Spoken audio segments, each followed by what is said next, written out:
Good morning and welcome to the Council Committee of the Whole Budget Deliberations for November 15th, 2023. I'd like to call this meeting to order and ask that we all rise for the singing of our national anthem.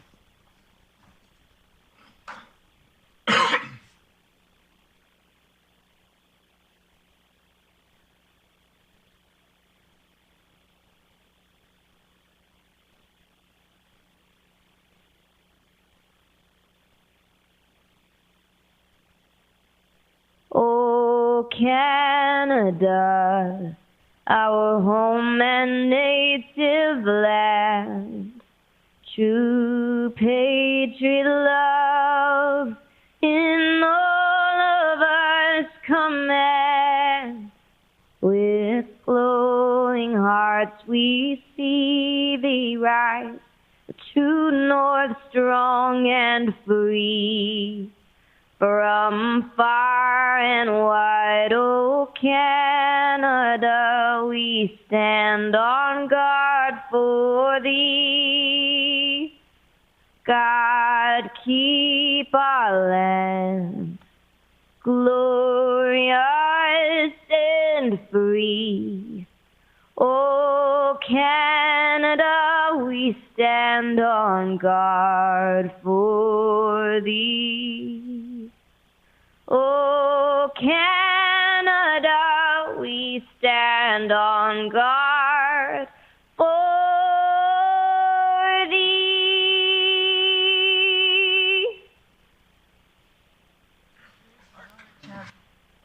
Thank you to the National Film Board for the images of our country and our very own Tenille Towns, the singing of our national anthem. I would now like to move and have the opportunity to read our land acknowledgement. The city respectfully acknowledges the Beaver Cree Dene Métis people as the original caretakers of these lands and surrounding areas. We are grateful to live, learn, work, and play on Treaty 8 territory within Turtle Island and acknowledge these lands have been home to diverse and sovereign First Nations and Inuit nations since time immemorial. As today's agenda is in your e-scribe, it's also online for those who are watching from home. I will now move to item 2 and turn it over to the CAO. Thank you, Mayor Clayton. Good morning, everyone. As we know, budget is a culmination of many months of work and with staff reviewing and analyzing every aspect of our activities. With near 30 departments, upwards of 300 services, and 1,000 employees, we have many moving parts that touch the lives of every resident every day.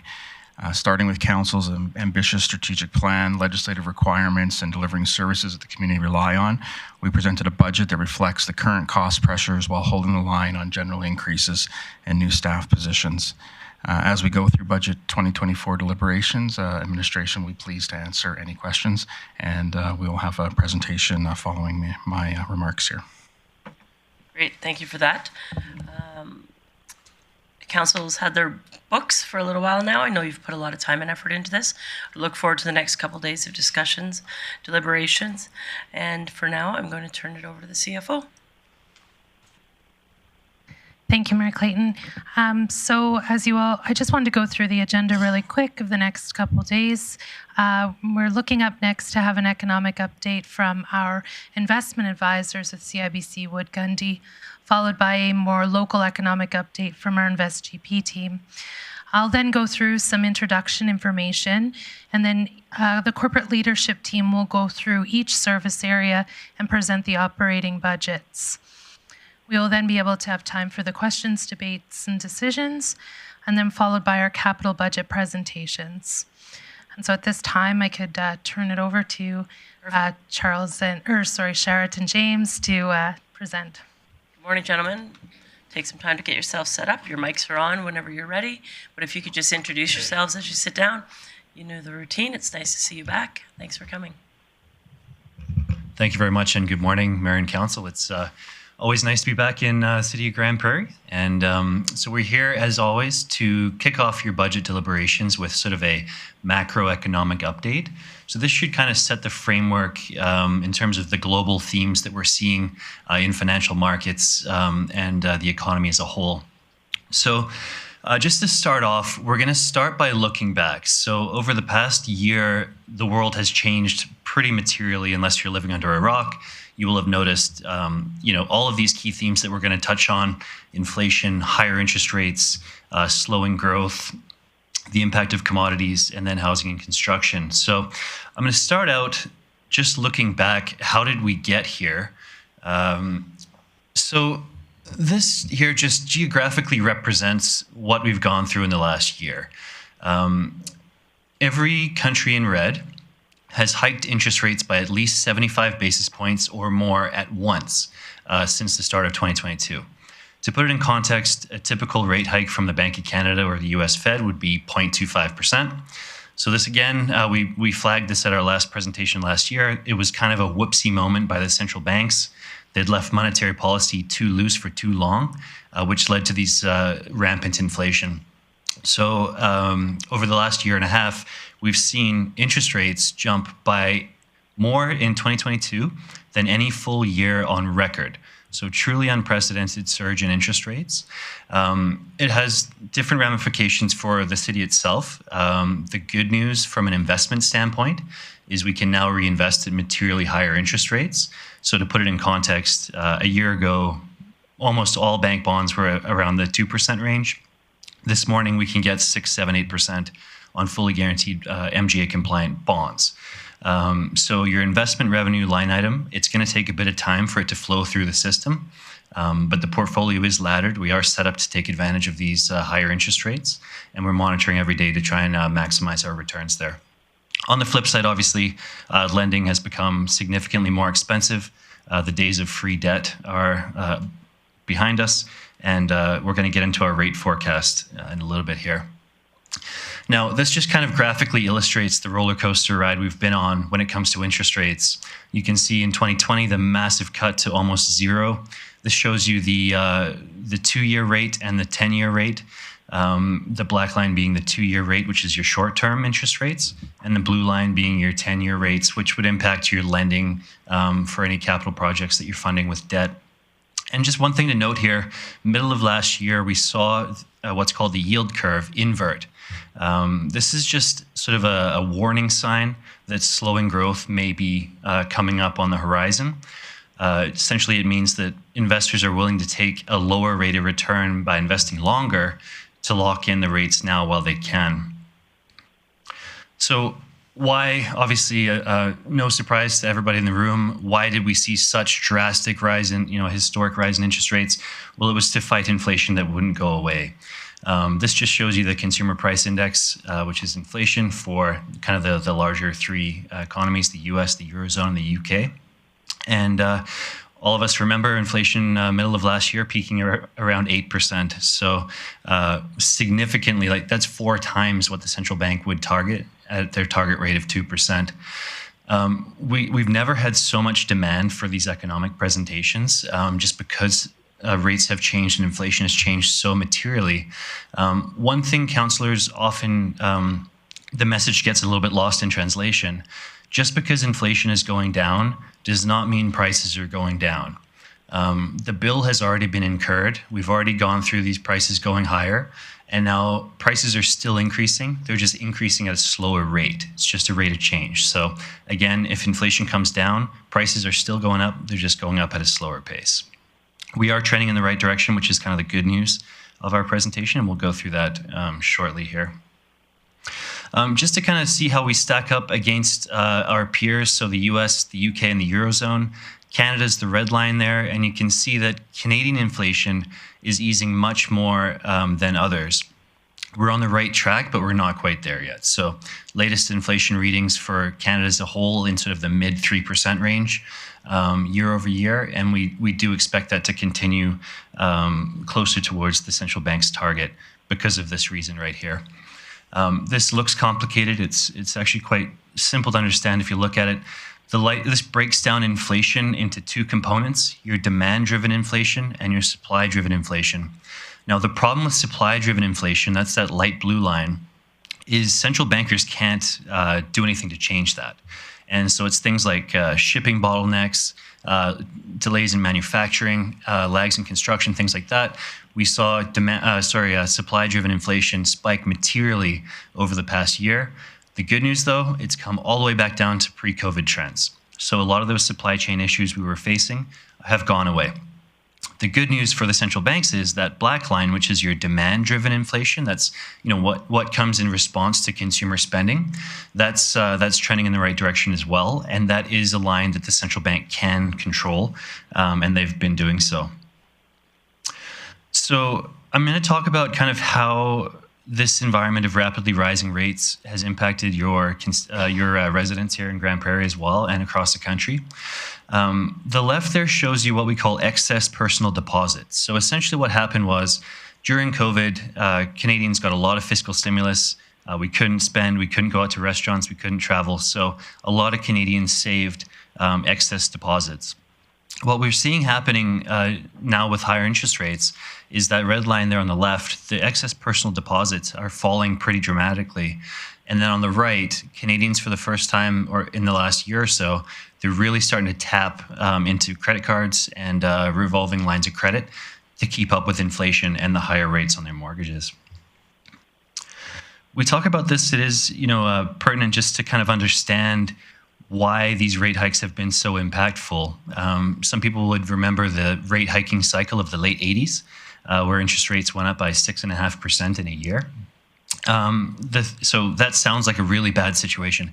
If you adjust this rate hike cycle for the higher debt levels that Canadian consumers have, this current cycle is more punitive than that late 80s cycle. And that's kind of illustrated on the right there. Shows you the negative impact of every 1% increase in interest rates will drag down consumer spending by about 2%.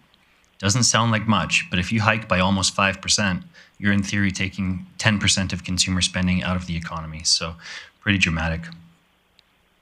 How do we stack up against our peers in the US? Well, the US economy is much more overheated than Canada. This just shows you the change in GDP, sort of pre-COVID till now. You can see in the US is the gray bars, much more goods spending, much more services spending, business investment, which is why you've had to see the US increase interest rates at a faster pace than in Canada. That's also put a negative kind of pressure on our currency, which you've seen over the last year. Right now around 73 cents. And for those of you who are interested in the US dollar, the forecast is for it to appreciate back to 75 cents by the end of next year. The problem here, and this is kind of the rationale behind what chart we'll go through in terms of the interest rate forecast, is that the full hit from these higher interest rates has yet to be seen. So I'll peg you on this here. It shows you the percentage of Canadian mortgages that are subject to payment increases over those various time periods. The key here is that by the end of this year, the end of 2024, so about a year from now, 60% of mortgages are going to be subject to higher payments, which is not sustainable for the average consumer. So again, we're starting to see early signs of stress in the economy. This shows you sort of arrears on non-mortgage loans. You can see on the right, unsecured lines of credit, installment loans. We're starting to see signs of stress there, so people not being able to keep up with the higher interest payments, which again kind of feeds into this next slide here.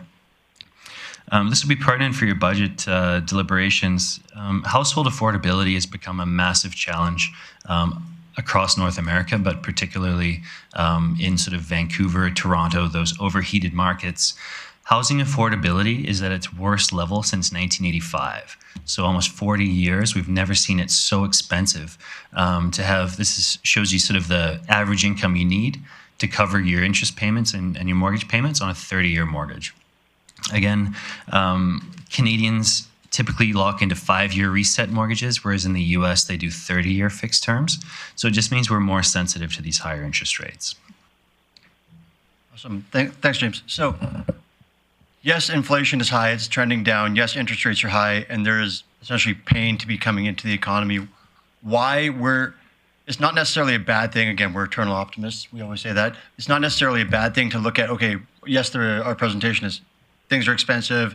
The average consumer is affording less, but you got to remember the only way to get to the other side of this coin and interest rates come back down if that pain is felt. Inflation has come down and everything starts to trend in the right direction. So all the data that we're showing you right now is that it's all trending in that direction. Inflation is coming down.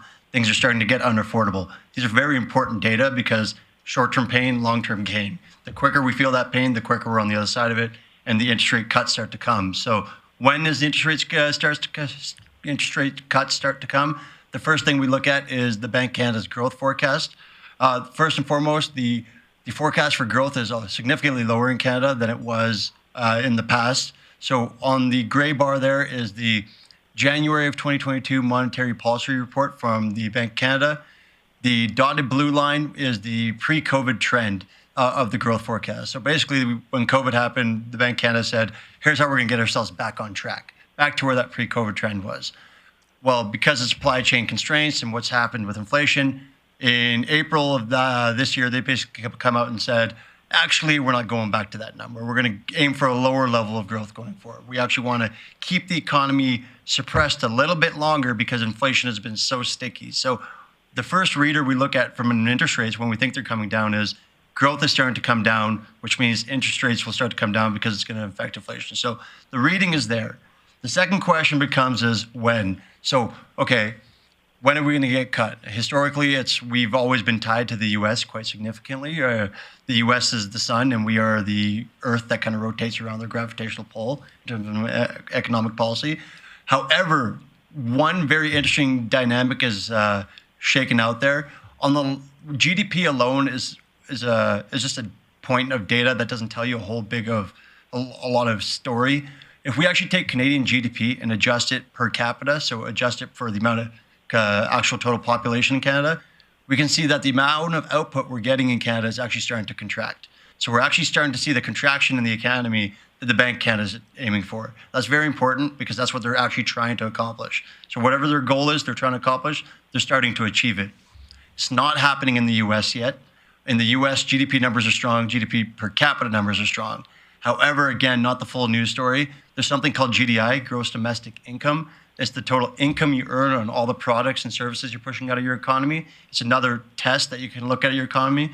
Why we look at that one is usually they move pretty much in lockstep, but you can see here that you're not actually getting as much in return on your goods and services in the States. So looking at GDP as a whole might not be the full story. What these two slides tell us is the interest rate hikes are working, but they're working a lot better in Canada. We can't buy 30-year fixed rate mortgages in Canada like we can in the States. So they're working a lot better in Canada. So that means that the central banker in Canada can cut interest rates before the US. We're no longer waiting for them in this scenario. So that's one key measure. So we don't actually have to wait for the US when we cut interest rates.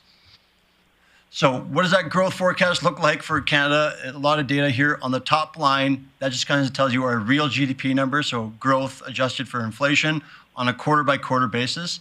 A lot of data there. All I'll kind of anchor to is there's two things that kind of sit in the economists are kind of debating right now.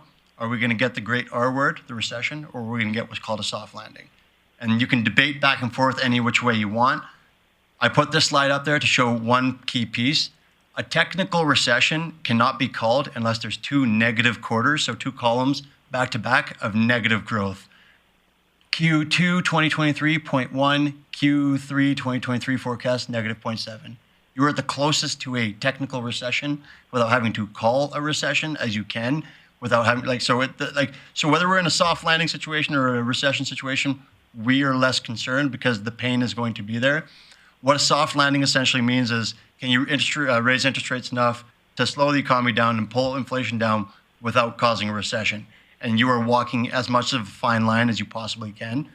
The other key piece here is that all items CPI in Canada getting basically to the central banker's target of 2% mid next year is when the forecast is for that to get to that around that 2% number. And then on the US side as well, it's going to be kind of mid to later next year. They do move in lockstep, but it's going to be a little bit of a prolonged push of getting that inflation number down. So our inflation number is going to come faster than theirs. Can we get a soft landing or are we in a recession? That's another question we get. Yeah. I'll use this as a data point. How good are economists and how good is the news at predicting a soft landing versus a recession? This article tracks every single time in Bloomberg articles have mentioned the word soft landing or predicted a soft landing. And then the shaded gray bar is every time an actual recession is hit. So you can see that every time the news has predicted it, that there's going to be a soft landing, they aren't the best forecasters in the world. Because the reality is, by the time you're talking about the great R word, it's probably already here. You're feeling it in our day-to-day lives. Things are expensive, mortgage payments are going up, you feel that pain. So as far as the news is and economic articles that we're looking at, they're not the best predictors of soft landing. The other key easy metric we can look at is when banks get strict in terms of their lending policies, it usually means a recession is going to come around the page. So every time you've seen the bank in large and mid-sized firms policies get strict, generally, historically, if we look at the data, that's pointed to a recession as well. So the key metric isn't, for us, soft landing or recession. To be honest, we're indifferent on whichever that happens. Our key message is the pain is there. The pain is there, and that's a good thing, because the quicker we feel it, the quicker the central bank can cut those interest rates, and we can get back past full shakeout this post-COVID rising rate environment that we've lived through, that we want to get over. So in Alberta, specifically, when we're looking at that growth forecast, so yes, Canada as a whole is coming down. There are pockets that are going to be a little bit better than all our peers, Alberta being one of those pockets. This year, 2023, the growth forecast for Canada is about 1.2%, Alberta 2.3%, largely driven by our commodities for obvious reasons. 2024, again, Alberta 1.5% versus Canada as a whole at 0.7%. So for the next couple of years, we're beating our peers. Yes, the numbers are 2.3 and 1.5%, but we are beating our peers. And then the other thing is the inflation numbers. This year, inflation, we'll call it just shy of 4% in Canada. And then Alberta as a whole, just under that, 3.5%. And then they're in the years after kind of on par or on track with that 2% forecast number that the central banker is targeting across the board. So there are rosier pockets. The prairie provinces are faring a lot better than our peers. And I'll get into a little bit of data on that as well, talking a little bit about commodities. So Alberta's going to do good. Canada as a whole is going to cut interest rates before the US. We know they're going to come at some point in time when inflation gets to 2%, which the forecast right now is around mid next year. When they do cut, what do they cut to? Like, are we getting down to 2% interest numbers? Like, where are we going to? This data, this chart is a fun one for an economist to read. I'll try and simplify it as much as I possibly can here. That red line that you're looking at is basically an estimated number that's out there that basically goes, what rate would the Bank of Canada have had to set their interest rates going back to 2005 to make the economy neither stimulative nor try and, in the current environment, make the growth forecast come down. So basically it's what's called their neutral rate. So where they can basically leave it so you're not stimulating the economy or detracting the economy either. And the gray bar is where they actually kept their interest rates since 2005. Why this? You can see that where they actually kept rates was always well below that number, because they're always trying to stimulate the economy. They're actually always trying to create inflation. From 2005 to right before COVID, inflation was very hard to get in Canada. Yeah, car inflation was zero or near zero. Inflation was very hard to get, and getting to 2% was a struggle. And COVID hit, and then supply chain imbalances happened. Pre-COVID, we had deglobalization trends come out. So buy America first, buy domestic. That deglobalization trend kind of shaken out. That's not going anywhere, and the supply chain bottleneck changes, that the structural changes that we've seen aren't going anywhere as well. So what we're going to see going forward is, rather than it's hard to get inflation, it's going to be, now we're on the other side of it, inflation is going to stay above that 2%. We need to keep the economy in a place to keep it above that number. So are we going back to free debt? No. So it's going to be more of a normalization of interest rates. My generation is very fortunate and lucky to live through cheap debt in a very short amount of time. Now, for all the consumers out there who've lived multiple mortgage cycles, like James mentioned in the 96 and all in the 70s interest rate cycles, we're going to go back to a more normal cycle. So that's very important. So what does that normal cycle look like? Yes, it's going to be elevated. Yes, it's going to come down. But where is it going to go to?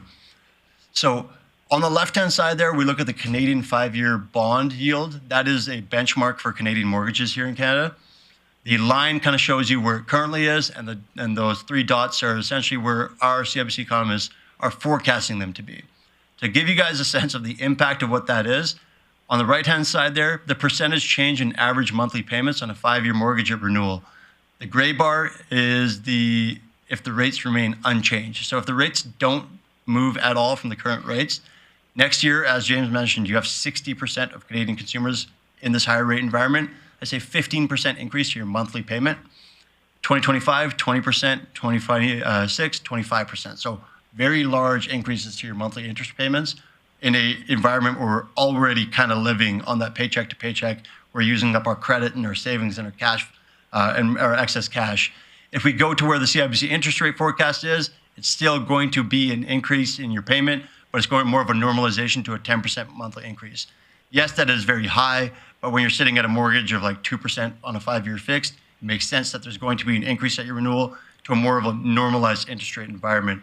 Now, not necessarily a bad thing here because, like I said, it just shows that we don't think that that 25, 26, 20%, and 25% numbers are going to come to fruition because if people are using up all their cash flow and starting to use their credit cards again, inflation is going to come down, demand is going to come down, and then we're going to start to see those interest rate cuts. So it just kind of shows you that if they weren't to do anything, the pain would be very real.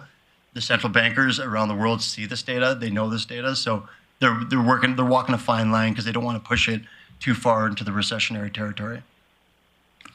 Interest rate cuts to likely start in Q2 next year. So yes, the interest rates are going to start cutting next year. Right now, the Bank of Canada is sitting at about 5%. Me and James are done predicting when the central bankers are going to stop raising interest rates. I can tell you this, that there's multiple iterations and formulas you can use in economics to stress test and run scenarios in the models to go, what rate would the central bankers have to raise rates to keep inflation down to 2%? And none of those models say above 5%.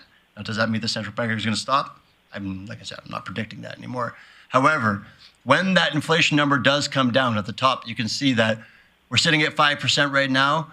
They're going to start cutting mid next year, and the forecast right now is for them to finish at 3.5% by end of next year, and then start cutting again in 2025, and then finishing 2025 at 2.5%. So yes, we are high now. Yes, we are going to start coming down into more an elevated environment, but 3.5% by the end of next year, 2.5% by the end of the following year. The other line that's very important for the City of Grande Prairie's investment portfolio is that 10-year government bond number. 3.98%, essentially, and then that's essentially the benchmark of the returns we can get on this on bonds, which is the predominant municipal government act portfolio. So essentially, what this is showing us is right now we're what we call peak yields. Interest rates are near 4%, and then they're going to be. And when the central banker starts getting cut, those interest rates are going to come down materially. Now, if you notice on something on this slide, it says October 27th. When we put these slides together, we don't anticipate interest rates moving materially. They're not supposed to move that materially in a very short period of time. So putting this together on the last forecast was not a big concern. That number said 398. 2 weeks ago, that number said 420, and then it went to 380 and then 370. So it's moving and it's moving fast. What that essentially is telling you is anybody that's sitting on cash right now, it's what reinvestment risk is very, very high. So you can basically buy a 5-year GIC at 5% or a 6-year GIC at 5%. Why would I buy the long one when I don't have to lock up my capital for that long? Basically, in the bond world, what everybody's kind of coming out and going, they're going, okay, if the central bankers are going to cut rates at some point in time, let's lock in higher for longer. So when that GIC matures, you're not reinvesting it at that higher interest rate, you're reinvesting it at lower and lower rates into the future. Whereas here, we can just lock in these rates very long, indefinitely into the future. And that's what that 10-year government number is showing you. So from the portfolio perspective, it means expected rate of return is going higher, and we've been positioned very well to take advantage of that. And specifically mid next year when those cuts come, we're very well positioned for that. Crude oil, it's a very volatile market that we sit in. And I'll do crude oil, then I'll just talk commodities in general here. I think we're sitting around $77 and change as of today. I have seen forecasts, $150, $200. I've seen a lot of crazy forecasts out there that are very much tied to geopolitical risk. Ukraine-Russian crisis, since we've come last time, we now have a Middle East crisis that can kind of further sprawl out and more geopolitical risk could exist, absolutely. But one thing I always point to is the geopolitical crisis and concerns that are out there, yes, are very bullish. They are pushing the prices of oil and commodities up. However, The anchor to the prices of commodities right now are higher interest rates. We have to remember, first and foremost, that central bankers are trying to curb demand. They're trying to curb growth and curb inflation. So commodities, which are an input into economics, into all economies out there, if you have less people buying things, you have less growth out there, it makes sense that commodities as a whole will have that anchor as well. So I'm not in the camp of triple-digit oil returns. I'm in the camp of, I've said it last year, and it's more of the same. It's that $70 to $90 range. The range last year was tighter. When you have this volatility and the geopolitical risk, that range just gets wider. So call it a $70 to $90 range. What our call was for last year came true, and it's going to maintain discipline into the future. Why range-bound oil is very good specifically for Alberta. I've said this before, companies do not spend money in boom and bust. They don't do capital expenditure programs. When you have sustainable prices, it's a lot easier to forecast your revenues. It's a lot easier to commit your capital. We're starting to see it there. Where we've started to see it from last year and this year's shakeout is in mergers and activities. We've seen a lot of buyouts, strategic acquisitions. That was the first shakeout. We'll probably see a little bit more of that, and then more growth production as well. So that's commodities. On the oil side, on the natural gas side, I think we're sitting around just over $3.25, just in change there. That one is significantly more seasonal and cyclical. In the winter months, we get significant, strong demand. LNG, natural gas as a whole on the global base is very well supported. That outlook is very positive. I do caution a large hedge there in Canada. We are abundant with it. We have a lot of it. So we have a little bit of a access to market issue on that side. So I'm not as bullish as the global macro view, but yeah, so from a commodities perspective, overall sitting in that range bound, natural gas, more seasonal with the winter months as we're always kind of used to. This slide here just kind of shows you yes, interest rates are high, yes, inflation is high, it's all trending in the right direction, but there are pockets of positivity out there. The first would be obviously Alberta's real estate market. It was last year, it's continued this year. Population and labor force growth helping finding a very strong footing, specifically in here, Alberta. You have housing affordability getting at its all-time worst, as James said, specifically for BC and Ontario. Like you're talking about $1 million condos that new grads have to go out and purchase. But this post-pandemic world is going, you can continue to work remote forever. So what we've seen is people selling their homes in BC and Ontario, unlocking a significant amount of equity in their homes, moving to Alberta, continuing to work their remote jobs.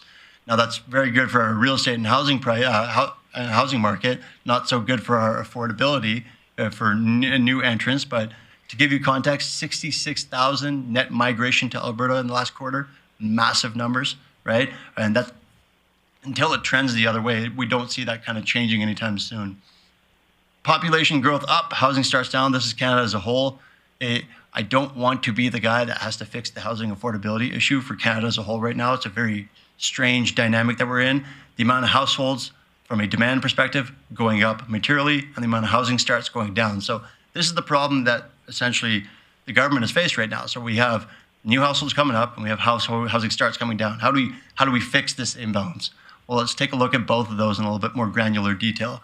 The recent surge in population is well above pre-pandemic trends, and that's not going away. So on the left-hand side, the gray dotted line is the forecasted population growth pre-pandemic, and then the red bar is where it currently is. And you can see that the forecast is for it to stay well above that line. So we have a lot of immigration, we have a lot of migration, but there's a lot of new people looking to buy homes. It's causing problems for housing affordability, rent. It's kind of dissipating across the board. And then we get into a situation, okay, if a lot of people want homes, let's just build new homes. On the other side of it, housing completions. The gray bar there is the housing completion rate. You can see that on that long dotted line, the forecast of the housing completion rates going forward. That's where the current forecast is. That top flat line there is the pace needed to catch up and keep up with the current population growth. So there's a very wide gap that we need to make up in terms of housing completions. That one is what needs to be addressed. That one is not as easy as people think because, again, two things. How can let's just build new homes? Well, if you took the entire population of qualified construction workers right now and just put them full-time to work, there is not enough skilled work in terms of construction workers to keep up with the current pace needed to get you back on track. So one, we don't have there's a construction worker shortage. We have fewer on the job. And then the second thing, and a trend that's kind of gone and we haven't seen change, is the number of months it's taken to complete construction is taking longer. So you don't have enough skilled workers, and the amount of time it's taking to build houses is taking longer and longer and longer. That cycle's going longer. So again, I don't know how this shakes out. I don't want to be the guy that fixes it, that has to come up with a solution. I don't envy that human being, but as in Alberta, it's a lot rosier for us because as people move here, we have that benefit in Alberta as well. Now, this slide helps kind of show you that this is your one insulation against rising interest rates. Yes, rates are going up, but housing prices have gone up as well. So helps insulate consumers a little bit. And that trend won't go away anytime soon until this piece kind of gets shaken out. So kind of summing up a little bit for here. So we're hanging in for right now, but for how long? The Alberta economy has a way better chance of defying the gravitational pull of higher rates than all the other areas of the country, largely because of our commodities and what's happening in our residential real estate sector. Inflation in Canada has eased well more than in other countries, which is going to allow us to cut interest rates earlier than our peers.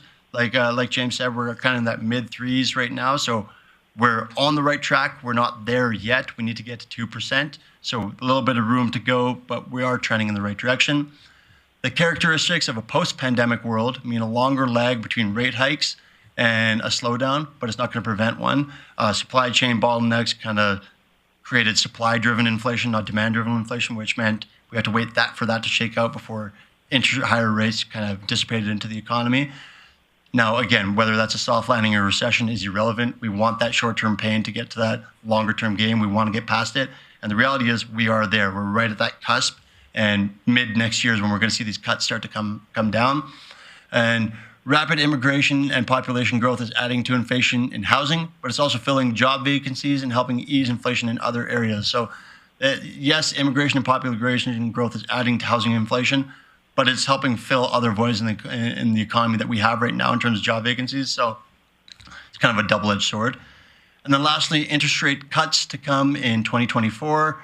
How far and quickly rate cuts go will be different than last cycles because of those supply chain constraints and that deglobalization trend that we kind of touched base on. So the days of free debt are gone.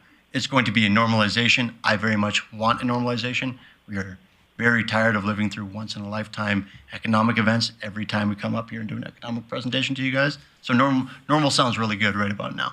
But with that, we want to make sure we leave a lot of time for questions for you guys. Perfect. Well, thank you for that. I think. I'll open up the queue for questions. Councillor Blackmore.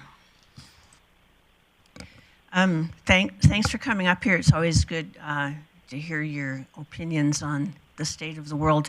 One thing you did mention is you feel that the supply chain issues are easing off, and yet what I see is the price of automobiles, for example, continues to climb, and I'm left with the feeling that automobile manufacturers, as an example, are not keen to reduce those prices regardless of supply chain issues.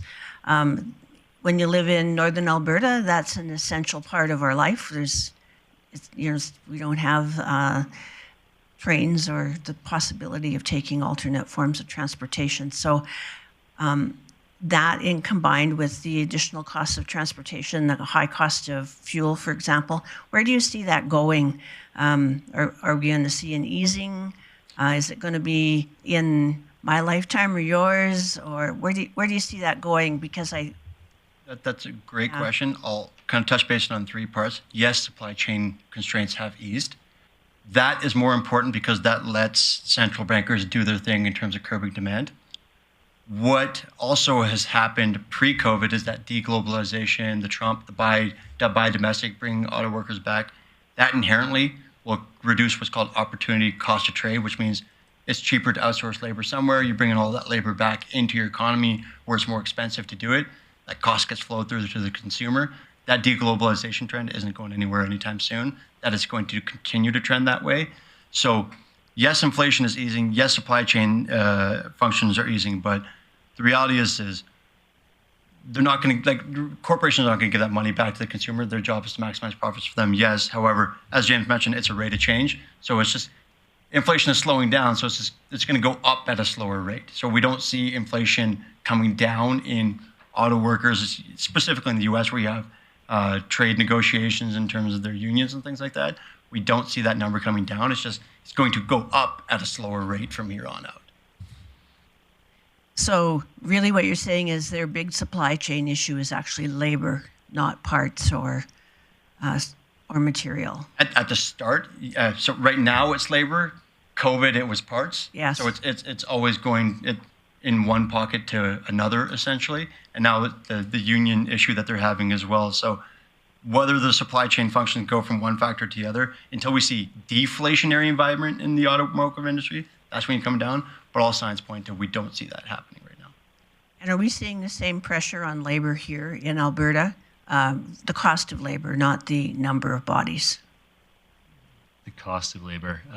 Well, because we showed you that graph on the net migration to Alberta, that's been kind of the one saving grace that's kept wage inflation down. So I think that's probably a trend. Yeah, wage inflation is a weird one. It's insidious because it's always a silent.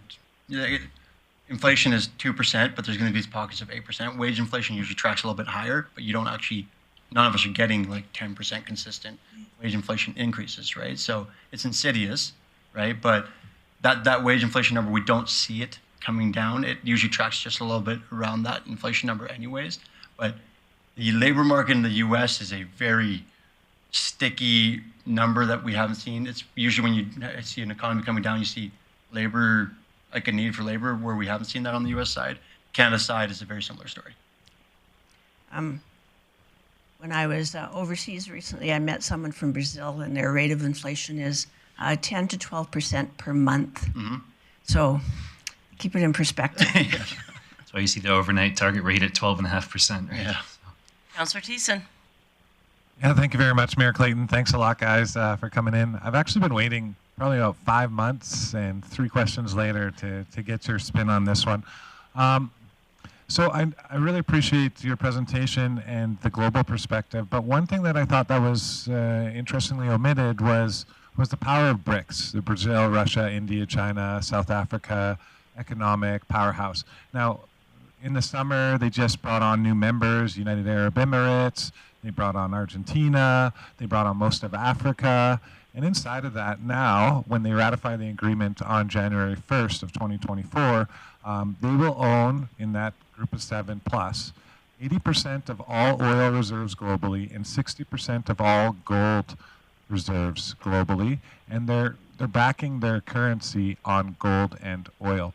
So why did you omit the BRICS from your economic forecast?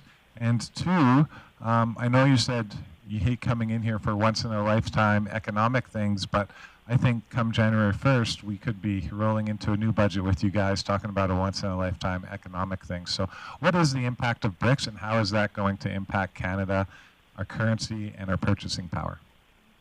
So I'll answer the why it was omitted. When we're looking at the forecast, we're looking, for the budget purposes, 1 or 2 years out. What you're talking about, that's a global kind of shift in economic powers, right? When you're doing a lot of these political analysis. That is a 10 to 20 year kind of shift forecast that we're talking about. So including them in the cycle wouldn't make sense when we're looking at 1 to 2 year cycle, because that change doesn't happen overnight in terms of these ratifications of these agreements. So just from that perspective, and then if you want to answer on that. And then, sorry, what was the second piece? What does that do to our currency and our purchasing power? Sure. So as long as we mentioned, we have stronger commodity prices. You mentioned they're going to control a ton of the oil reserves globally. Then that gives them more control over the price of oil, right? So Canadian dollar is kind of a commodity currency, so you would expect it to appreciate in that environment. And from a commodities perspective, I would argue it provides more stability. If you're benchmarking your currency against commodities, you don't want volatility, you want stability. OPEC Plus has been the same thing. They want stability. They don't want the boom bust. So it honestly would just create more stability, whether it's stability in long-term increases, sure, right, but stable at the same time. And I think your point is well received. In the future will bring some more kind of global stuff. Yeah. It's just hard to know kind of how macro we'd like to take it for budget purposes. Yeah. Yeah, no, thank you for that. I do have other questions, but one final question for right Sorry, now. I'm going to go. You already made a comment that somebody had 3, so I'm going to clean it up and I'll come back, get you to go back in the queue. Councillor Pressy. Great. Thank you, gentlemen, for the update. I'm curious, you had some information in there about what people who own a home or buying a home can expect to see their mortgage payments go. And I'm assuming renters aren't good news given you had some slides about supply. But do you have any better data on what people who are renting might be expecting over the next few years? It's higher than that 10 to 15% monthly increase. It's hard to kind of benchmark against that standpoint, but I do know that that's trending materially higher than those monthly increase numbers. Again, solving one of those problems, which is building more homes, will help create that. But again, I don't want to be the guy that has to solve that problem. But yes, it is higher. It is higher than that number. Okay, so bigger impact for renters even. Yeah, thank you. Thanks for that. Councillor Bosch.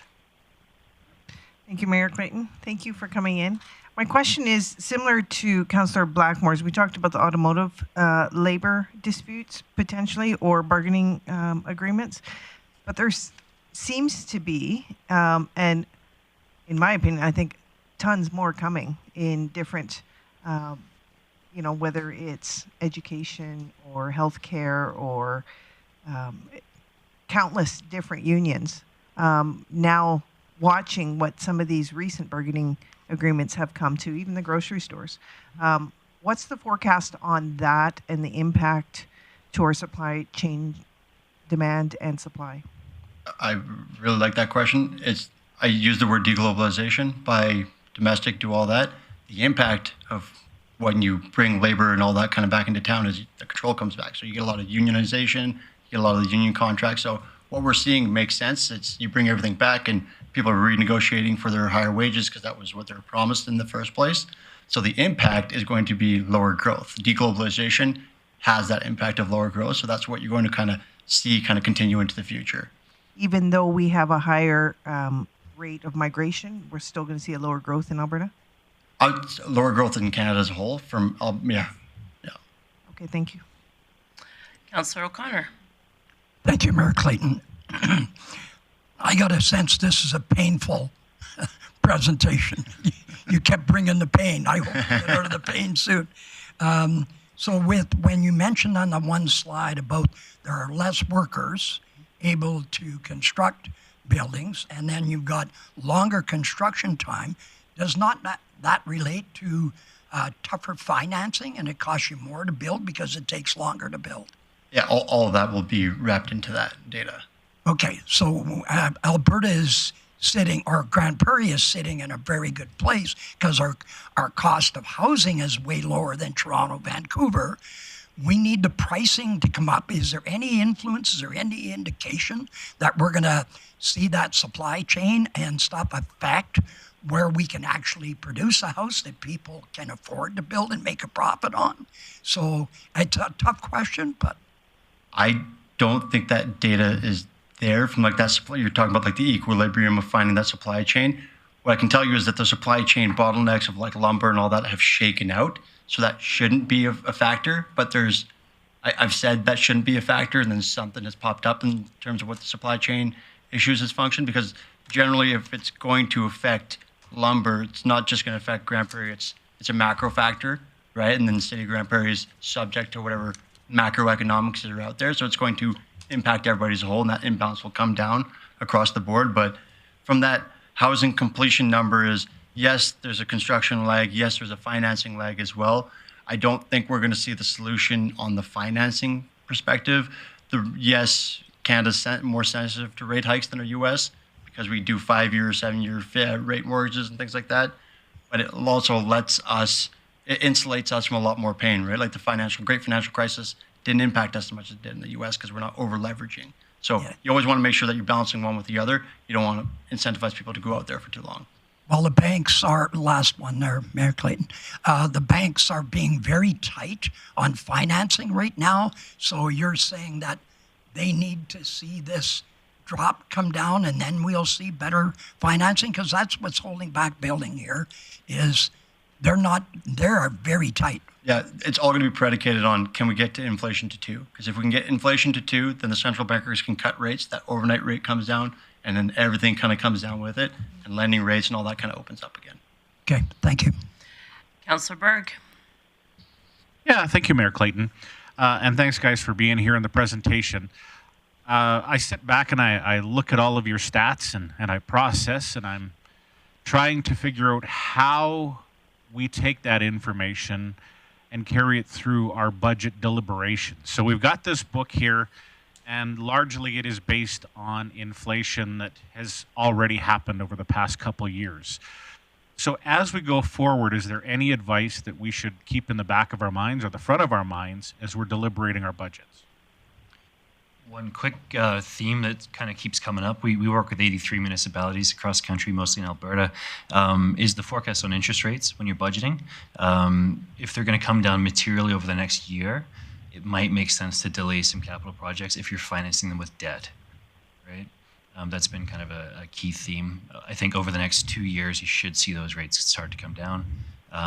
If inflation comes down, you'll see banks be less strict on their lending, to Councillor O'Connor's point. Anything else to? Okay, thanks, guys. Councillor O'Toole. Just move it closer.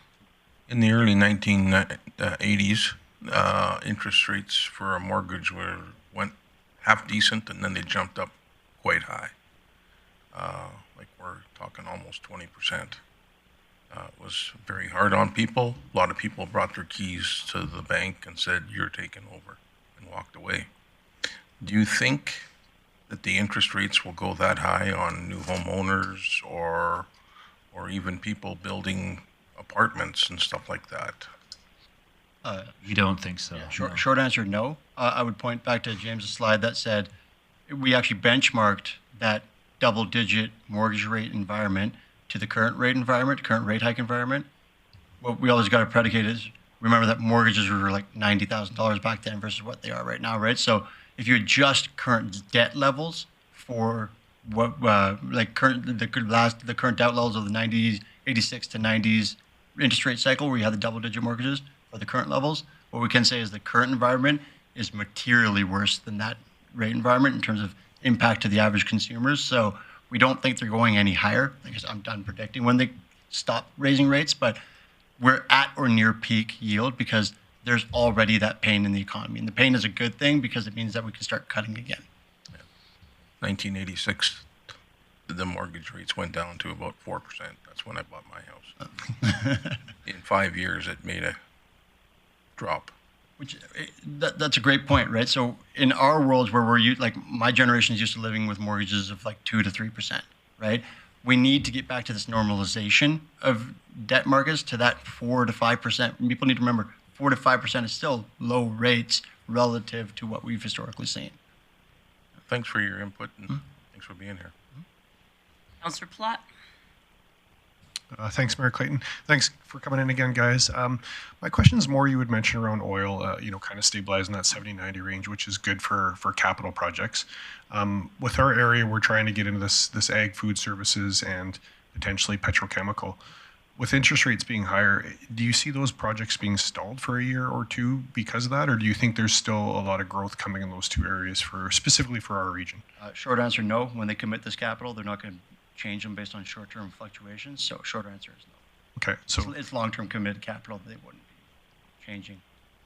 And just on the petrochemical industry or the ag food services industry, do you have any data or what we should be thinking about for forecasted growth in those areas, or what do you see happening with those two markets specifically? The petrochem food, like more so on the petrochem side, is going to be more tied to that commodities base.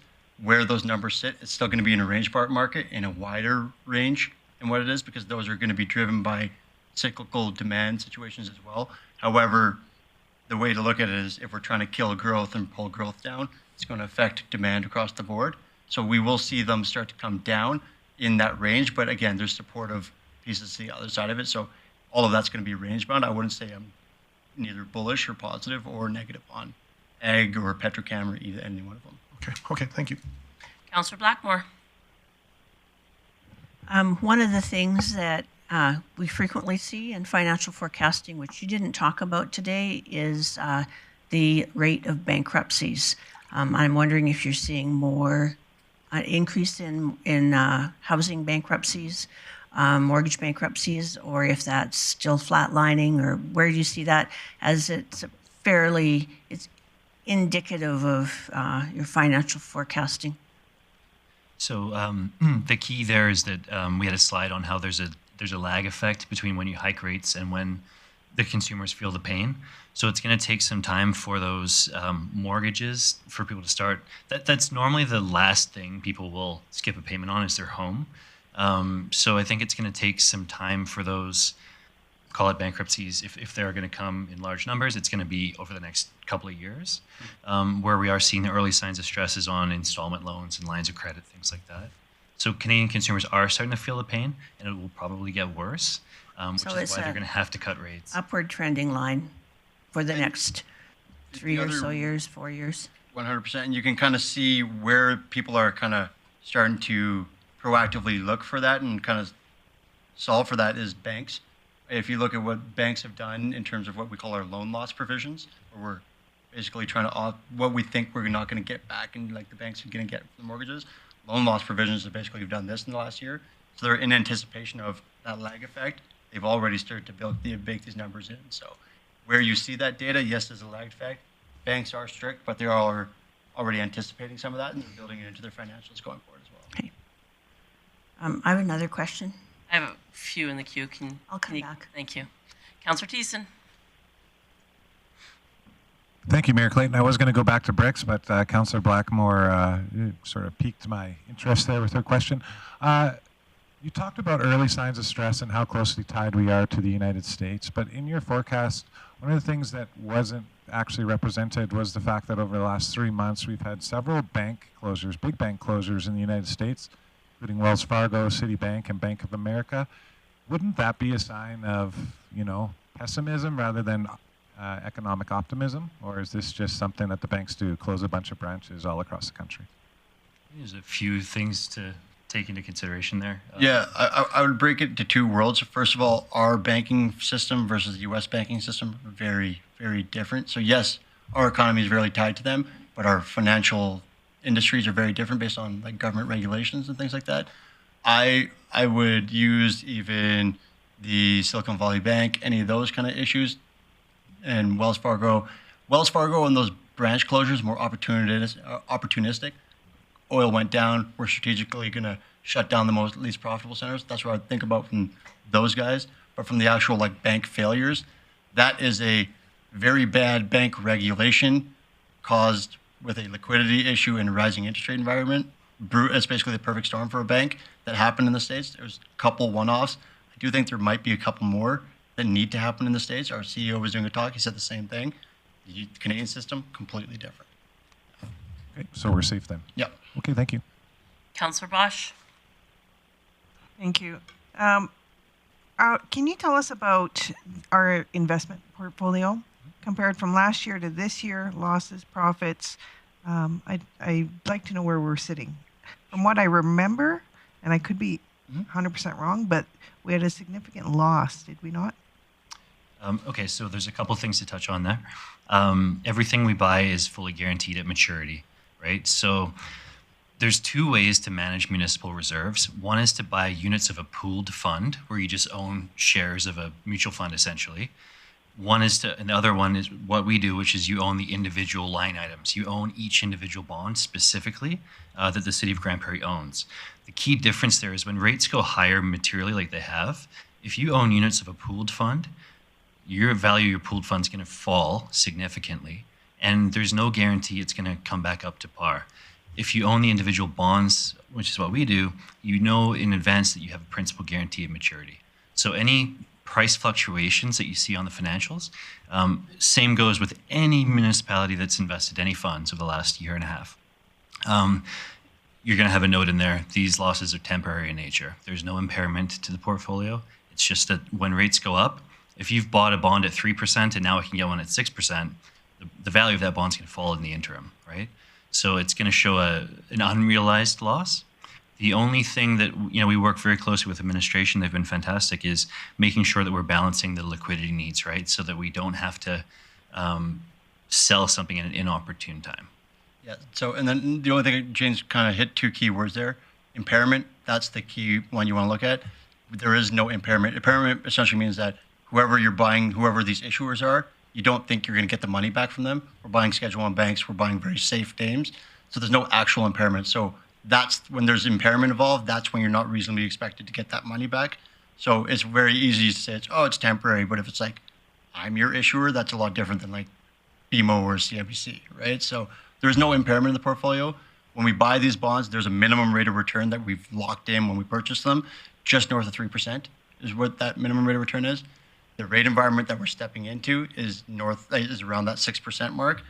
We've laddered these maturities. We didn't take all the money and buy like a 10-year maturity.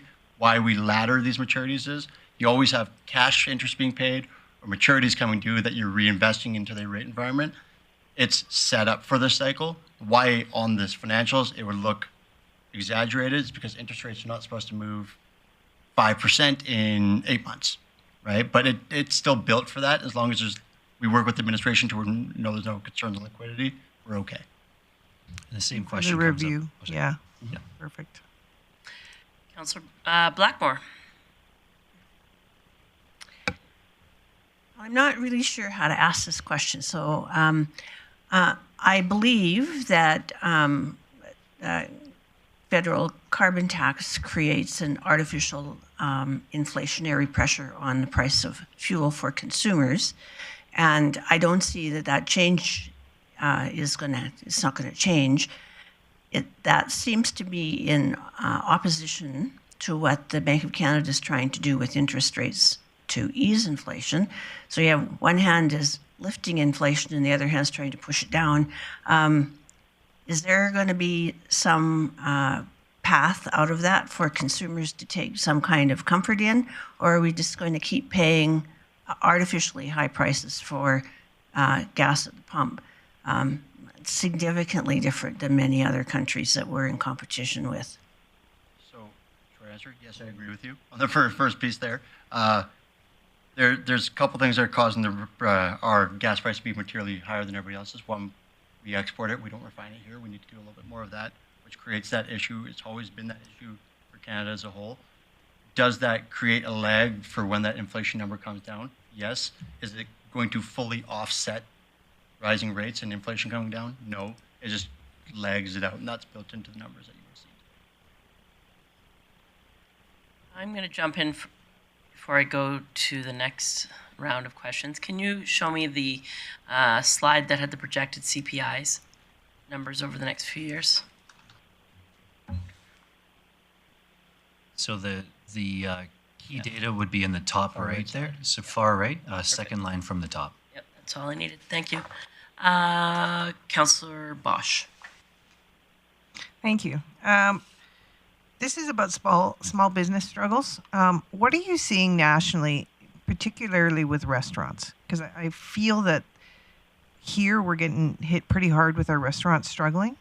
And if you're seeing that on a national basis and the forecast of what's to happen, I know you said short-term pain, long-term gain. That doesn't help a small business. And the second part to that question, do we just need to tell people to stop buying online and support local? It's a really good question. Yeah, so the national trend is exactly what you're seeing in Grande Prairie from the restaurants, small businesses in general, right? I use short-term pain, long-term gain as a way to be an optimist, but the reality, if you pull back what I just said there, is short-term pain is somebody's day-to-day impact, right? But the reality is that day-to-day impact, that's where that soft landing kind of conversation comes. Can we not cause a recession? But the reality is the pain is there. It's already there. There is no, we're already in this environment, right? So buy online, don't buy online. The reality is we've incurred it. I don't think that's going to move the needle enough, even if we were to buy domestic, right? Because buying things online, you can get things, we buy it online because one, there's a convenience surcharge and it's cheaper, right? So buying domestic generally increases cost from a trade labor standpoint. So I don't know how that would shake out. So yes, there is pain. I don't know if buying not online would fully solve the problem. Yes, it helps small businesses in the short term, right? But as a consumer, if you're going support my neighbor, you have that one impact. But also, I need to buy things cheaper because my things are expensive too. That's kind of the struggle that the average consumer's in right now. Okay. So what I'm hearing is 2 out of your every 5 purchases buy local. Councillor Plott.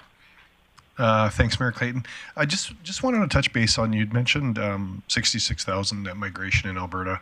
And then when I was looking at the slide that Mayor Clayton come up there that asked for 2024 and 2025, we're forecasting 2.6 and 1.9 for inflation.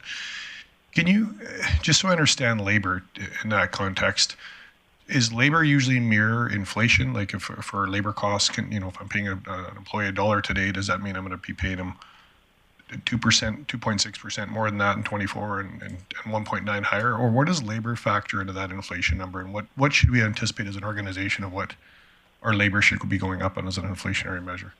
So wage inflation typically tracks higher than baseline inflation. So the problem is in Canada, we don't really have good data. In the US, we do. Yeah. So wage inflation is tracking higher. It's not built into these numbers because it's silently tracked. It's not an actively monitored. Like James says, we don't have that data in Canada versus on the US side. So what could you anticipate? I would say that plus. And when you say it's not, like, what would variable be on top of that? If it's 2%, are you saying 3%, or is it double? There's no flat measure because wage inflation is going to be largely no different than we're showing you Alberta's inflation versus Canada inflation. It's going to be driven by global microeconomics along with macroeconomics. The macroeconomics would be inflation, and then you would have your micro environment situations like small businesses that would have that impact as well. So you can't say like inflation plus 2 or 3. There is no standard measure because it's always changing. Very industry specific. And so there's no historical data that would show that. Historically, you must have some numbers historically. I don't have them here. I don't know them off the top of my head, but we can get them to you guys. Okay. And that's where I'm just trying to understand. I appreciate that we're not holding you on this 2.6 and 1.9. Yep. I'm just trying to understand when I look at our budgets, should I be using those kind of numbers with a little bit of a lift? Just try to get my head in context because labor is our number one biggest line item for our budget that we're going to talk about. So I'm just trying to get some context on that. So you could view these, Councillor Platt, as conservative estimates. The real expense is probably going to be higher. A little bit higher. Okay, thank you. On that vein, Councillor Plott's on to exactly why I asked for those numbers. So when you get that data, if you're able to break it out on contracted labor and non-contracted labor, if you've had historical data, that would be valuable. Absolutely. Thank you. Councillor Thiessen. Hey, thanks, Mayor Clayton. Just another question back to bricks. So I forecast that what we might be on the verge of seeing is a transfer of power from the from the west to the east. And there's a lot of talk overseas about de-dollarization. So what would the impact of de-dollarization be on our investment bonds? On like the city's investments? Yeah. I don't see any impact. Like you're in Canadian dollars, like yes, from a benchmark against another currency, how that kind of shakes out, not entirely sure on the forecast perspective, but from our perspective, we're going to be tied majority to the US dollar, right? So from an economics perspective, from an investment portfolio standpoint, if our currency, let's say, is devalued, you would have that natural offset in the bonds. The bonds will naturally adjust to no different than we have a rising rate environment. The yield would spike as well. No different, there's a premium involved for the currency. That would spike your yield as well. So it would have a natural offset to whatever the equilibrium becomes 5, 10, 20 years from now. So if the value of our dollar currency drops on the global market, then our bonds will go up. The yield on new bonds, no different than the current environment, you would expect to get it higher. Cool, that's good to know. Thank you. Councillor Berg. Yeah, thanks, Mayor Clayton. So on a micro level, Councillor Bosch sparked a question. So during COVID, a lot of businesses took the CEBA loans. Now they're all being asked to repay in the next year. I guess I'm just kind of curious, relevant to our local government for small business taxes, economic development. Have you guys discussed the impacts of that with your other communities? We actually haven't, Councillor Berg, and that's something we should look into. If you're looking for data, we're happy to go back to the office, dig it up, and then get it to... It's more of a forecasting thing, and what percentage are going to struggle paying that back, and will businesses close, and will that hurt our economic development and tax base? Yeah, well, there's definitely going to be closures. It's just like you said, getting that forecast. Yeah, we're happy to make those conversations and calls. And then get that. Wonderful. Okay, thanks, guys. Okay, so I have two more in the queue, and then I'm going to ask that unless you have something really specific to our budget deliberations, that we possibly move on and follow our agenda. Councillor Thiessen. Back in nice and quick. Okay, I got one last one anyways. So on an annual basis, currently right now, the federal government is paying $40 billion in debt servicing on a $456 billion overall budget. When we're talking about inflation, what kind of pressure does that put on our inflationary goods as our debt rises? Is inflation just going to naturally rise with that, or is there a way that we can curb this in our country? It's a great question. I think it's being even more pronounced in the U.S. as well, right? You see their debt servicing cost is second only to military spending in their budget. So it's definitely having an impact. The trend that we're forecasting would be that inflation comes down and those payments come down. How it impacts inflation? How it impacts inflation depends on where they're spending, right? If they're spending in a stimulative policy, tax credits, things like that, that will delay the impact of inflation coming down. The inevitability is we can cut inflation 100 different ways. It's a monetary policy issue. You raise things to be very expensive. At some point in time, it's going to break. Demand will come down. So what happens in the interim depends on where they're spending that piece, because it could delay it, but inflation will come down. Okay, thank you. Councillor O'Toole. Yeah, just one question. I sit on the Community Futures Board here in Grande Prairie. We loan out considerable amount of money over there. I think we're one of the busiest community futures in the province. And most of the people that are applying have really good credit rating. And their typical bank won't give them any money.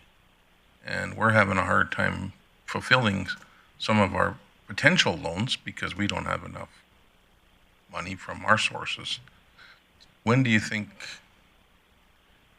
the banks will start? We have a little bit higher rate than the banks do. And these are customers that have dealt with them for 15, 20 years, and they're not getting their money anymore. When do you think that's going to change? It's all going to be when those rate cuts start to come. So you're looking like early to mid next year.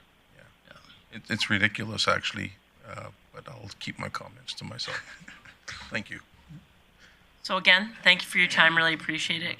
Great conversation. I appreciate the thoughtful questions from council and the time that you put into this presentation. Look forward to receiving more information from you. So council, we're going to move on next on our agenda, the economic update from InvestGP. I am also just going to, one thing I didn't acknowledge is we will take a break at 11 a.m. as close as possible. For those who are watching online, we are also going to have lunch at 12:30 today because we will be taking a break for the Métis flag raising right here at City Hall, which will take place at 1:30. So for now, we're going to go through till 11 o'clock. Then we'll take a very brief break for people to stretch their legs and refill their water. I'm going to now turn it over presentation for InvestGP. Thank you.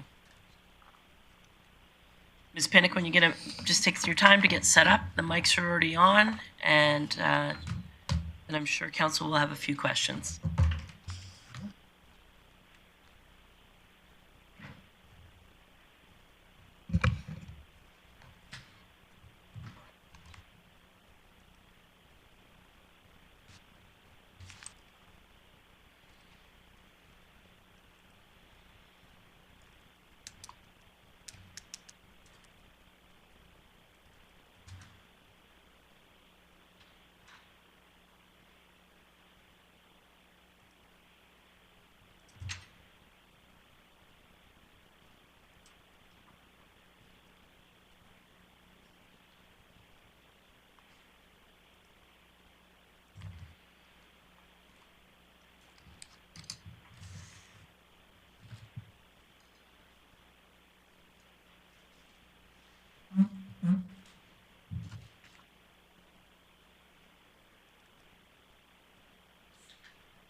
whenever you're ready. Okay, thank you. Good morning, Mayor and Council. Thank you for the opportunity to be here today on behalf of our InvestGP team to share with Council some local and regional economic highlights prior to budget. I just want to give a quick shout out to our team. Lots of hard work has gone into this, many hands, so just a big thanks to them for all their work.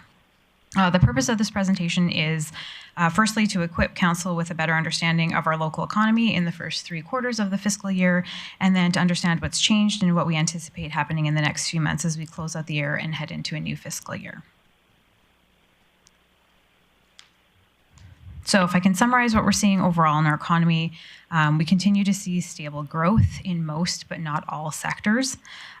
We continue to see and anticipate upward trends in both our population growth and business confidence. And although there are many factors that are impacting our local economy that we don't control, like CIBC, I think we are also eternal optimists. We know that our economy is diverse and resilient, and we're optimistic that we'll finish strong in 2023 with a positive outlook for 2024. In terms of our population, Grande Prairie is sitting at the 7th largest city in the province, and the county is the 5th largest in the province based on data from StatsCan and the province's regional dashboard. We did a bit of a calculation and looked at the city, county, Wembley, Sexsmith, and Beaver Lodge, and we've hit kind of over 100,000 people just in that kind of close proximity to the city, which is kind of a milestone. As you know, we have a relatively high median family income as defined by Stats Canada's median income of an economic family at $120,000 a year. We have updated our population to reflect current Stats Canada population estimates for 2022 at 68,350.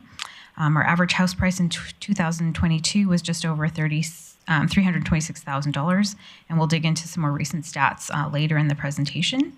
Our average age was 34 in 2021, reflecting an overall young demographic, and estimates place us slightly higher in 2022 at 34.6 for our median age. As of July 1, our population breakdown was roughly 20.5% in the 0 to 4 year age group, 70.4% in the 15 to 64 age group, and 9.1 in the 65 and older. And that tells us that people are staying. The bulk of our population is working age, and we have a growing youth population who will enter that workforce in the coming years. The dashboard also shows that we have slightly more males than females within the community, although we're not as skewed as some communities like Fort McMurray, where they have a significantly larger portion of males than females. Our highest grouping by age is 30 to 39 years of age, and we have a higher proportion of young people ages 0 to 9 versus our 55 plus age group. In terms of expected population growth, so the province has noted in their latest population projections released in July of this year under their medium growth scenario that the Edmonton-Calgary corridor, Census Division 6, 8, and 11, along with Census Division 19, which includes Grande Prairie, is projected to have the strongest growth. The province still projects that 1 in 5 Albertans will be a senior by 2051, and that 4 out of 5 people will be living in the Edmonton-Calgary corridor by 2051. Alberta's population growth is expected to be around 1.5%, with only Calgary, Edmonton, and CD19 expected to exceed that growth rate. And so while growth is expected in all regions of Alberta, some areas, including CD19, are favored to grow more, capitalizing on more newcomers arriving to the province. CD19, home to the city, continues to experience robust growth. So at 1.6%, the region's average annual growth between 2022 and 2051 is expected to remain well above the provincial level. And the region is forecast to have net inflows of migrants between 2023 and 2051. And with stability in oil prices, CD19 is expected to attract more people during the projected period. So if we look at the graph here in front, these are the components of population growth, which include our natural growth rate, our births minus our deaths, our international migration, our interprovincial migration, so people coming in and out of the province, our intra-provincial migration, those moving within the province. And we netted out at about 383, an increase of about 0.6% between 2021 and 2022. Our natural growth rate was 571, so births minus deaths, slightly lower birth rate with 969 births. We were just over 1,000 in the 2020-21 year, and a slightly higher death rate. Our fertility rates do remain above the provincial fertility rates. We talked a little bit about population growth on the provincial level. During the last 12 months, Alberta welcomed roughly 123,000 net international migrants and saw a net inflow of 56,000 interprovincial migrants. So the influx of international migrants to Alberta is significant. And if we look at our own data, it shows that our natural growth rate is just slightly higher than our international migration, which is likely due to us being a designated community under rural renewal. And Grande Prairie being viewed as a place for employment opportunities. It also indicates that immigration may play a role in population growth in the coming years. Immigration is also important as it alleviates the impact of population aging on labor supply. So as people retire, our international migration numbers offset some of that pressure in the labor market.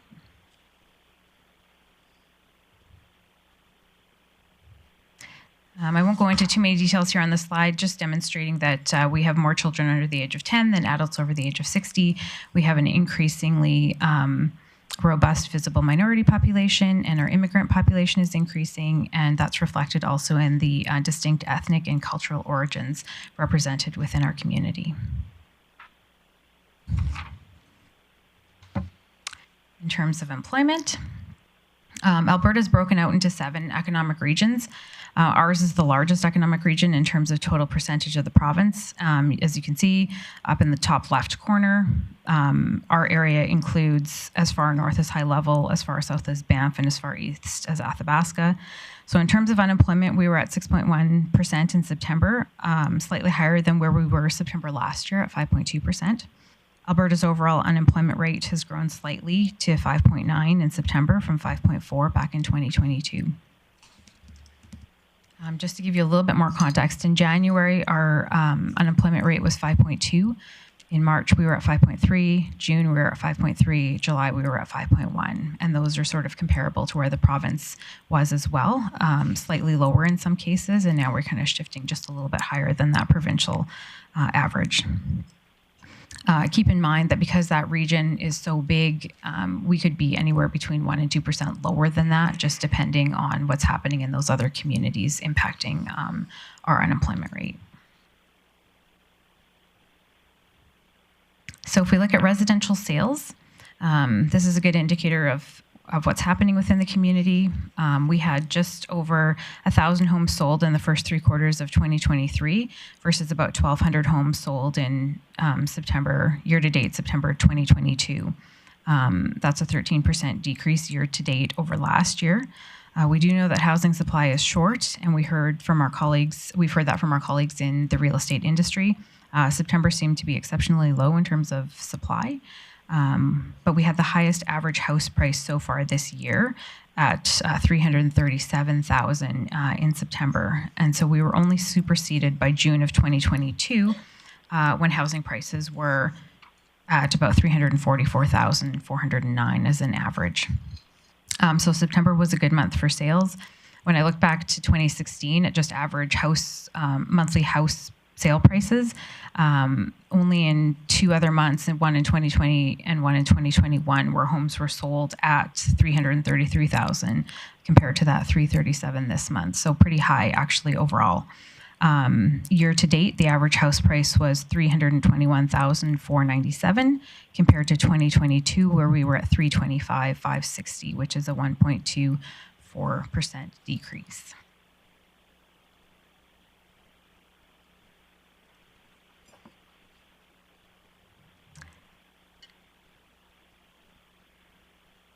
In terms of starts and rental vacancies, this slide is showing us information that we pull from CMHC's housing market portal. What you see here is September year-to-date stats for the region, so includes both the city and the county in terms of starts. We had a total of 148 starts in the region between single-family and multifamily starts, which represents a decrease of 43%, which is fairly significant.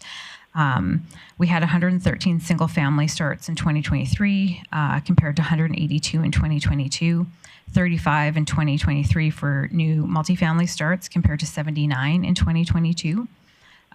What I will note is that we actually saw a really huge increase between 2021 and 2022. We saw a 76% increase in total new starts between 21 and 22, and now we're kind of seeing a little bit of that kind of reversal in that on the regional level. In their latest economic review, the province also noted a softening of construction intentions and kind of a weakness across the province. So it's not just here.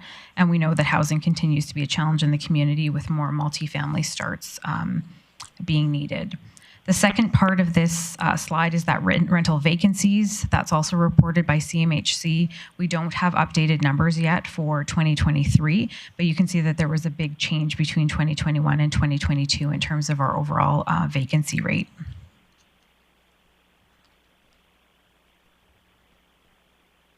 In terms of starts just within the city, and you can see that we have dropped within the city kind of compared to the region. So we had year-to-date city only 45 single-family, 6 semi-detached, 3 row, and 20 apartment for a total of 74 starts year-to-date for September 2023, compared to 2022 when we had 104 single, 18 semi-detached, 0 row, and 47 apartments for a year-to-date total of 169. So that's a 56% change overall in the negative. But current initiatives such as our application to the Housing Accelerator Fund and other housing-related options under consideration may support some growth in this area heading into 2024. Building permits volume, these are a really good indicator of economic health. We look at this data from 2 angles, one from the total number of permits that are pulled and also from the construction value of those permits. So you can see that there has been a bit of a drop between 2022 and 2023. So in September this month, we had 64 permits compared to 53 in September of 2022. So within the month, it was an uptick of about 21%. But year to date, we've issued 464 building permits compared to 589 in the same period last year, which is an overall decrease of 21%. In terms of construction value, in 2023, first 3 quarters, we were at 70.6 million compared to 94.7 million in 2022. This is a 25% decrease year to date for construction values. When we break that apart, there was about 28.6 million in residential compared to 43.4 million residential last year, 4.3 million for institutional. In 2022, we had 15.6 million. We did finish several large school projects, which kind of may impact some of those numbers. 5.7 million in the industrial side, 2 million in 2022, so we're up on the industrial side. And commercial is fairly comparable between last year and this year, 30.4 million in commercial and 32.9 million commercial last year.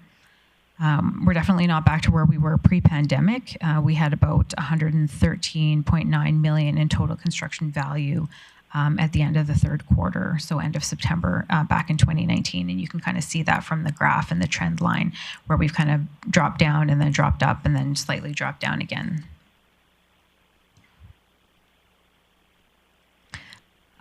We are fortunate to have a very diverse economy with traditional industries such as oil and gas, forestry, ag, and within the city, many businesses servicing these industries. We also have our traditional retail and commercial industries, tourism, and services, and new industries such as TV and film production, and we anticipate growth in our healthcare industries. The reason why I put this slide in here, we have a little bit of data that I thought might be interesting for council to know from our regional labor market partnership and some of the research that we've been doing. Retail trade, construction and mining, quarrying, and oil and gas extraction are the top industries by employment based on percent of jobs for 2022. Future growth in jobs is expected between 2023 and 2028 to be in accommodation and food services, mining, quarrying, and oil and gas extraction, transportation, and warehousing based on StatsCan and some lightcast modeling.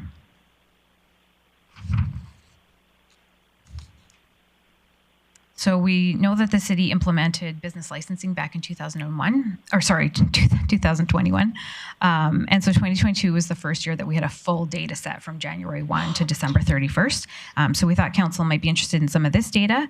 In 2022, we had 1,654 commercial businesses and 884 home-based businesses. Those are resident-only businesses. And then we have the 360 non-resident businesses, giving us over 2,800 businesses within the city. There are, in 2022, we reported that there was 250 new businesses that we saw opening up in the city. Already at the end of third quarter, I think we're over 300 new businesses that have opened, and over 3,000 businesses overall that seem to have gotten their business license. So there are some businesses that are exempt from getting those business licenses or are licensed through the province in other ways. So there's obviously more businesses in the city, even from those numbers. But this is just based on our data that we have on the business license side. If we break that down, we actually had broken it down into the top 5 sectors and then decided to do top 10 because the first 5 were quite interesting when we look at the number of businesses in the different sectors. So our highest sector is the full service restaurant and limited services eating places, personal care services, janitorial, hair care and aesthetics. And then we get into the oil and gas, construction, accounting, and automotive sectors as we get into the top 10 sectors. So those are our top 10 business sectors just based on our business licensing. When we look beyond city borders to the region, we look at well licenses. We look at drilling well licenses and then drilling completions. Well licenses are a good indicator of future investment and what we anticipate happening in the region. So in September, our year-to-date total for all licenses, including oil and gas, which you see up here on the table, and also water, waste, and brine, we had 720 compared to 752 in 2022. That represents a slight decrease of 4.2%, although we're significantly higher in 2022 and 2023 so far than we have been since 2018, where we were at 715. And before that, 2015 was the highest year-to-date September total at 745. So it's promising, and there's lots of things happening in the region. The province has also noted that there's been an uptick in drilling licenses and the number of rigs drilling across the province as well. In terms of drilling completions, so well licenses are the indicator. Drilling completions, as the department likes to say, are the truth tellers. We had a total of 701 completions in the first 3 quarters of 2023 compared to 765 in the first 3 quarters of 2022. So a slight decrease, 8%.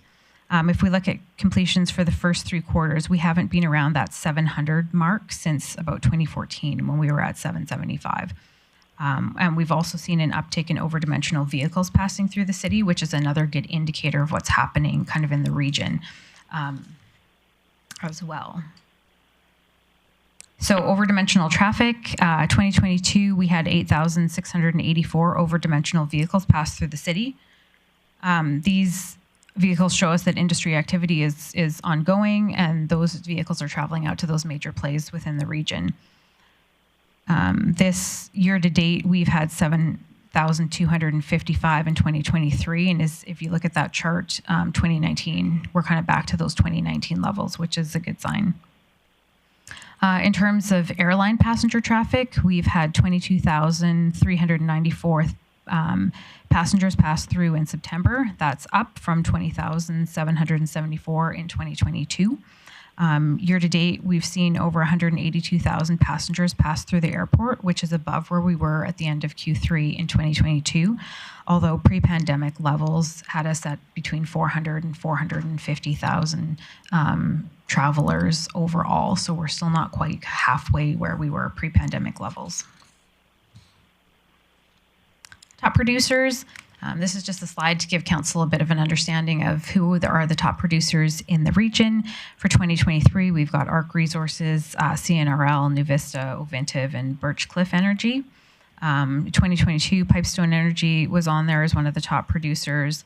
I believe in 2023, they entered an agreement to be acquired by Strathcona Resources. So don't have any more information kind of on that. But those are our top producers for 2023.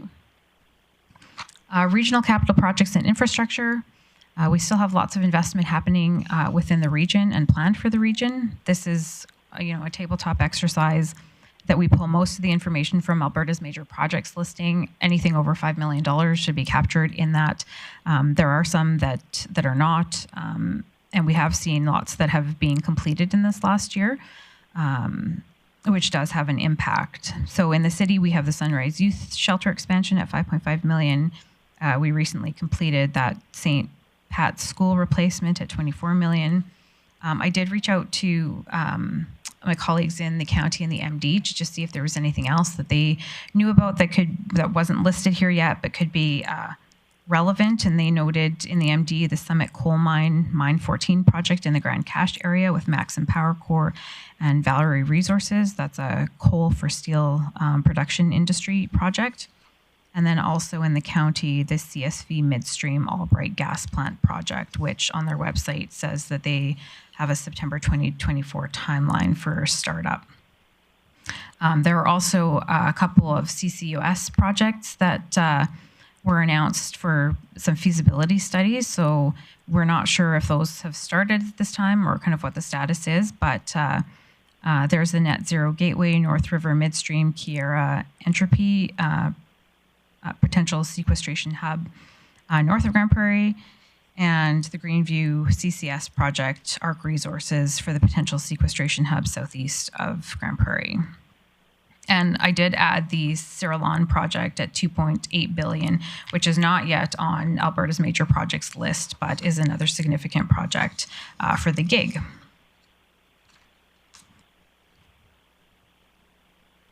So, speaking of the gig, that's the Greenview Industrial Gateway. We monitor economic activity. We aren't just looking at the city. We do consider what activity is happening in the region, and the gig is a big one for the MD. One of the areas that they're looking at development is this world-class eco-industrial park that's 32,000 hectares. Northern Petrochemical and Siralon are examples of the type of projects that gig is looking to have start up there. And it's a planned district for large-scale, heavy industrial, pre-planned infrastructure and utility corridors, so getting to that plug-and-play site. The two biggest projects there are Northern Petrochemical Corporation, significant project in the region that's planned, will be situated on 295 acres of land in the gig, a $2.5 billion facility that will use carbon capture, utilization, and storage to produce up to 200 million tons of blue methanol and blue hydrogen per year that can be converted to ammonia. The project is significant, expected to create up to 4,000 construction jobs and 400 long-term jobs. In April of last year, the MD announced that they had signed an MOU with Siralon, announced a 200-acre purchase from the MD. They're proposing to construct a gas-to-liquids GTL facility capable of producing 24,000 barrels per day to manufacture clean, environmentally friendly, ultra-low sulfur diesel and specialist projects. And they will also be using CCUS technology as well.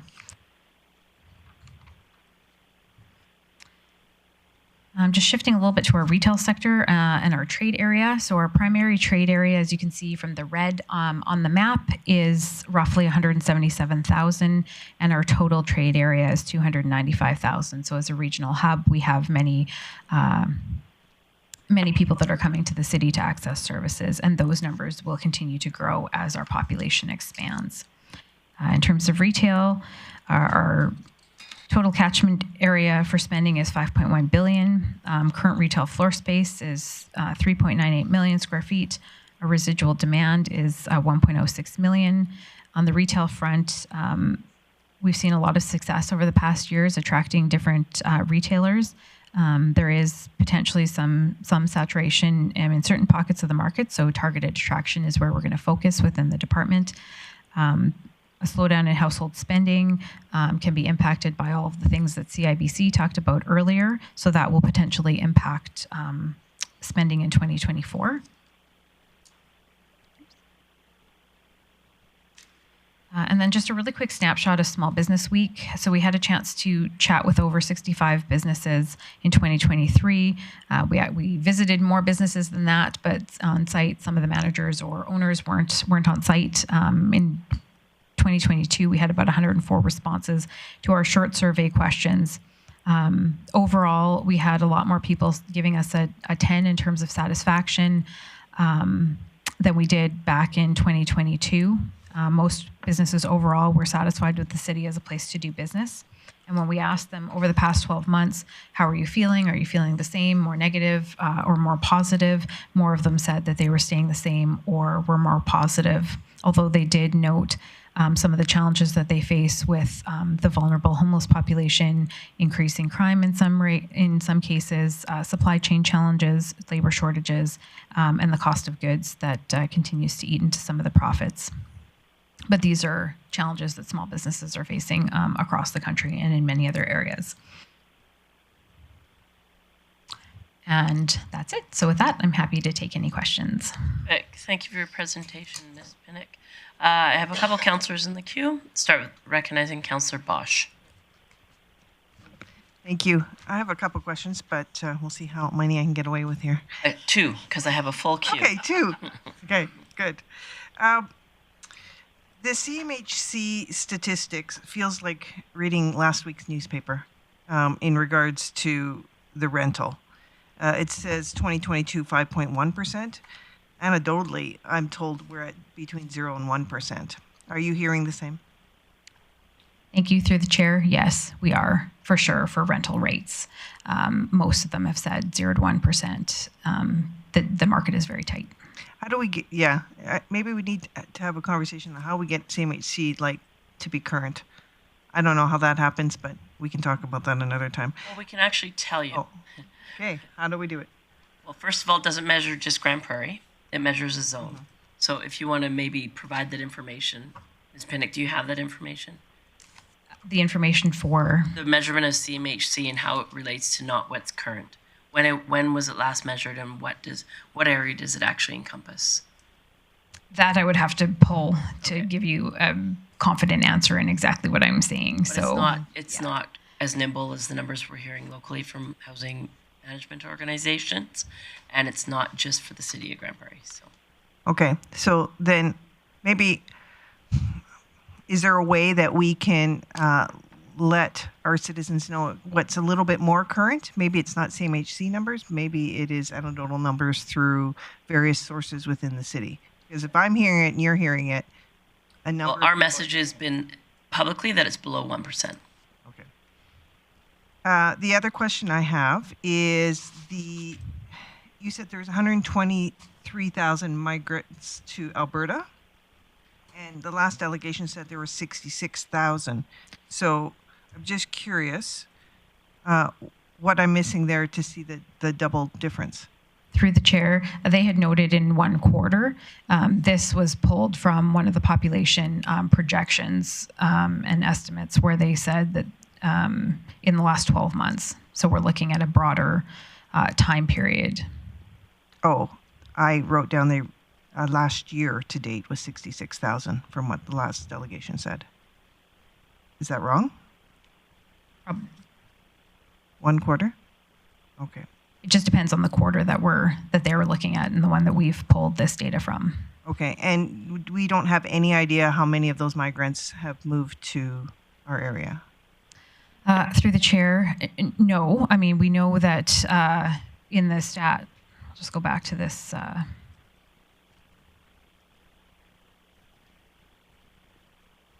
Population growth. We had, give me 1 second here. You had 1.5% growth population forecast for Alberta, but I didn't recall what was our area.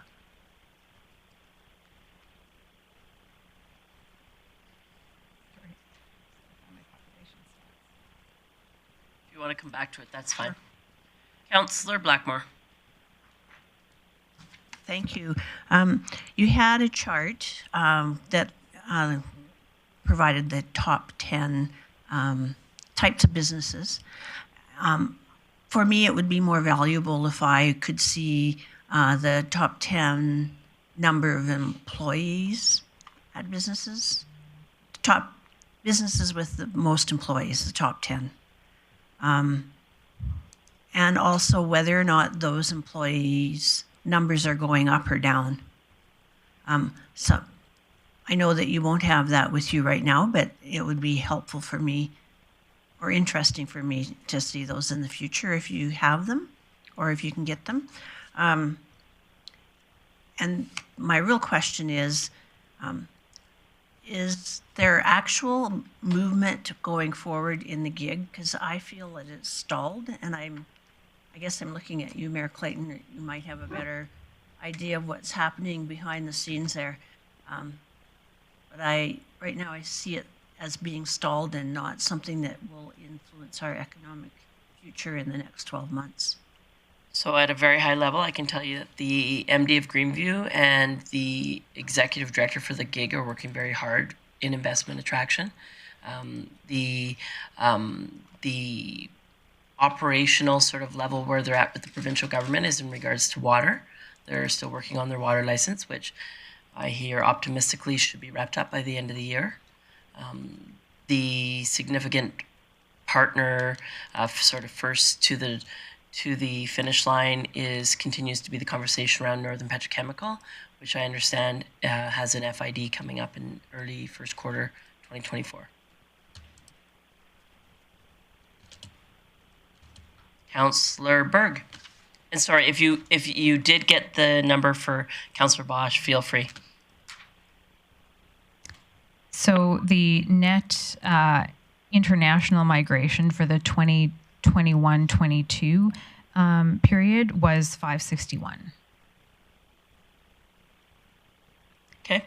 Sorry, one other piece I'm going to add quickly on gig. They are aggressively working with CN in regards to rail capacity is the other piece. Councillor Burke, sorry.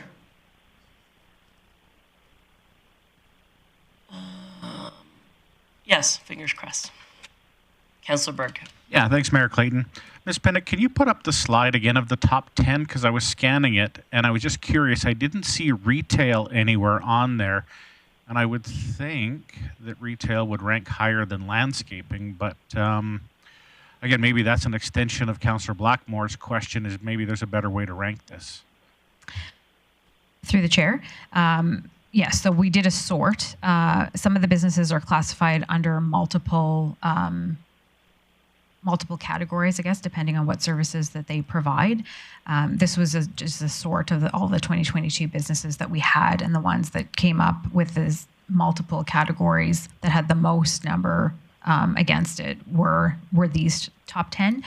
It is slightly different, I think, for 2023, although not too much, but we can certainly look into the data further. That's part of what we're looking to do over the next couple of years, is to take all of the information. Ideally, if we could get a sense of who's closing in what sectors, who's opening, where we're seeing growth, that would give us a better understanding of our local business network. Okay, thank you. Following Councillor Berg's vein, I think it's really important to see that retail sector. It's a significant driver for in that secondary and tertiary trade market of people that come to our community. Janitorial services are great, but they're not bringing people to stay at hotels and use our facilities. And so that retail sector, I think, is a really important number going forward. I see no one else in the queue, so I thank you for your time. Really appreciate it. Council, before we start a new thing, I'm actually going to time the break right now. It is 10:51. We will be back at 11 o'clock. Thank you. That's all you get.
Welcome back to the 2024 budget deliberations. Today is November 15th, 2023. We are now at item number 8 on your agenda, which is the operating budget.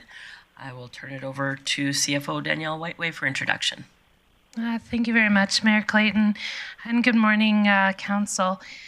So just as an introduction, administration has this year we're confronted with a challenging fiscal landscape, and it's going to require over the next few days careful deliberation, innovative strategies, and prudent financial management. The City of Grande Prairie's 2024 budget presents a task that requires a delicate balance between the aspirations of our community and the realities of financial constraints. The budget being considered includes a number of factors that shape this year's budgetary challenges. The costs associated with delivering municipal services, this from sports and recreation to parks, public safety, infrastructure maintenance, have been consistently on the rise. Contractual salary and other obligations, fuel and utilities, and general inflation have put great strain on the costs of services. This budget includes increases to only contractually obligated, regulatory, or legislative required costs, or where proven required in order to maintain current service levels. The capacity to generate revenue is a significant challenge. Our municipality generates a significant portion of revenue via taxation, however, has seen very little growth over the last 5 years. This not only impacts the city's breadth of taxation collection, but also the other services associated with growth, such as development and permit and inspection revenues, which are anticipated to remain low. Additionally, revenue streams are changing, with increased provincial regulations on automated traffic enforcement, a reduction in infractions administered with less violations. We are expecting a reduction in these types of revenue sources. As such, we've explored alternative avenues and looked and analyzed multiple revenue lines, including our marketing and advertising, and looking for opportunities to be able to increase these revenues. The diverse and growing needs of our residents underscore the importance of investing in infrastructure, social programs, and quality of life improvements. Balancing these demands against budget will be our greatest challenge into the future. So included in the 2024 budget are investments in sport tourism, investment attraction, a new recreation facility, and more. Maintaining fiscal responsibility requires a keen eye on our reserves, debt capacity, as well as our investments. We must ensure that our reserves remain robust, capable of handling unforeseen emergencies, and safeguarding the financial future of our municipality. We also need to ensure that we maintain responsible debt and related service levels. So to address these pressing issues, we've spent countless hours reviewing line-by-line budgets. We've ensured that increases are proposed only when obligated or required. We've engaged in a comprehensive and inclusive budgetary engagement process, inviting input from all stakeholders. This includes internal stakeholders, residents, local businesses, community organizations as well. And we've continued to encourage innovation, efficiency, and a focus on long-term sustainability as we built a budget that reflects the aspiration and values of the city and the reality of financial pressures as well. So as we take these next few days and present the 2024 to 2027 operating and 2024 to 2028 capital budgets, we are proposing a 6.09% tax increase. This will support the continuation of all services that residents see today in the same capacity that they're accustomed to. And this equates to approximately $15.83 more per month for the average residential taxpayer. Additional investments are included but would require additional taxation to fund. These include a number of different options, as well as some mitigating strategies to help reduce that 6.09% will be presented. This budget includes our challenges and investment for future sustainability, while looking to invest in community needs and council priorities, ensuring that we are able to maintain current service levels.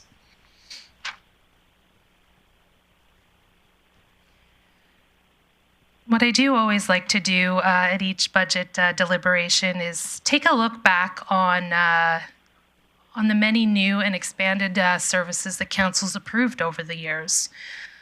So the Public Security Unit was a pilot project that began in August of 2022 and is set to complete December 31st of this year. Council had allocated over $1.2 million for this project.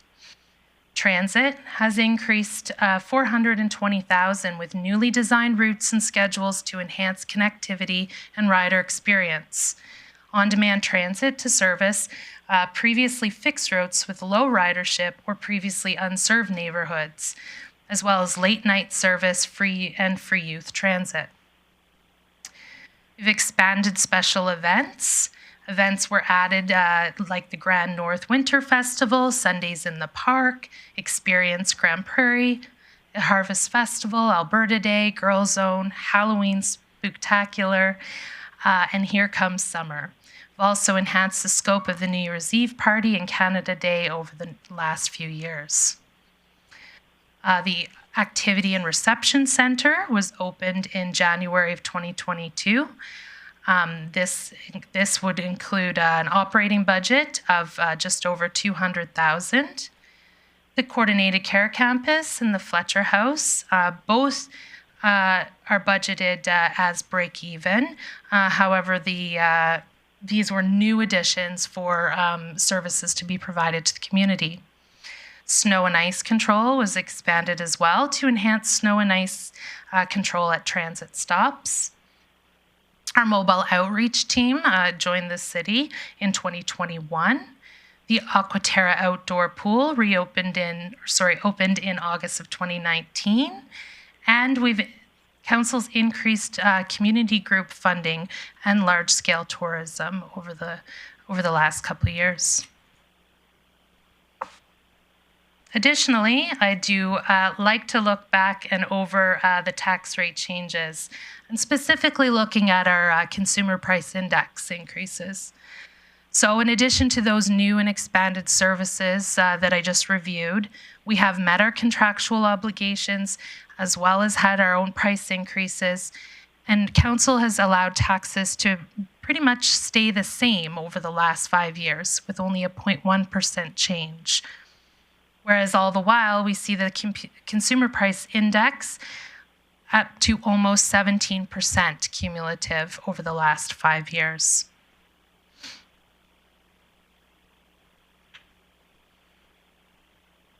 An average single-family dwelling in the city of Grande Prairie has an assessment value of about $310,000 and would pay just over $3,000 in municipal taxes. The remaining $821 that you see for total taxes is for requisitions for the public and Catholic school divisions, as well as seniors housing. This chart shows other Alberta municipalities and their median single-family dwelling assessment, municipal taxes, and total taxes. The amount that a municipality needs to levy each year is determined at budget and finalized with the mill rate each spring. Each municipality is unique and can offer many different services. Some municipalities are closer to large urban centers and may not require the same services as others. Some have alternative revenue sources from utilities or higher franchise fees or other businesses creating revenues. Also, just to note, this is strictly based on residential. Many municipalities on this list have a higher rate for non-residential than the city of Grande Prairie, so they are able to collect more from those types of properties, potentially allowing for a little lower of a mill rate on residential. Policies, practices, alternative revenue sources, your taxation assessment base, service delivery models, and location will all influence what needs to be levied each year.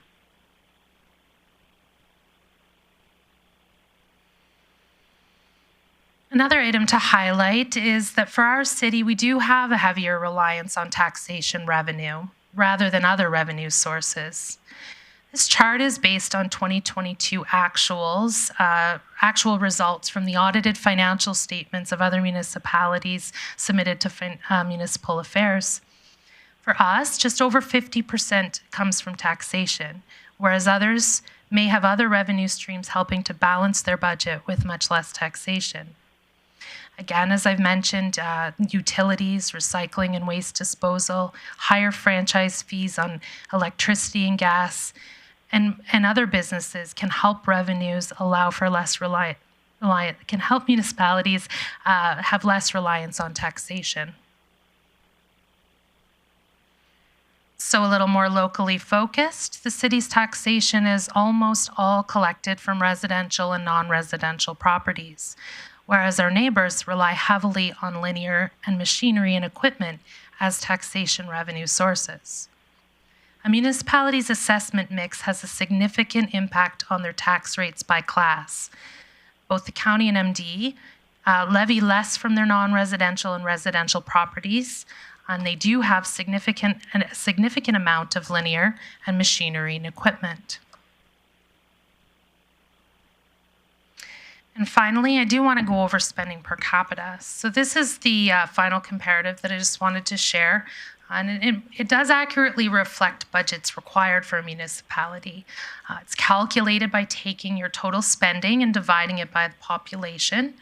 And again, this is based on actual spending.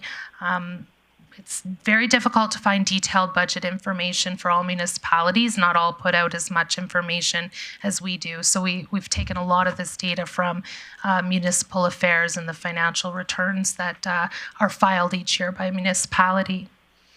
So if you take a look at this, the city of Grande Prairie is very close to average in spending per person. And it is similar to many here and below the county of Grande Prairie as well as below the city of Lethbridge. And again, many factors impact what a municipality needs to spend. Back to your location, if you're close to a large center, you may be able to share resources or perhaps not need to offer all services that we in the city of Grande Prairie have to if you're neighboring a larger center. Age of infrastructure, determining the levels of service, the ability to attract staff, and much more is going to impact a municipality's annual spending.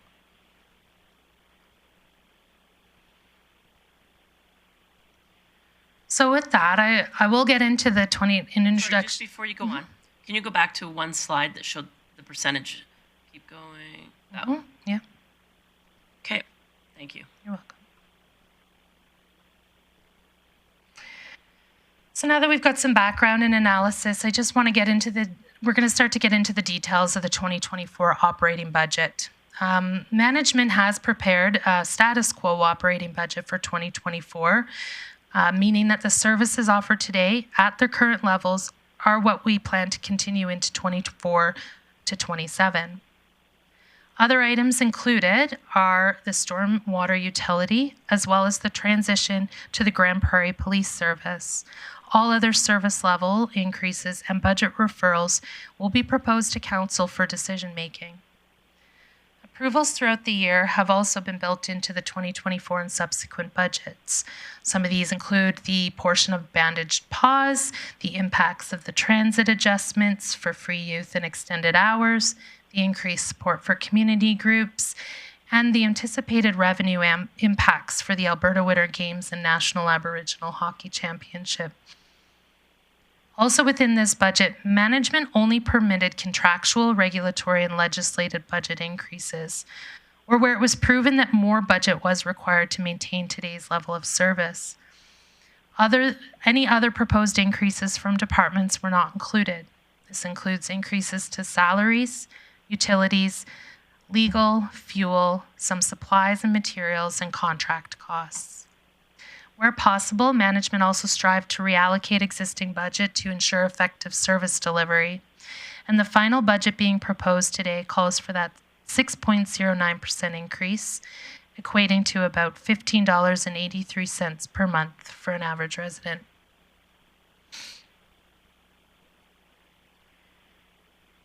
To more effectively meet the priorities of Council, the corporate leadership team made some budget adjustments and realignments, which are included in the budget that will be proposed today. In the Community, Social and Development team, we had a vacant supervisor position in which the corporate leadership team had determined was no longer required. The Energy and Environment Director has retired, and that budget was used to fund a new Parks Biological Manager position. Additionally, significant advertising revenues were centralized into the corporate marketing team for transit, parks, the Aquaterra Outdoor Pool, Dave Bar, Design Works, Hanson Lincoln Field, Eastlink Center, and Bonnett's Energy Center. And we reevaluated those budgets and saw an opportunity to increase revenues by about $360,000.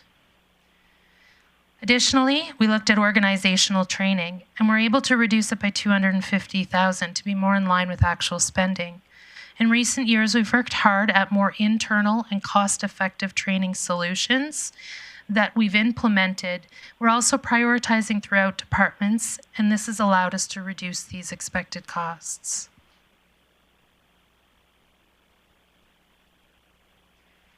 City has 2 unions, as well as out-of-scope employees. CUPE has an active collective agreement from January 1st, 2022 through till December 31st, 2024. And salary budgets have been adjusted to reflect cost of living increases and increases related to years of service. The IFF has an active agreement as well and are set for wage decision making, but have not yet decided on wages for 2023. Finally, all out-of-scope positions have been budgeted to include step entitlements for staff and a cost of living increase. Salary increases attributed to this are about $3 million. With staff costs being the greatest expense line for the city, there is also opportunity there for savings when positions turn over. Vacancies and attritions happen naturally, and they reduce costs. And we do estimate what we anticipate this to be each year. 2023's budget was an aggressive target that we're not realizing as we had hoped for. So this budget was adjusted to a more achievable amount for future years and reduced by $670,000. With the transition of the Grande Prairie Police Service, it was determined that 8 less RCMP officers would be required for 2024. Even with this adjustment, we are not able to decrease the total RCMP contract budget, as officers now have an average cost of around $220,000. This is with union agreements, as well as increases to admin overhead charges. Even a reduction of 8 officers has a budget increase from 23 to 24 of about $60,000. The total budgeted increase to the RCMP Grande Prairie Police Service is a combined $1.5 million. However, had it been strictly RCMP, would have been almost 1.9. When we work through budgets, we of course consider inflation. Fuel costs is one example where we've seen nothing but this increase year over year. For 2024, the adjustment required was estimated at $200,000. This is determined necessary, to ensure that we could continue status quo delivery of services that require this type of expenditure. Similarly, utilities have increased. We have new streetlights installed. We've switched the streetlight inventory to invested, as well as delivery charges on electricity are anticipated to rise by 20%. Consumption is regularly monitored, and we do adjust when required. And the overall impact on the city's budget is estimated to be $1.4 million for 2024. We have reduced this as planned using funds from ATCO for the investment of the streetlights, which is being held in the Financial Stabilization Reserve, and that the amount recognized for 2024 is $750,000. So those are just a few examples of where we have been faced with some unavoidable increases to our budgeted expenditures. Much work was done over the past few months to ensure that the expense budgets being presented today were only increased if it was proven required in order to continue current service levels. We don't take a blanket approach to applying inflation, but rather require that a budget expense only be increased if contractually, legislated, or required, or proven to be required to maintain a service level.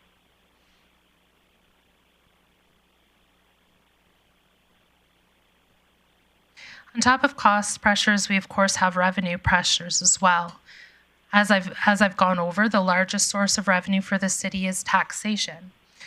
However, the city also has a number of other revenue streams that are included in the budget each year. When putting together the budget to present each fall, we look at trends, known changes, and adjust these revenues accordingly. For 2024, we are anticipating another year of limited taxation growth, lower permit and inspection revenues, and less court fine revenues. Growth is the new assessment added to the existing tax base that produces new tax revenue for the city. In past years, the city of Grande Prairie was fortunate to have exponential growth with new homes and businesses being built. At its peak in the earlier 2000s, approximately 2006 to 2007, we would see 6 to 7% growth, or over $3 million a year. For 2024, we are budgeting $600,000 of new growth in the city.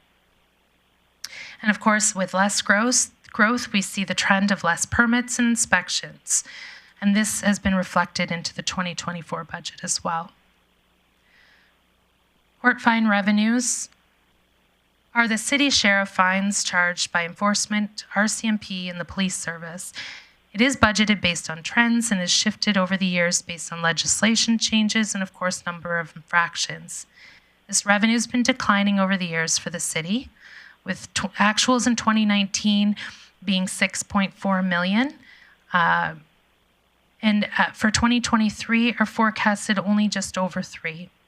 So going into 2024, we are requiring a decrease in this budget.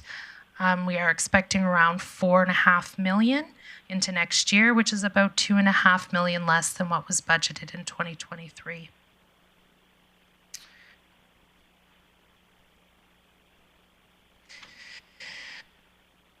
The Grande Prairie Police Service has been included in the 2024 deliberation package. The Police Commission approved the 2024 operating and capital budgets for the police service on September 14th, and we'll be here to present to Council for approval of the tax requirement. The Grande Prairie Police Service is governed by the Police Commission, who are responsible for approving a budget to support the legislated services under the Policing Act, as well as meet local priorities and needs. Included in the budget are enforcement services, mobile outreach, the commission and service itself, as well as operations support and the RCMP contract. Provincial transition funding will cover transition-related costs until the transition is complete. For decision from Council, the net tax funding required for the operations of the Grande Prairie Police Service is $35.16 million for 2024. There will also be a request to continue the public security unit, which will be elaborated on later in the presentation.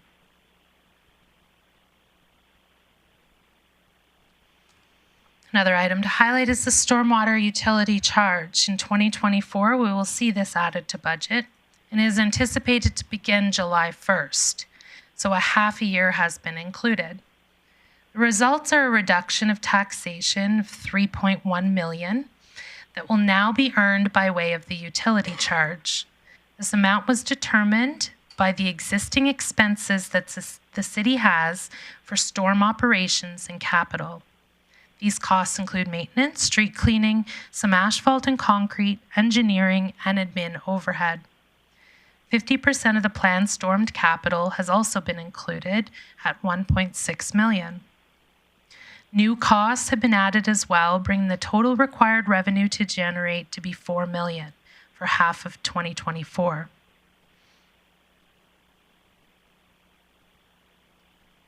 To build on that information, here's a snapshot of the proposed stormwater utility budget. This assumes a July 1st start, consists of existing previously tax-funded expenses of $3.1 million, along with $270,000 of new expenses required to operate, such as billing administration, and a request to increase capital by $625,000. An increase to capital will allow for our rate to be stabilized into future years, as some years will require greater capital investment than others. The intention with the additional $625,000 is to smooth that out over time so that the utility rates will not require spikes and dips in years when capital requirements fluctuate. This is a request that will require council decision.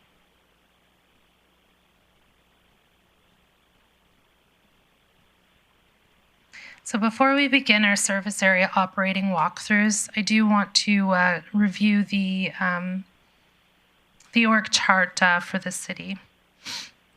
So to effectively deliver city services and ensure success of council strategic priorities, city admin's been divided into 5 service areas, overseen by the city manager, who reports directly to council.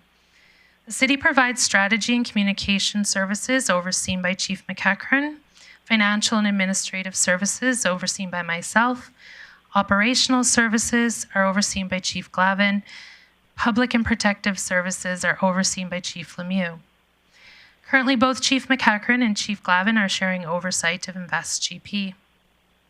Also reporting to the city manager is the city solicitor, Mr. Freeman, who provides and oversees legal and risk management for the city.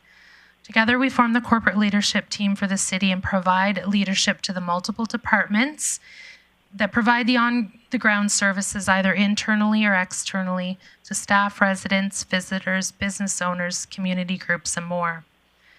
The Grande Prairie Police Service is new this year, and although not governed by council, but rather the commission, are still included in the city's budget, as they do require tax funding to sustain operations. Chief of Police, Chief Lacusta, reports to the Grande Prairie Police Commission, who in alignment with the Police Act determine the services to provide and how to deliver those services. Chiefs will present information on the services and budgets for their respective service areas, including the Grande Prairie Police Service. And I'll pass it over to Chief Glavin to start with operational services. Would you like to take questions now or by department? Thank you, Mayor Clayton. We had planned to do a question period at the end. And just for council's information, we will, so presentations will go through, then we can come back by department. Following that, we will start to tag items that you would like to get further information on. So go ahead, Chief Glavin. Thank you, Mayor Clayton. We'll start off with corporate facility management. So for each of the departments, I'll run through briefly just what the services they provide and roughly what that means.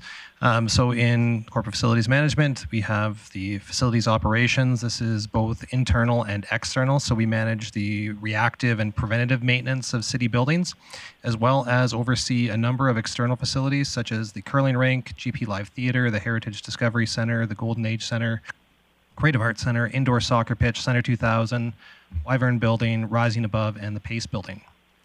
On the facility asset management side, we analyze data from operations and project management divisions, monitor building conditions, and prioritize maintenance and projects. In the facilities project management side, this is the leading of all capital construction projects and building improvements, as well as offering consultancy services to departments for future project planning, so things like the outdoor covered structure when we're looking for what costs might look like. As well on the facility renewal side, this is all projects that ensure we comply with municipal, provincial, federal codes and standards. In engineering, our linear asset management is the management of all of the city's roads, sidewalks, pathways, and bridges. On the engineering permitting side, this is where we issue permits for barricades, driveway crossing, excavations, and other related development permits. Engineering studies, this is looking at things like the Bear Creek Corridor study for slope stability, the Transportation Master Plan, where we look out into the future as far as what the city's requirements are for future infrastructure. In capital construction management, we manage contracts, consultants, oversee inspections, handle payments and approvals, so all of the road projects, bridge projects, any of our major infrastructure. Lot grading, approving all and issuing permits for lot grading and sewer connections for new development. In storm drainage management, you've already heard from our CFO on this and with the stormwater utility, but this department assesses and monitors all of the city's stormwater and drainage infrastructure. In the slope and outfall monitoring, this has remedied any of our stability issues to prevent infrastructure or property damage. So a key project this year would have been the 68th Avenue slope failure and remediation. Design and construction manuals, this is where we detail the development requirements to maintain city development and all new developments in the city. And then on the development agreement side is kind of the implementation of a lot of that stuff in the design and construction manuals, where we negotiate and prepare agreements with developers for constructing public utilities for both the city and Aquaterra. In environment and parks, we have turf mowing and maintenance, managing all of the upkeep of the boulevard, parks, sports field, public utility lots, city lots, natural trails, and roadside ditches. In the trees and plants side, we maintain all the city's trees, including watering, pruning, the removal and replacement, as well as overseeing all the natural tree stands throughout the city, so Muskogee Park being a key portion of those. On integrated pest management, where we oversee mosquito control programs, manage control of insect infestations, as well as plant diseases, and control for noxious and prohibited weeds. Asset management inspects and maintains all the park's assets, this being anything within the Muskogee corridor or any other park that the city owns and maintains, as well as completing daily upkeep of both the natural and paved trail systems. Sanitation and pageantry ensures that parks, boulevards, and green spaces remain clean. A key one of these would be Jubilee Park, where you see a significant amount of the pageantry side with the flowers. Cemetery operations, we manage the administration of the cemetery with grave lot plot sales, reservations, as well as monuments, maintaining all the records and overseeing the day-to-day maintenance of the cemetery. In fleet, the equipment and vehicle maintenance, relatively self-explanatory, but is all of the maintenance, the planned maintenance, and reactive maintenance to the city fleet. In addition, we also service Alberta Health Services. Ambulances are done through the city's fleet, as well as Grand Spirit Foundation vehicles. In the fleet asset management, we monitor the health and status of the fleet, manage replacements, coordinate the outfitting of units, and oversee new vehicle acquisitions. In inventory management, we manage all of the inventory of parts, supplies, fuel, and oil, as well as the responsibility for procuring all non-inventoried parts necessary for equipment repairs. As you'll see in the budget on this one, there is a fairly significant revenue change. That is internal charges throughout the city, where fleet charges the departments, so we can understand what it's actually costing the departments, actually costing the fleet to maintain all of the city's vehicles. You'll see this reflected in increased expenses through the other operating departments that have substantial fleet. But ultimately, it's in and out. In transit, we have our conventional transit services, where we delivered fixed route services with low-floor buses equipped with ramps and securement for wheelchairs and scooters to enhance accessibility. We have our private charter transportation services that we provide for a fee, as well as the Grande Prairie Accessible Transit, which picks up most of the people who can't access conventional transit through either door-to-door shared transit service for individuals with permanent or temporary disabilities. In transportation services, our signals group conducts visual inspections and preventative maintenance for all of our traffic light controllers throughout the city.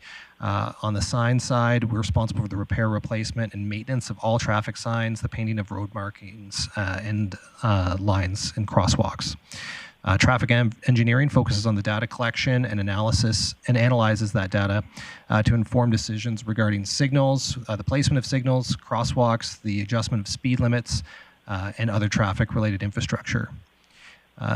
Maintenance of roads, so that is all of our pothole repair, crack sealing, dura patching, skim patching, as well as the maintenance of gravel roads. Street sweeping and spring cleanup. This is where we remove all of the sand and debris that we've accumulated over the course of the winter, and that minimizes the contamination that goes into the storm system and ultimately makes its way to our natural bodies of water. Snow and ice control, we manage all of the city's roadways for the Priority 1 and Priority 2 roads, and then the Priority 3 roads are done through contracted services, as well as the maintenance of pathways, bus stops, and parking lots. In stormwater maintenance, and this is the repair of all catch basins, manholes, and other drainage system components to mitigate flood risk and manage the thawing of frozen drainage infrastructure in the spring, when we typically have the majority of our drainage issues. And spill response. This is where Anytime, specifically in the spring, we tend to have a lot of spills that happened over the winter that once things thaw, the water conveys anything that was spilled into our drainage infrastructure, making its way to either the Bear Creek corridor or one of our ponds. And we're required to manage any of those spills. And transportation in combination with energy are the ones who manage that process. Actually, not energy, environment, my apologies. And ultimately, the stormwater utility is kind of the collection of a lot of the services that are provided by transportation and engineering that are now going to be reflected in a utility. And just to summarize, this is where transportation and parks is primarily responsible for the operations and maintenance of the storm drainage system on the day-to-day functionality of it. And engineering services handles the work such as stormwater studies, overseeing planning, and all of our major capital construction projects related to the system.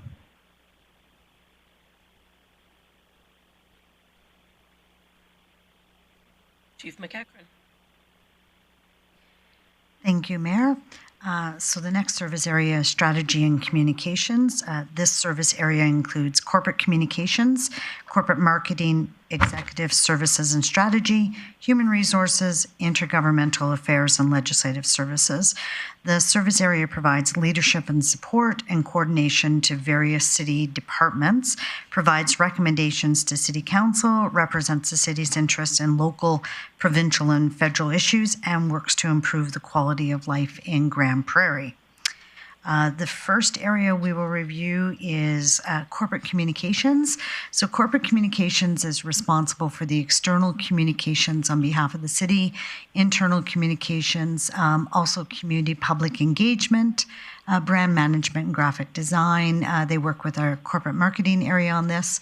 Access GP, which is our basically our contact center, which represents or works with various departments in ensuring that citizens receive timely and accurate information and services, and also with dispatch services. So for corporate communications, you will see that there is a recommended adjustment for the budget of $97,617. That's including software costs, which were transferred to IT. That's Salesforce software costs, and Sprout social software, which was transferred to corporate marketing. The next one is corporate marketing. Corporate marketing is responsible for brand strategy and management, which is quite extensive. Our marketing strategy for the city and the execution of that, graphic design within the city for all different departments, and also sales and sponsorship.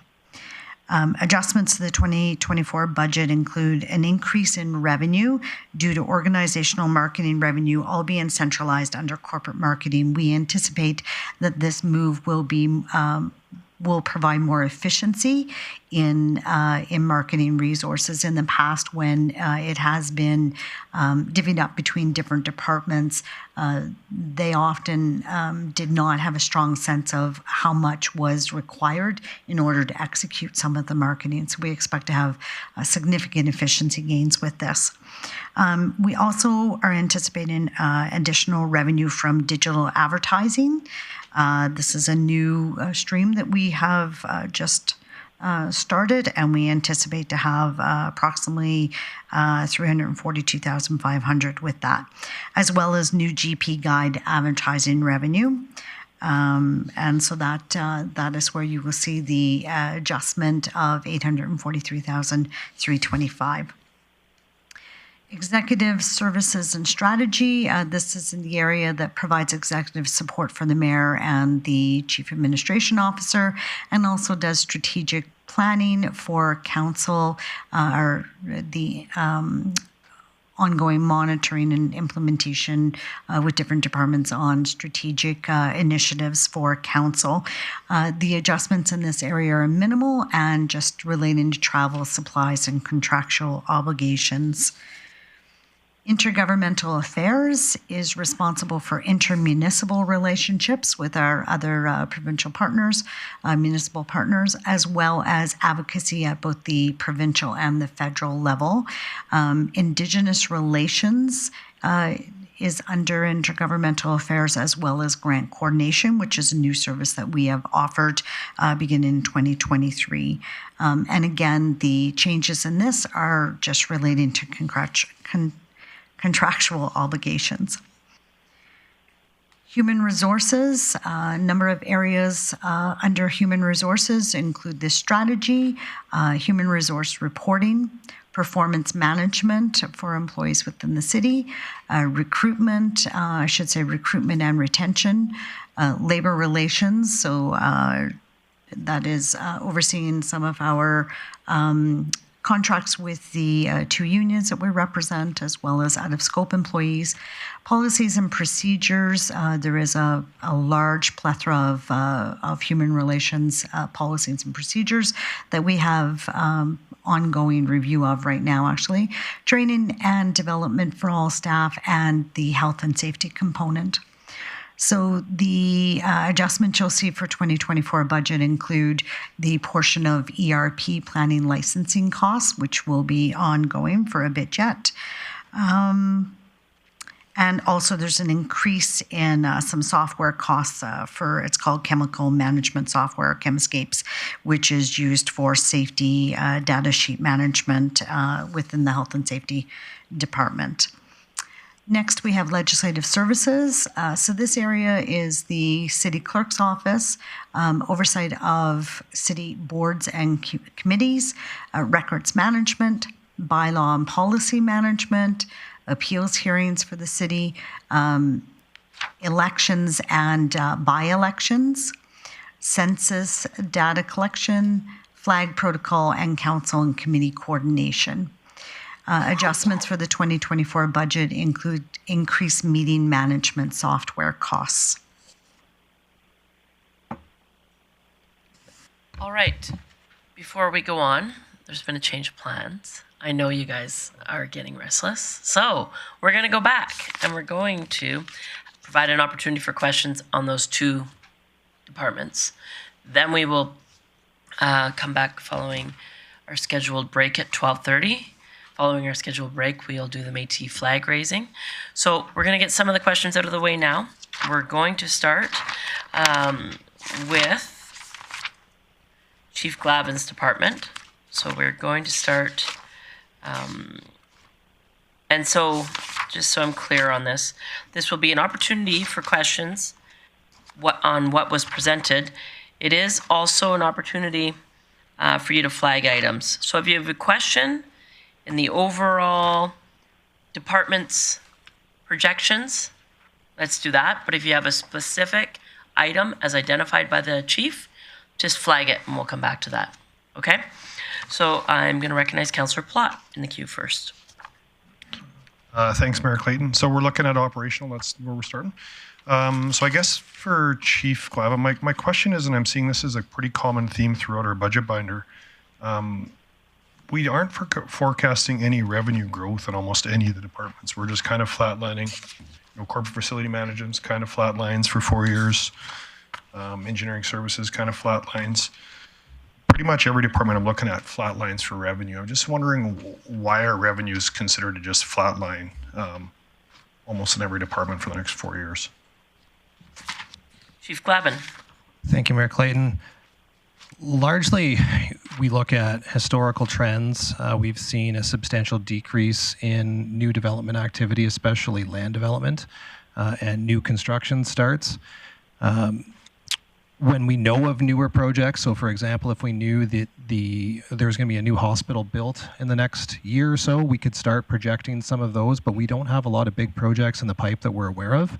So anything that would spike above a baseline amount of activity is speculative at this time for us. So we've made a fairly conservative assumption over the next 4 years until we know specifically of something that's going to change it, or we see a change in kind of the directionality of development in the city.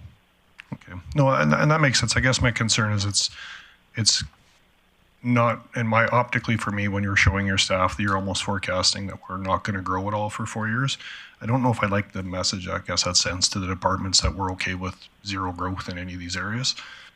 My second question, and again on these, is when I look at, and we had an opportunity to email our CFO in advance on some questions. And so one of the ones, and I had asked it with Wood Gundy here and CIBC, is our wages are on average going up 8.5% this year. And yet every department I look at as I go through here, very few of them are moving up by 8.5%. So I'm seeing a real disconnect of why wages, when I look at some of the departments, are very, very wage focused, yet when I look at the actual department budget, they're not moving up at the same pace as what we're seeing wages are going up. So can you explain the correlation between those two? It's not just operations. I see it as a theme throughout the 4 departments or 5 departments. Can I ask Ms. Whiteway to take that one? Thanks. Certainly. Thank you, Mayor Clayton. So in general, and I'm going to assume you're looking at the overall wages for the city and that being an 8% increase on the total. Yep. Right. So that does include our union agreements, our required step contractual steps in wages. So, but what's key there too is we now have Grande Prairie Police Service members being added to our salaries and benefits, whereas before they would have been, RCMP would have been classified under contracted services. So this is adding to our salaries overall as an organization. But when you look at the department by department salaries and benefits, you're going to see much less than 8% as you're just looking at the union agreements, and we have not added any new staffing in this budget. So for Councillor Plott, and it doesn't need to be right now, are you able to take out the policing, because there's a revenue stream for that, and have a better number so we have a better understanding of what the overall, and if you have it now, great. If you want to come back, fine. Yeah, I think I'm just going to go back in my notes. Okay, I'll go to the next one if that's okay. No, it was, I believe, 3 million is what I spoke to earlier. Just one moment. Okay. Yeah, 3 million would be without the additional Grande Prairie Police Service members. So the percentage, sorry, so I'm not flipping back and forth. Sorry, I will calculate that and get back to you. Thank you. Yep. My mic. So if I look at it, just even engineering services for one line item, I mean, it basically doesn't move from 24 to 25 to 26. It's barely moving. And yet we're going to have some kind of inflationary wages in an area that's mostly staff. So I'm really confused again on the correlation of wage increases and not seeing it show up in budgets. Wait. Right. So when we budget, we assume that all staff here today remain in place into the future. So for a department like engineering, you have some very senior staff who will max out on their steps, and they'll only see we may anticipate very small cost of living adjustments, but we do take seniority into consideration when we're budgeting. So an area like engineering, you would see the increases in later years become much less than they would perhaps now if there's step movements. Sorry, I'm still really confused. Again, when I look at engineering services at $2.8 million, we're moving it up by $11,000 the next year. I don't know how even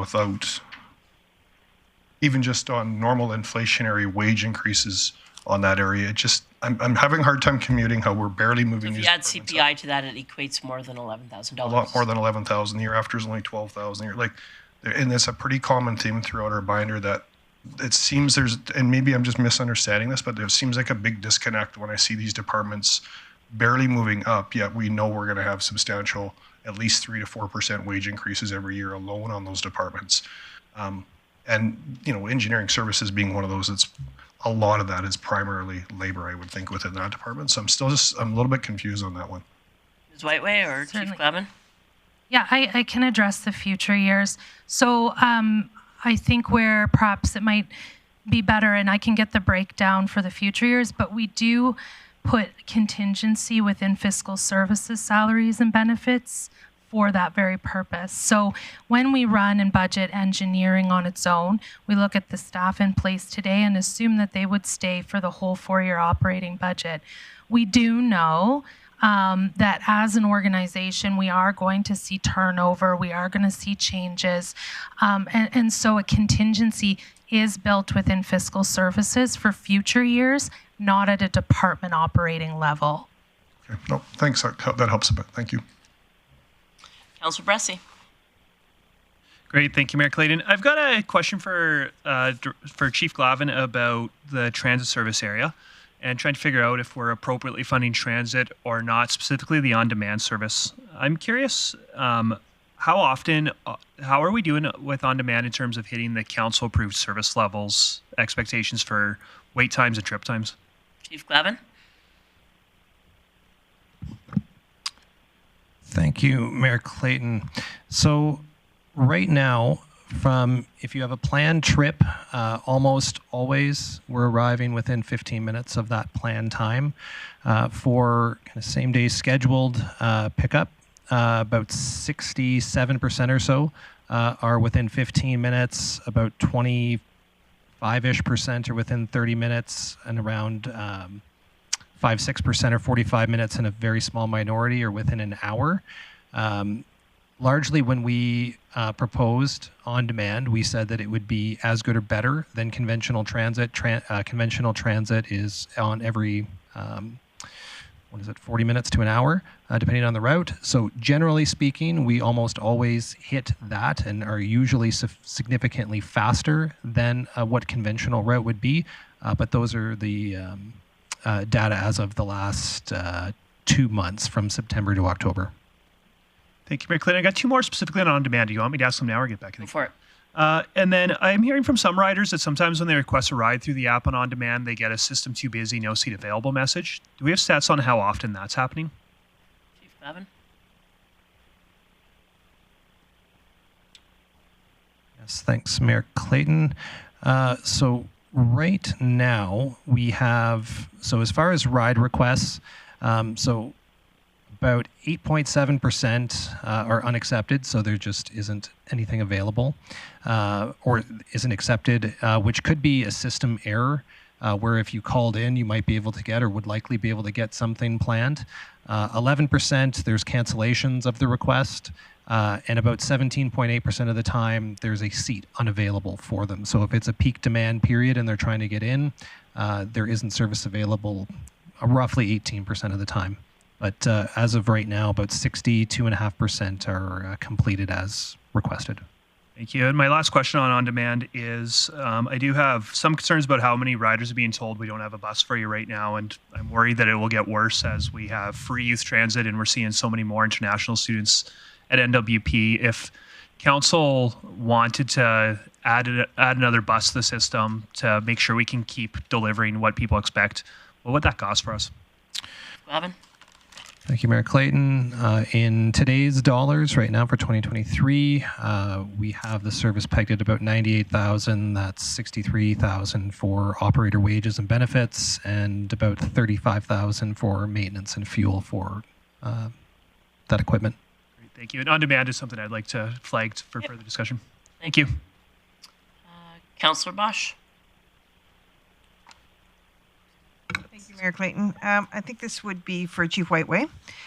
Can we get an update or a refresh on what is happening with the street lights and the contracts? We have an increase here, and it says for new street lights. But can you remind me and others about the contract that we just signed with ATCO, receiving a few $1 million, and how we're going to use those funds to help with this? If we're going to talk the financial, I'll go to Ms. Whiteway. Thank you, Mayor Clayton. So in terms of the streetlights, when we speak about new streetlights, that's a common, we have that each and every year usually. So that's a common addition to budget as new inventories added for any new construction. In terms of the contract, so the council made the decision to convert all streetlights to invested with ATCO. And really this just allowed for them to manage more the repairs, maintenance, and own, essentially that ownership idea of the streetlights. So what we've had to do is adjust the budget to be able to accommodate those repair costs. So we've done so. And with that, council also decided to use a portion of the funds, which was just over $4 million that ATCO was paying for the streetlights to be invested, taking $750,000 of that to help to smooth the impact of the streetlight budget into future years. So that's been incorporated into the budget. So the nearly $1 million, that's with the 700,000 already included. I'm sorry, could I just get you to repeat that? Well, the increase Where are here, you? Yep. page 70. 70? Page 70.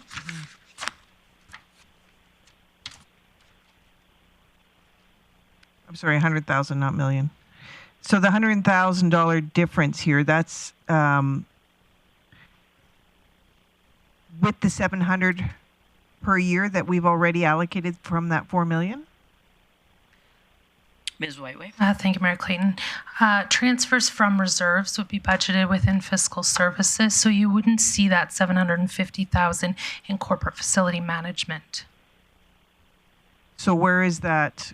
Okay, I'm a little confused there. If we're taking 700,000 out of this 4 million that we got from ATCO, where are we putting it? Are we putting it in this budget line or somewhere else? Sorry, my apologies. It is in the, so that's why you have the change of 800,000. That's 750 of that would be from the ATCO funds that's So held in put the in there. Financial Stabilization Reserve. Okay. Does that answer? That's Thank good. you. Councillor Thiessen.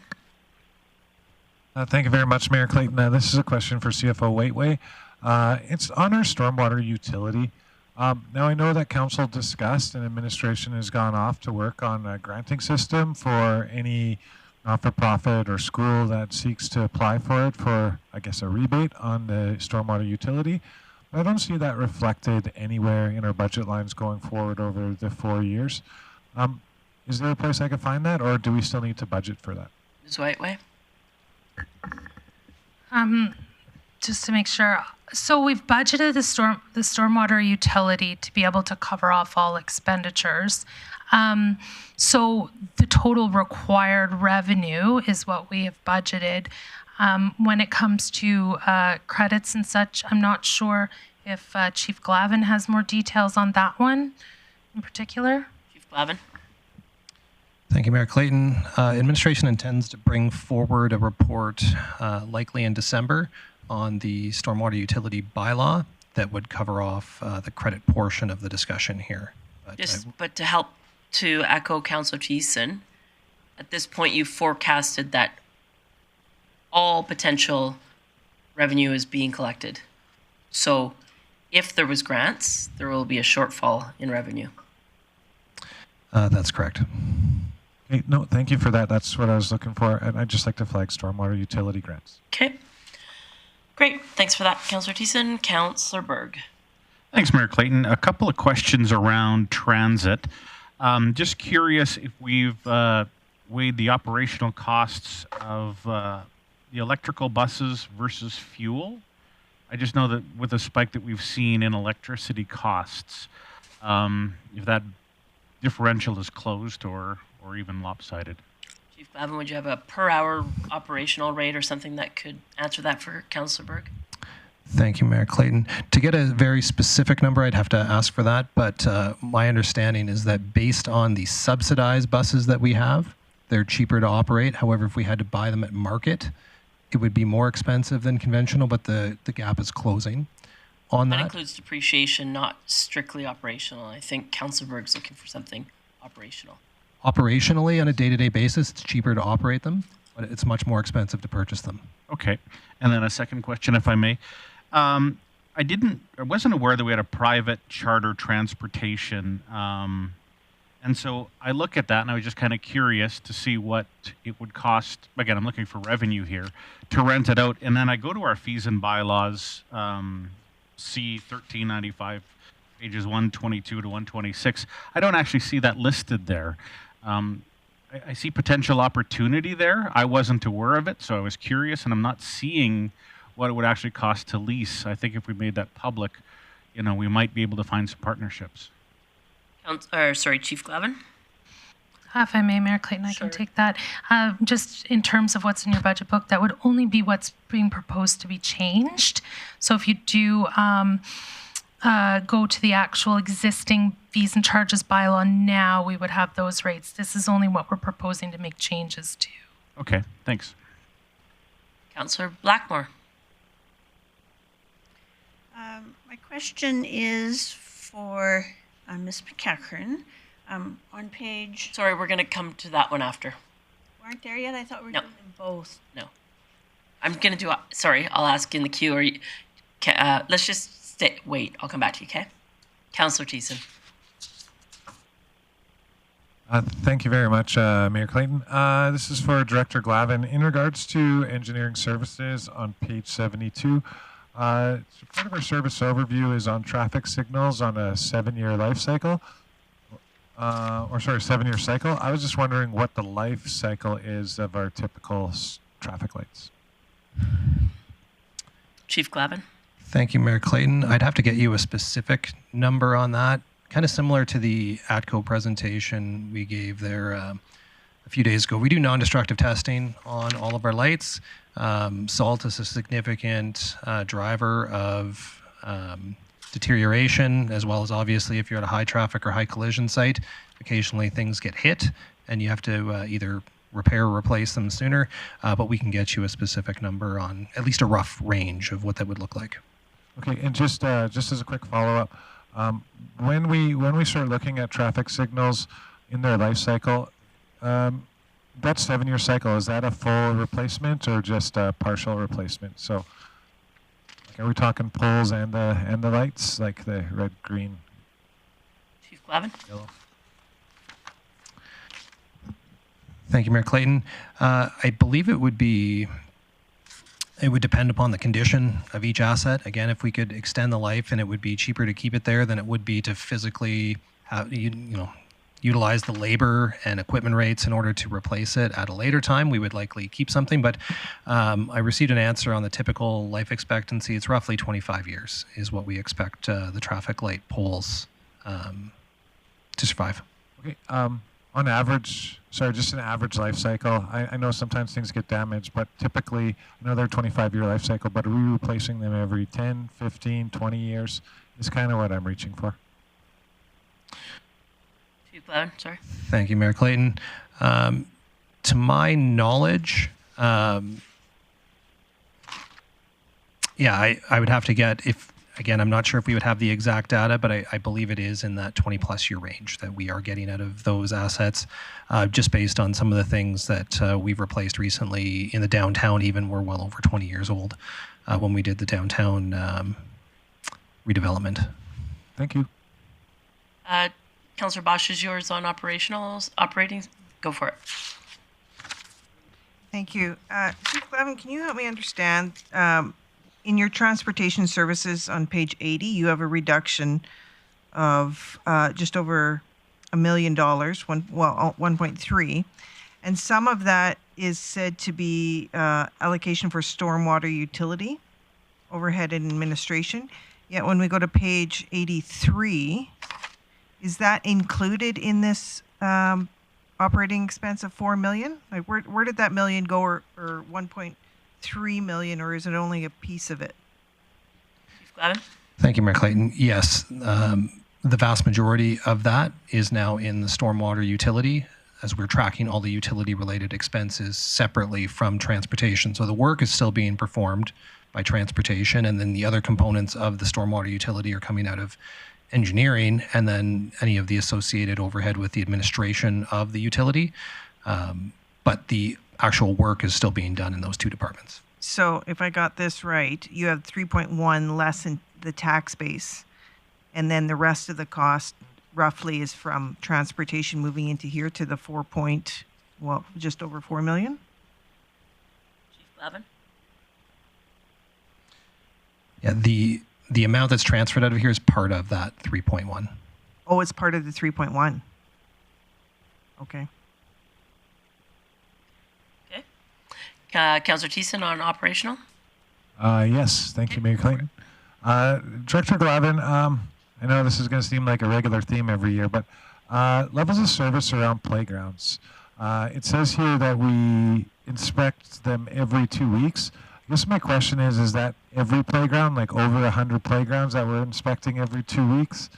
And I guess the reason why I'm asking is it seems like a lot of time spent, especially for evaluating these playgrounds, over 100 of them every 2 weeks. It seems like it would almost be a dedicated position or a team of people, and it might be a level of service that we maybe overdue. Chief Glavin? Yeah, thank you, Mayor Clayton. Yeah, so we do have somebody who is dedicated to playgrounds. Now, an inspection doesn't mean they're doing a thorough inspection of the welds and, doing non-destructive testing on the playgrounds every 2 weeks. It's going there, ensuring that the playgrounds are in good condition in every 2 weeks. So has there been any vandalism? Are there any immediate safety concerns that need to be remedied based on use, or maybe something fell in the area or somebody damaged something? That's more so the inspection side. Or is the sand overly compacted? Should we loosen the sand up via rototilling? Do we need to replace sand? Do we need to replace any of the other, some of the consumables essentially on the site? If we have some windy days, we're going to have wood chips flying around that might need to be replaced or placed back inside. Those types of things are what's happening for the inspections on that 2 week cycle. So that's largely like a spot check? Generally speaking, it's just what's the condition of it, making sure that we're not having any safety hazards present for any of the users of the parks. Well, thank you for that. We're just going to jump in the queue with question and operational. It's quite specific. If you don't have the information, I'll wait for it. In regards to street sweeping, it mentions that priority 1 and 2 roads are cleaned 3 times a year, residential 1. Do you have a cost for a second residential cleaning? Thank you, Mayor Clayton. I could probably see if transportation could put something, but essentially we will continue to run the sweepers until it's not uncommon that we would do more than one in at least some residential areas if it's warranted. But I could certainly have our director of transportation come up with some costs on that. Sure, and I'd also appreciate a breakdown of the each sort of round of priority 1s and 2s. Thank you. Councillor Bosch, is it on? Actually, I'm gonna go to other people. Councillor Plott, operational still? Okay. Thanks, Mayor Clayton. I asked this earlier, and I guess I've had a chance to digest on it, but I'm just going to come back to on revenue on 2 specific areas. When I look at fleet management, I would look at transit services. They're both showing 0 revenue growth in the next 4 years, and so even at a modest, 2% inflation, which is lower than what was forecasted today, just in fleet management alone, that's $500,000 light by the year 2027. I appreciate it on engineering and external things, but I would love to think that car dealerships are going to hold their rates for 4 years and transportation is going to hold their rates for 4 years, but it's not realistic. I'm just, again, struggling with why we would forecast 0 revenue growth in areas that are going to be, there's going to be challenging for us because we're going to have constant increases in costs, but that we're not forecasting any changes in that at all. Chief Whiteway, I would assume also that includes any senior management that may be retiring who are at a higher wage rates. No, I'm just back to the revenue side. I'm really concerned that we're not forecasting any revenue on fleet management or transit services when they're both, these are value services. People buy a bus pass, so we're going to say a bus pass isn't changing in 4 years, and we're going to say that the cost of doing an oil change isn't changing in 4 years. I'd just like to flag that, I guess, for another conversation for us. Well, I think the Chief Whiteway has an answer if we... Okay. Yeah, thank you, Mayor Clayton. And this is something we had flagged internally as perhaps something we could work more at in looking longer term on revenue. We do tend to, because we deliberate each and every year, we do always revise our revenues based on what we know. It is more difficult in the out years to be able to assume that we're going to just inflate our fees and charges, or that we're going to have a certain amount of growth. If we do know of something coming, we absolutely will include that in future years. But to be, our method of budgeting has been to sort of be a little bit more on the sort of lower and not as optimistic on some of those other revenue sources until we have news that indicates something specifically and we can expect it. And I guess, and where my head goes is, isn't inflationary a number a historical number enough to use? I mean, we're using inflation and most metrics on our stuff, so I'll leave it at that. It's something I'll be more cognizant of throughout the budget. Councillor O'Toole. Thank you very much, Mayor Clayton. On page 81, we've got signs and signals. I was just wondering if you could inform me on what the cost of the radar speed indicator signs are, and how long would it take to install one? Chief Glavin. Thank you, Mayor Clayton. I know they don't take that long to install. We just installed 5 new ones in the last few weeks here. I'll just wait to see if they have a cost that's readily available, and I'll share that to you shortly. That's fine. Anytime today or tomorrow. No, I've got a couple of requests, and we'll leave it at that. Councillor Bosch. Thank you.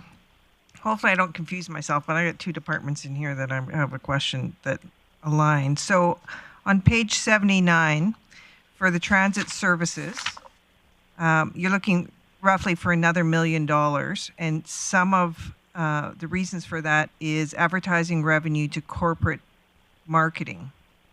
And then when you go to Invest GP on page 21, they're also looking for $1 million. Where does it show some of that revenue going into the Invest GP corporate marketing side? Chief Whiteway. Thank you, Mayor Clayton. Corporate marketing is within strategy and communication services. So what we had done is made a decision to centralize the advertising revenue because the corporate marketing team is responsible for getting those ads and generating a lot of that revenue. So we centralized the revenue budgets out of departments like transit and put them into corporate marketing. So that's where you'll see a corresponding revenue increase for the decreases that you see within other departments. Thank you. Are you able to tell me what that revenue for corporate marketing is for under transportation? Ms. Whiteway. Perfect. Under transit, pardon, sorry? Well, it's under transit services, and so advertising revenue to the corporate marketing, what is that number? What was the check transfer? I will look up the exact dollar amount and provide.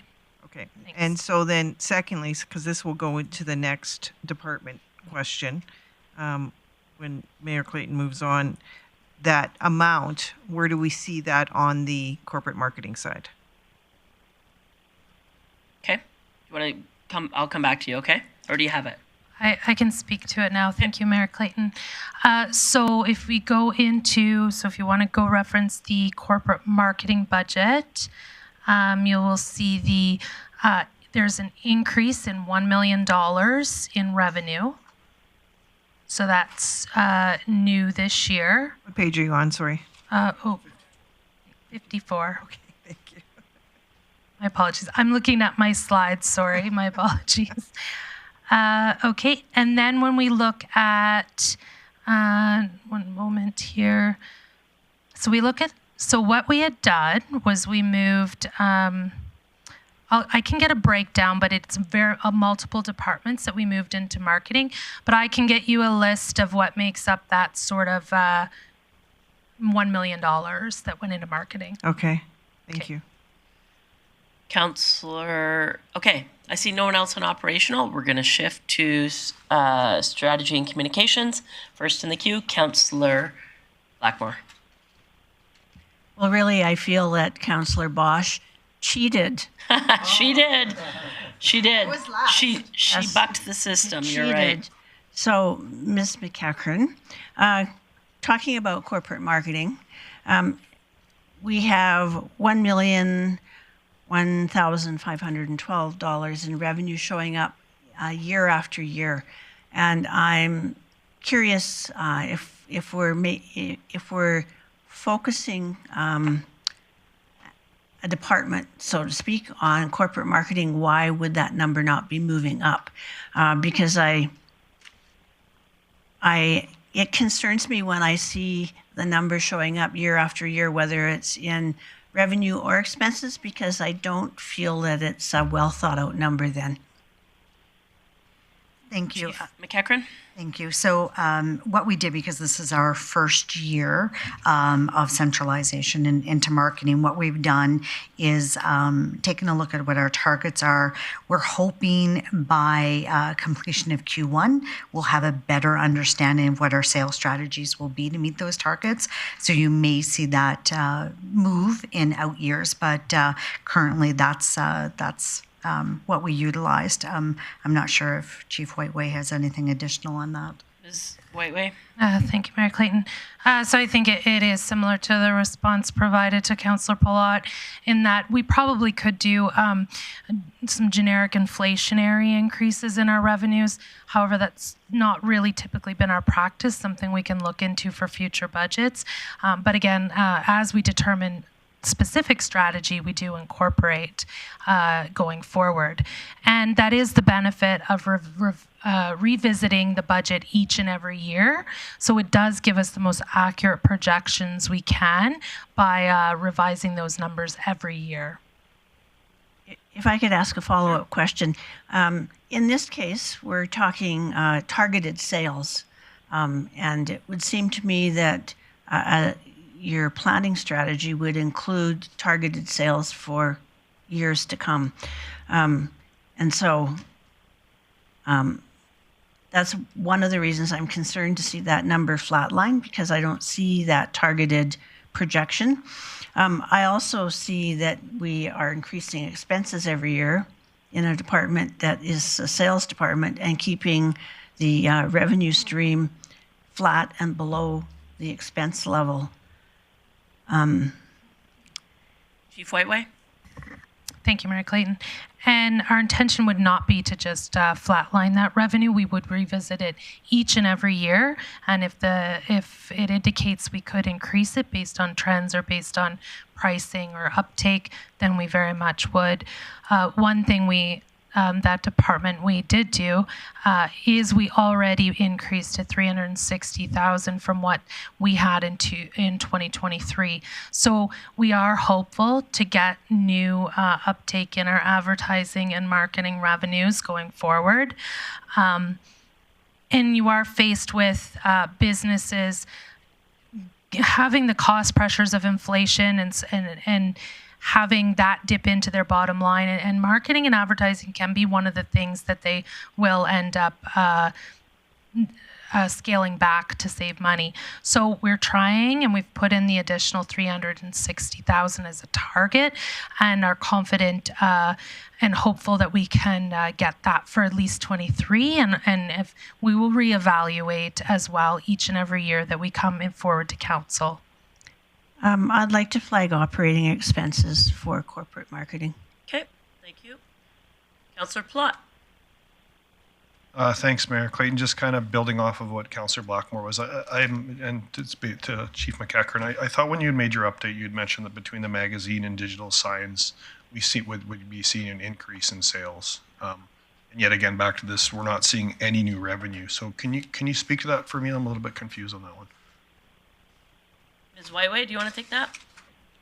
Yeah, I can just, so the increase is from 23 to 24 is 360,000. So it has been accounted for in budget. We've increased overall marketing from our current budget to 2024 by 360,000.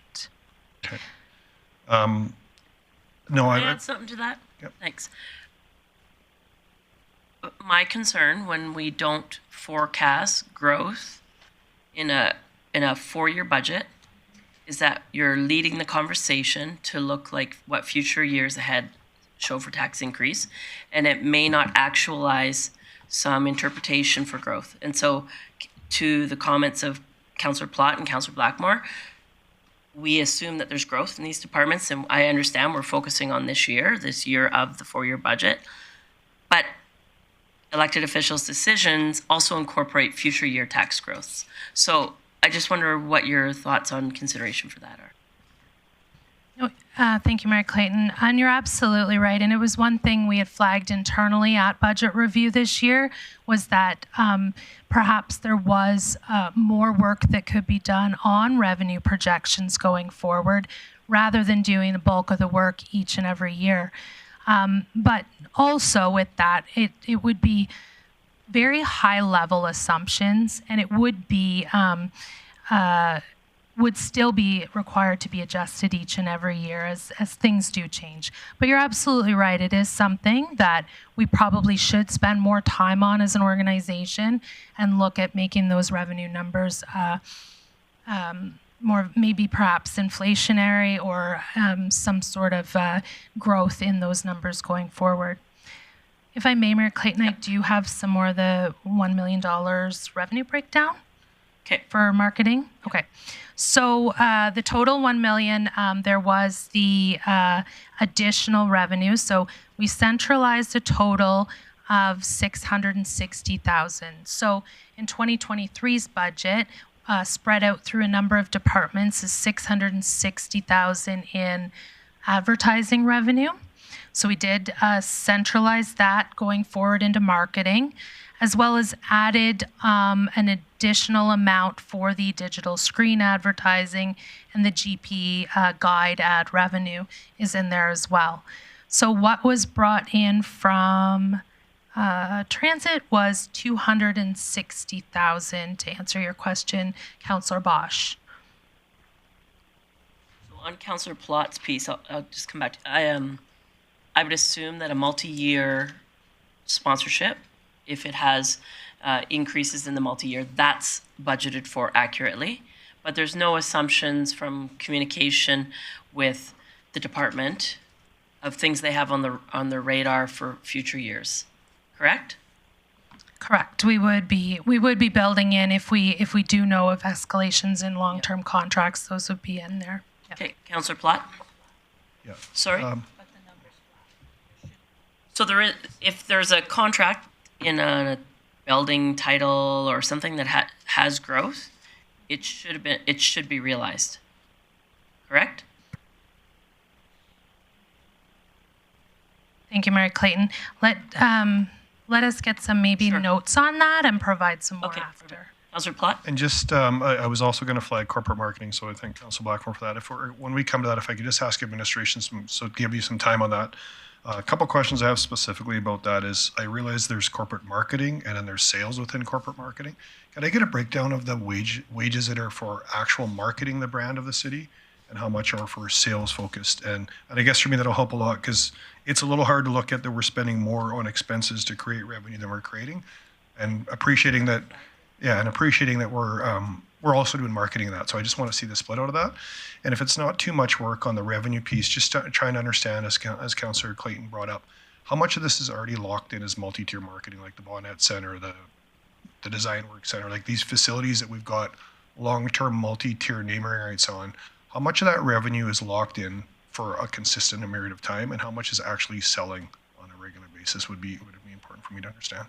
Thanks. So that's flagged, and if required, we can have an in-camera discussion at that. Councillor Bosch is next. Thank you. No, that was some of my comments. I guess in particular, just from the example that was given now, 260,000 from transit, that's probably every year we get that. GP Guide's no different. Other departments are no different. So yes, from 442,000 in 2022, we've gone up $700,000 in operating. So that's where the concern is, I think, for all of us. Thank you. Okay. Councillor Berg, sorry. Yeah, thank you, Mayor Clayton. So again, my question also revolves around sales. So I know at one point we had a dedicated salesperson that sold marketing and advertising for the city, be it the buses or sponsorships. Do we have a dedicated person handling that sales? Do we contract it out? Is it off the side of a desk? Do we need more? I guess I'm just kind of curious what the structure is behind that. Chief McEachran. Thank you, Mayor. We do have 2 individuals that are dedicated to sales and sponsorship right now. They are working, full steam on those opportunities. To a point that Chief Whiteway made previously, it is a tough sales environment right now with inflationary inflation that businesses are facing, but but they are working extremely hard at that. Yeah, thanks. Just as a follow-up, have we pursued, I know I've had informal conversations around this, but nonprofits, we've always got available signage available on buses. Do we have or could we offer a nonprofit rate, say for the art gallery that may have an exhibition coming up and they want visuals? Different organizations like that that have an upcoming event or a current event on. I just think it would be nice if we don't already have it, that may see some additional revenue while helping out nonprofits in the city get their message out. Chief McEachran. Thank you. That's something I will need to explore and get back to you. Councillor O'Connor. Thank you, Mayor Clayton. I've been following the discussion on this, and I'm sitting there, my sales part is coming up, and usually you don't flatline numbers going across. You're always projecting in increase. And so maybe there's a strategy for sales and something saying, hey, we have a target to increase this. I know the economy is tight, but I have trouble with the flat line thing, and that we should be trying to project ahead saying, here's our target. If you don't have a target, what's that message? So I think we need to promote that and be able to have somebody out there saying, hey, we're going to sell this, and here's our target. And it sounds like you've got a lot of different revenue opportunities to do that. So there should be at least, a 2 to 10% increase there. So I was wondering if we could come back and have that discussion on what that strategy would look like. Thank you. Councillor Bosch. Thank you. I just have one more question. On page 58, when we're talking about human resources, can you remind me, just because I was new at that point and really, had to gather all this information, there was a $220,000 increase from 2022 to 2023, and now we're being a little bit, I would say, more consistent. What was that 220,000 increase? Ms. Whiteway. Thanks, Mayor Clayton. I'd have to go back and look that up. Okay. Perfect. Councillor Blackmore. This is not a question, but more of a general comment. I think the concern for me when I see numbers consistent across a line item is that it brings into question whether or not we're actually using a priority-based budgeting process or if we're using a precedent-based budgeting process. So that really is why I keep bringing this up, Ms. Whiteway, and you're going to hear it again as we go through other items as I see both in revenue and in expenses. It seems to me that it's contrary to our philosophies. Okay, thanks for your comments. Councillor Plott, unless you had, okay, Councillor Plott. Thanks, Mayor Clayton. Just if I can get, I know it's under capital, but we have $350,000 but for exterior signage at facilities. When I look at that, it's saying double-sided signs. Is there going to be an opportunity for revenue on these signs, or is just basically just putting up a sign saying this is the library, this is the Eastlink Center, or is there going to be a billboard component to those that would be able to produce revenue as well? Sorry, do you mind holding that to capital? CAO. I guess we've already flagged this, so yeah, okay. Thanks. Okay, that's it for questions. Good timing. We are now going to be back, I'll say 2:15. Because following our lunch break, we have our Métis flag raising, so we'll say 2:15. We'll see you then. Thank you.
Good afternoon and welcome back to the 2024 budget deliberations.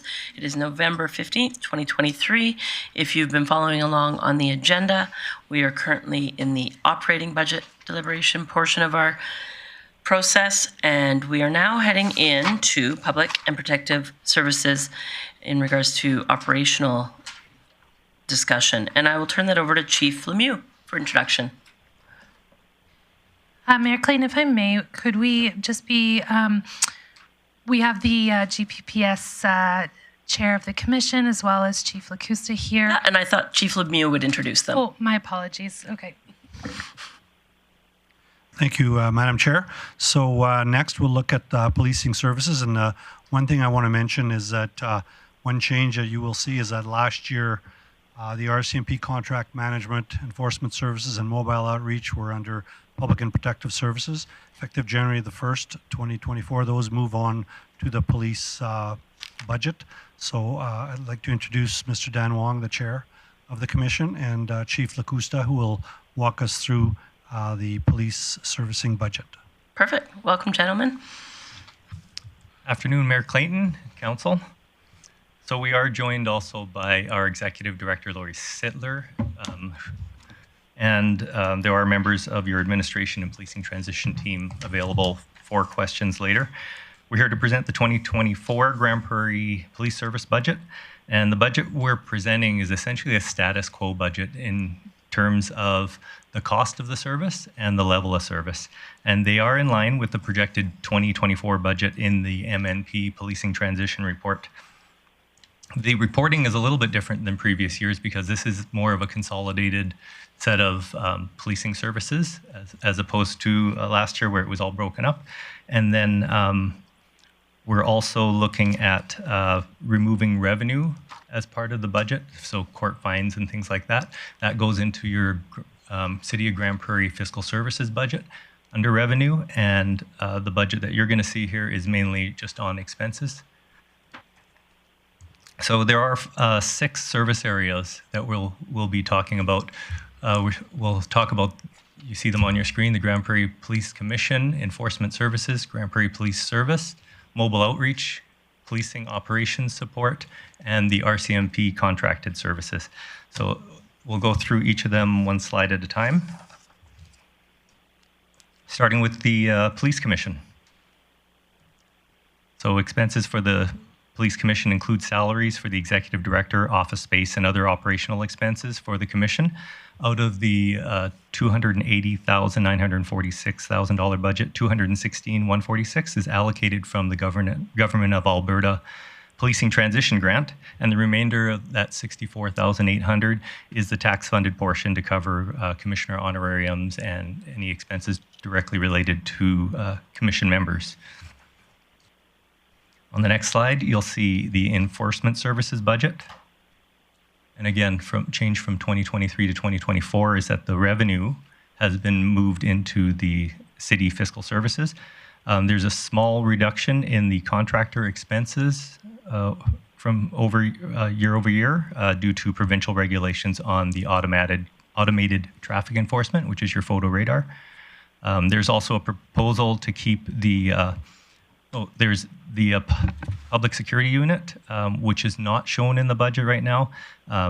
There is a proposal that will come up later for a cost of $554,000 at a reduced 16-hour per day instead of 24 hours a day service. Next slide would be the Grande Prairie Police Service budget. And again, this amount is in line with the Policing Transition Plan by MNP. For staffing up the police service. So out of the $7.2 million budget, about $5.5 million is allocated from the Policing Transition Grant. The remaining amount, $1.7 million, is funded by tax dollars and it represents really the anticipated increase in costs between 2023 and 2024 policing costs in the MNP report. Mobile outreach is showing a decrease of $62,410. Basically, that comes from the Street Outreach Center building expenses being moved to housing and homelessness initiatives. So that total budget was $1,387,381. Policing operations support, that's the municipal employees that support the RCMP and enforcement services. There is a net increase due to the fine and other revenue being moved to the fiscal services part of the books.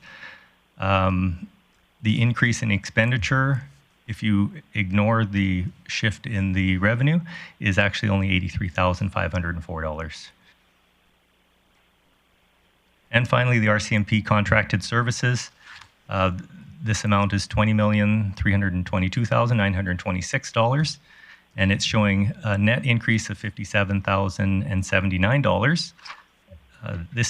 The increases are really due to salary increases and divisional administration costs, which have increased. This number would normally have been shown as being reduced, but because of the way that we have to factor in the increases, we're going to have it's being managed by a lower staff level, which is going to be augmented by the Grande Prairie Police Service augmenting upward. So just as a quick update for the policing service, I just wanted to make council aware that we are proceeding on schedule with the transition plan, and the costs are in line in the 2023 budget. The 2024 budget, we also expect to be on time and on budget with that. Chief Lacusta has hired the majority of his senior leadership team, and he's working diligently on having our first recruits in place and deployed in 2024.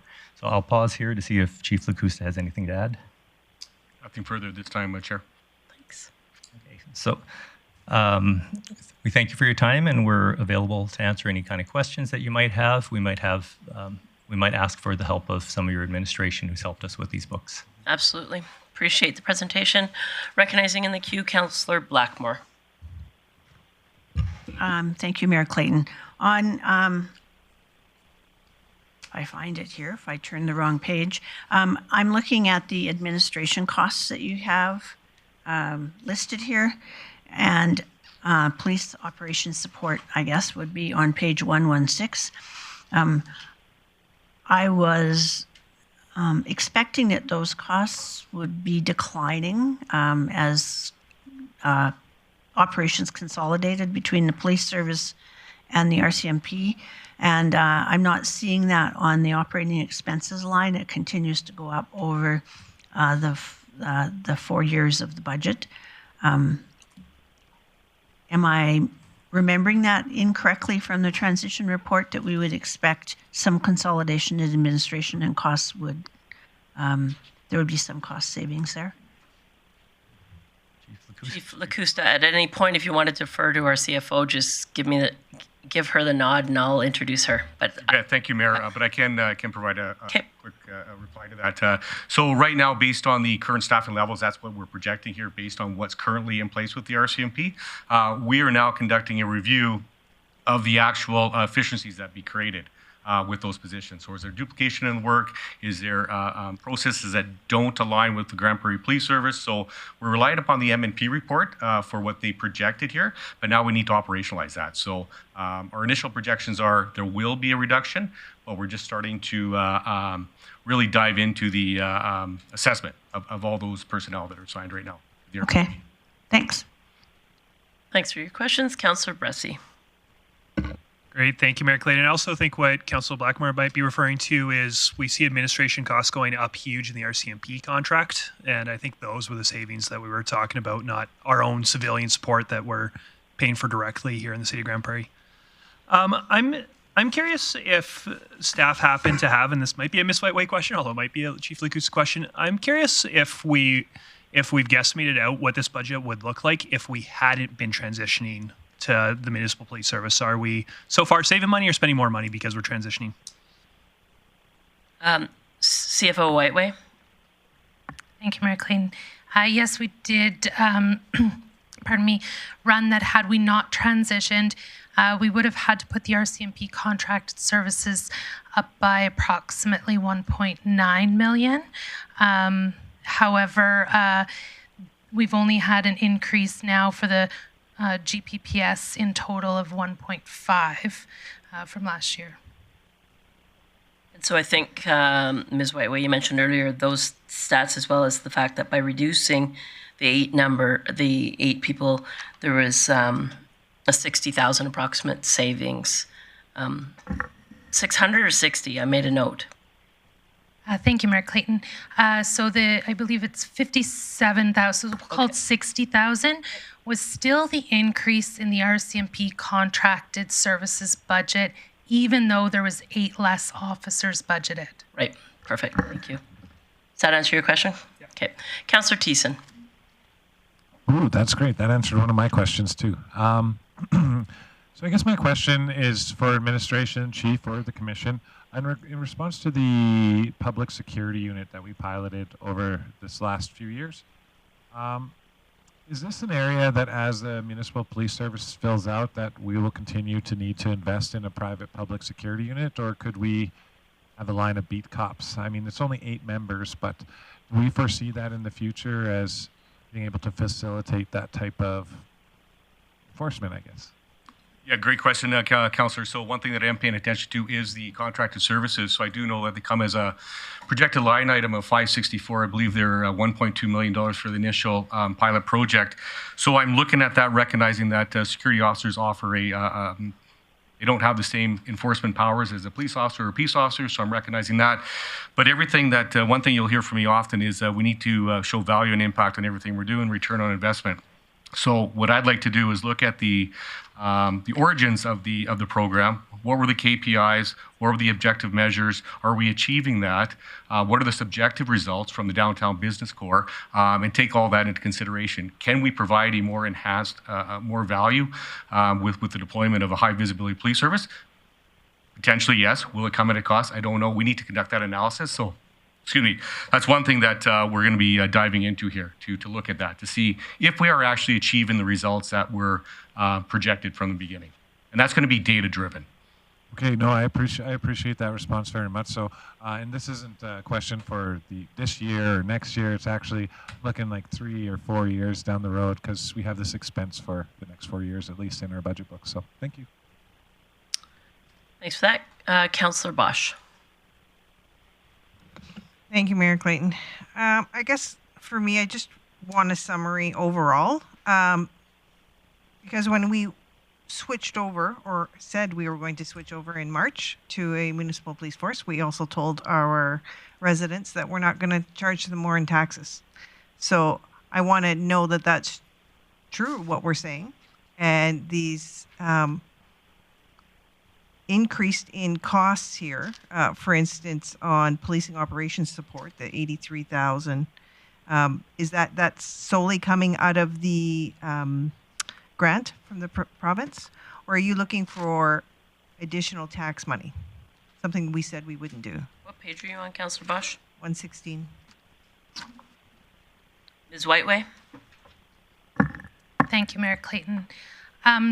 So I'll go back to Councillor Bressy's point. Had we extended the RCMP contract, it would have cost an additional $1.9 million in taxation. Because we're transitioning, it's actually only an additional $1.5 million for this upcoming budget year. When you see some significant changes on like the revenues, as Chief Lacoste had mentioned, we did take the court fine revenues out of the Grande Prairie Police Service. They now live in the city budget under Fiscal Services. So that's where you will see some significant changes. But all in all, this is not more taxation requirement than the RCMP would have been. It is less. Okay. No, I understand. My point is what we said publicly as far as costs to what is actual. Yes, I know RCMP are 1.9 and we're now 1.5. It's the messaging that I want clear, I guess, is what I'm saying. So we need the public to understand that we told them that this isn't going to cost more than RCMP, and we need to be able to message that accurately. So the 0.4 million, I guess, is the point that you're talking about that we're saving. Yes. 400,000. Yeah, 0.4. Okay. Thank you. Councillor Bressie. Thank you, Mayor Clayton. It's sort of similar to what Councillor Thies was asking, but a little bit different. So I hope the council funds the PSU. I also know that we're funding mobile outreach program. My also sincere hope, though, is as we see Fletcher House open, as we see the coordinated care campus get up to full capacity, hopefully as the province builds a recovery community, that there's less need for an enforcement approach in this community, and there's less need for the mobile outreach program as well. I'm kind of curious, how are these programs going to be evaluated to make sure that we've got the right amount of response to the actual need that's in this community? How, if need decreases, are we going to be reevaluating the resources expended here? And for me, how are we, I don't necessarily just want, if we find savings because of social housing, I don't necessarily just want that getting rolled into other parts of the police service budget. I think there's time to have a conversation about, all right, should the taxpayers who funded these social services get tax relief as well? So kind of what's the philosophy, and how are you going to be monitoring the need for PSU and mobile outreach as social housing comes online? Chief Lacusta, or okay. Thanks, Mayor. Great question, Councillor. So with the establishment of the tier policing service that we're developing here, is one thing that we're really paying close attention, or one thing that everyone has to realize, is we're taking that balanced approach, and that balanced approach is between intervention and enforcement.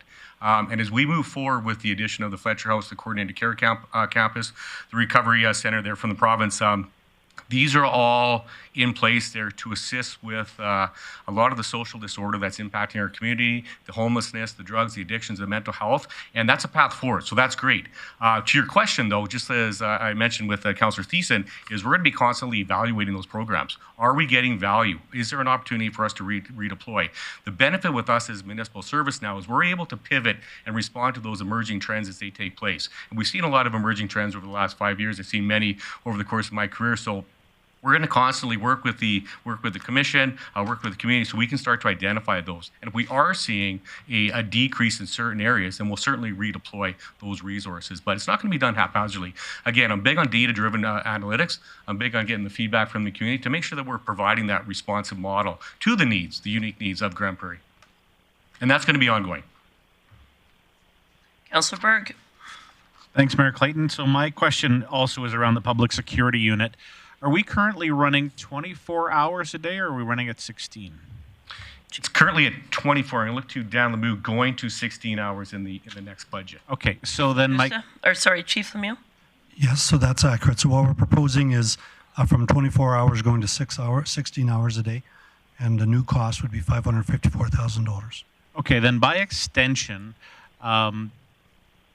I love it running 24 hours, but I love the cost savings. What hours are we thinking of running, and are we confident that the 8 hours that we eliminate, we're adequately policed? Chief Lemieux.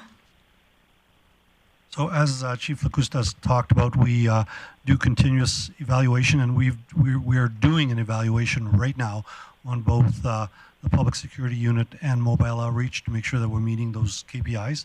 Helen Napier is our executive director that has been working on that. So that's just a continuous process. So I'm hoping that answers your question. Not really. Again, I'm wondering what 8 hours of the day we're planning on cutting. Is it during the day when businesses are open? Is it overnight? My understanding is the plan is we've done an evaluation of what is our busy time, what is our slower time. So that may vary depending on whether we're talking about weekday or weekend, but certainly we'll be having those resources available during the peak periods. Okay, thanks. Councillor Bosch. Thank you. For me, the tiered system and the inclusion of the PSU is absolutely crucial, I think, for our city. I think that, in my opinion, if you don't have a proactive approach like this, we're going to end up like other municipalities that are greatly struggling right now. And it's really difficult to come back from that. So saving money on safety or the feeling of safety for our citizens, I think, I don't have a problem with 24 hours, in my opinion. But, and I wouldn't want to cut any one of these tiered systems because you don't have to look very far. in the news or in the media to see what's happening elsewhere, to identify that those problems quickly change to things that you can't control easily. So I'm a proponent of that. But my question, I can That'd wait. be great. If you get there. If I get there. These fines going to Fiscal Services, the fines in the past, Ms. Whiteway, did they go to Fiscal Services as well? Like, I'm curious the rationale to put it into Fiscal Services and not back right into policing. Chief Whiteway? Thank you, Mayor Clayton. Historically, they were within enforcement services, mostly. There were some within RCMP as well. I would say that it's become best practice for the police service itself not to hold their fine revenue. So if we look at other jurisdictions that have a municipal police force rather than RCMP, it's best practice that those be accounted for within the municipal side of things and not within the police service. And so that was the direction that we took. Makes sense. Councillor Blackmore. Speaking of the PSU, where are they in this budget? CFO Whiteway? Thank you, Mayor Clayton. So they've been included as an additional request, which we will be going through later in the presentation. So they're not built into the budget that's being presented before you today. They'll be available for decision making to add to budget. So those were outlined on starting on page 23 of your budget book. So should they be included in the budget when we're done the process? They would then be managed by the police service. And so next year we would expect to see them here in this section if we include them in the budget. See it, Ms. Whiteway? Thank you, Mayor Clayton. Correct. If they're approved for as ongoing, then it would be form part of GPPS's ongoing budget. Hey, I was just confused by that process. Glad we can educate you. Councillor Plott. Thanks, Mayor Clayton. Seems like we're on a theme with PSU here, so I'll keep it going. I'm just curious, when I look at, you've got them on page 112, kind of listed as under enforcement services as an additional proposed project. With our bylaw being open, it looks like 18 hours a day, similar to what we're talking about PSU. Was there any thought of just having bylaw be the PSU? Like, I guess for part of me, I appreciate PSU, but I'd like to see it have a little bit more teeth than it has. And I just wonder if there's been a thought about us moving it up in the ranks a little bit. I just, I'm thinking maybe we'll have that as an in-camera conversation because it has labor impact. Okay, sure. Yeah. Yep. Are we going to go in camera right after this then? I'm just checking with the CEO. We have intent to go in camera scheduled tomorrow, but I don't think we have any times scheduled today. We could following all the operational updates. Yeah, so we'll get to it today. Okay, thank you. Okay. I'm going to jump in the queue. And can you tell me operationally, Chief Lacusta, we all identified that significant part of the transition cost was in a duplication of services. In the duplication of labor over the next couple of years, there is duplication of boots on the ground, not only senior management, correct? There is, correct. Yeah. Okay. So, okay. And that's good. The rest of my conversation can be in camera. Councillor Thiessen. Yeah, thanks. I'm going to drift off the public security unit here for now. And I was going to stay on the same page, though, and just enforcement services. Chief Lacusta, I'm not sure you can answer this, so I'll throw it out there to you and or administration, whoever this would go to. In our budget book, there's a stark reduction, $1.4 million between 2023 and 2024 in our enforcement services. Now, part of that is our global contract of what we had. Is that the total amount that we paid out global, or is that a partial, or are we reducing positions in that realm, or not rehiring? I could take that question, Madam Chair. So thank you for that question. So out of the 1.4, 1.2 is payment to global. The other 200,000 are just other reductions that we found in the department. Beautiful. Thank you for that. I'm going to go to Councillor Bressie, and then I just had an opportunity to speak to Legislative Services and the CAO. We're going to do an in-camera session, assuming one of my colleagues will make a motion, in particular with an opportunity to have Chief Lacusta and the Commission Chair here. So if you have those types of questions, we will have that coming up shortly. But I will go to Councillor Bressie before we go to that opportunity. Great. Thank you, Mayor Clayton. This is for Chief Whiteway. I'm just kind of curious. I was a little bit surprised to see the way the policing budget is presented just as very much part of the city's budget. And so, for example, city salaries going up just because we're adding police service. I was kind of hoping to see them more separated than they are. I wonder if there's any conversation about presenting the budget for the police service in an alternative way, or if there's any conversation or opportunity to maybe separate them more in the future if council wished. Can you just walk me a bit through the thinking there? Ms. Whiteway. Yes, certainly. Thank you, Mayor Clayton. So we did look for guidance with how it's accounted for in other jurisdictions. And with GPPS staff will be technically City of Grande Prairie employees. That would be part of the reason why I include in the overall budget. Always open to see if there's better or different ways to approach things. This was our first year for integrating the Grande Prairie Police Service into city budget. So absolutely, administration is happy to discuss other options going forward. Great, I appreciate that. I look forward to conversations like that. I know definitely my preference would be if we just wrap them up all up, obviously in our consolidated financial statements at the end of the year. I think you'd wrap it up there, but I'd love to personally look at this on an unconsolidated basis until we get to year-end financials, but that's not a conversation that happens to happen this week. Thanks. While you have your mic on, would you... Happy to move that we go on camera. Thank you. Call the question. I know some of your e-scribes have been turned off, so I'll call the question. All those in favor? Aye. Aye. That's unanimous. If you just give us a couple minutes for those who need to exit that can.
Welcome back. Thank you for your patience.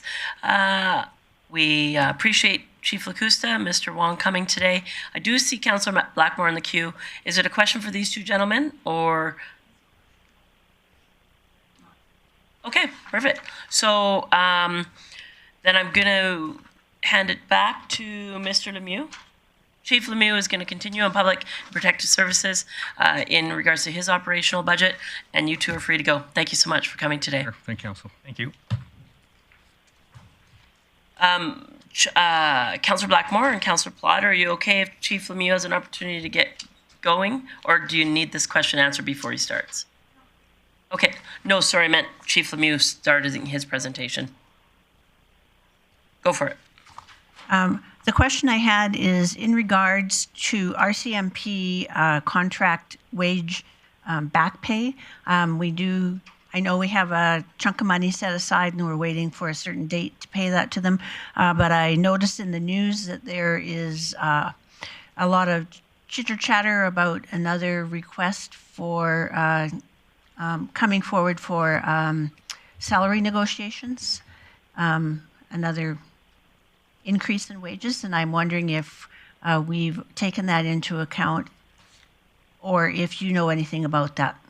So Chief Lemieux or CFO Whiteway? Thank you, Mayor Clayton. So going forward, we have estimated what we anticipate we would need for officers and anticipated that contract based on what we know now. We do work with RCMP administration to project that out, so that would be built into budget. But of course, with any union agreement, you don't know what will be decided until it's done. So I'm certain that the RCMP's made certain contingencies, and we've worked with them on projecting out future years. Okay. Councillor Bosch, can your question wait, or does it before his presentation? Okay. Chief Lemieux. Thank you, Madam Mayor. So next we'll speak to the rest of Public and Protective Services, and so I'll speak to 6 budget areas. First one being the Community Knowledge Campus, Sports Development, Wellness and Culture, Community Social Development, Emergency Management, the Grande Prairie Fire Department, and Housing and Homeless Initiatives. So starting with the Community Knowledge Campus. So part of the Community Knowledge Campus operations includes the Aquaterra Outdoor Pool, the Design Works Center, Hanson Lincoln Field, the Eastlink Center, the Gymnix Building Operations, and the Dave Barr Community Center. Those are the facilities that fall under this particular budget. And with regards to the budget line, I just wanted to comment on a couple things. That we are anticipating membership sales and admission revenue increase in the amount of $263,769, so that's really good news. That's offset by some projected increase in utilities and insurance in the amount of $646,000. So the net request from that particular area is $382,950. The next area is sports development, wellness, and culture. So that department is showing a decrease in salary, or sorry, a decrease in requisition of $105,760,000. So it's that includes community rec development, guest services, the Ernie Radburn Pavilion, the museum, some community group funding, and a number of other programs, including our interpretive and educational programs, summer programs that have been very, very successful this year, neighborhood association funding, sport tourism, and large-scale tourism funding. The change in that particular area is revenue increase due to our recreation programming. So our programming has been very successful and very often is fully subscribed or oversubscribed. And also in this area, we've removed large-scale special events. Those expenses have been moved to events and entertainment. So that's the change in that particular budget item. So moving next, community social development. So that particular area looks after community building, youth futures. The whole family and community support services funding is a big part of that department. That includes a relationship with our funded agencies. There's a lot of work that goes on there.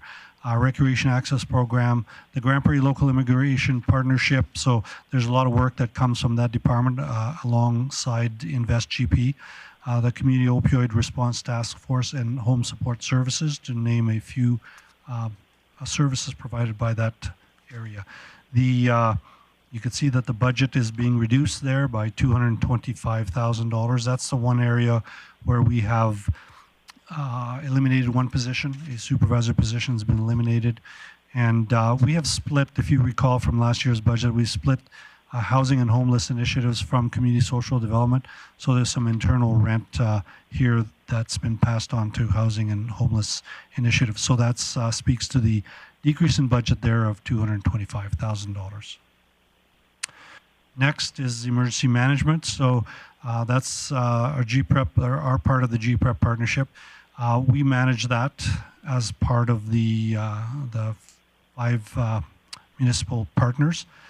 We've asked emergency management to come to keep a status quo budget and to basically operate the same as they have in the past. So basically, you see no change or very little change in this particular area. That being said, I just want to point out that the Joint Emergency Management Committee has asked GPREP to look at their operating model moving into the future, so you'll hear more about that from emergency management in 2024. The next one is the Grande Prairie Fire Department. So their service includes obviously emergency response, fire code inspections, fire prevention, public education, and they operate the 911 GP 911 system, where they are the public safety answering point and dispatch many fire departments. They also provide after-hour services. So when a 311 system is shut down, after-hour calls go to the 911 center. So basically, it's again pretty much a status quo budget for the fire department. So the services will remain the same and very close to a status quo budget. And the last one I'll speak to is the Housing and Homeless Initiatives Department. And again, there this is a sort of a new budget area. Like I said, we split the 2 departments last year, but basically it'll be the status quo for 2024 for housing and homeless initiatives. I'll speak to the next slide also, because Council had asked for administration to highlight how much we invest as a municipality in the homeless sector. So the chart in front of you shows what the municipal investment is versus what's covered by grant revenue. And the 2 big areas where municipal funding goes is Housing and Homeless Initiatives Department. So there's certainly some salaries there in that particular component. And most of the mobile outreach is funded through municipal tax dollars. The portion of mobile outreach that is not, the $64,532, that's a grant for needle mitigation. So there's a grant for that. So, Madam Chair, that's the Public and Protective Services area summary. Perfect. Thank you for that. I'll open it up to questions for in this conversation for Chief Lemieux, or financial questions for our CFO, recognizing Councillor Blackmore. Thank you, Mayor Clayton. We have talked about changes to 911 in Grande Prairie and an expansion of 911, which I realize is capital, and we're talking operational. But I'm thinking if those changes go ahead, there will be operational, there will be additional staff required, so operational costs will go up. Can you tell me where we're at in that process, when we expect maybe that will be happening? So, so there are plans moving forward where we plan on consolidating fire dispatch with police dispatch. So certainly there'll be added a need for additional resources there, and that's been budgeted as part of the M&P report. So there'll be some operational changes there. We are fortunate that we get revenue for the GP 911 through your levy on your cell phone, and we're expecting that, or we're hoping that that revenue amount will go up in the future, which will help offset some of our costs. So we're not projecting major increases in that area, other than when we establish our police dispatch.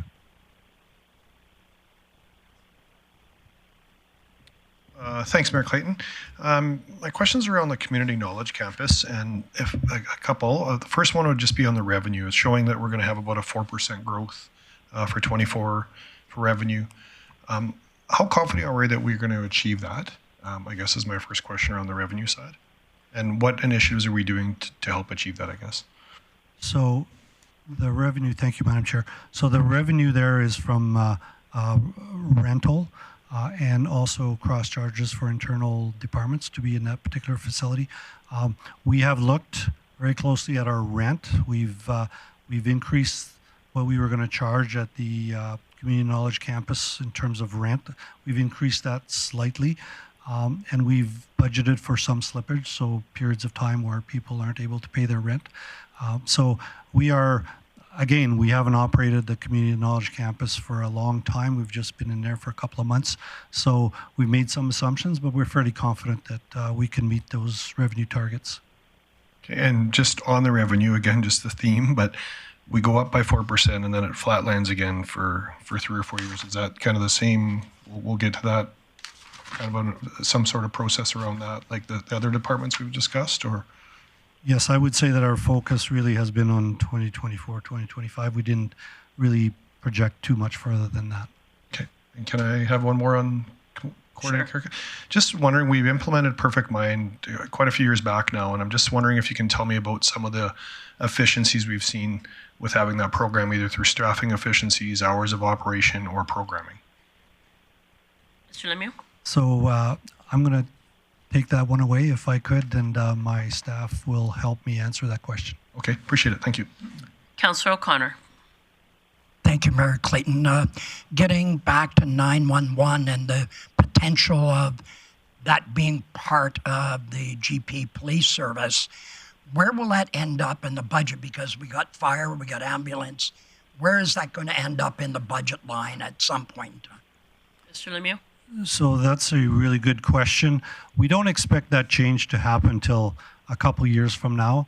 So it may land in the police budget or it may land in the fire budget. I can't say right now. It'll depend on the governance that we have, because there are some security issues with police dispatch. So where it's going to land, we won't know probably till sometimes next year.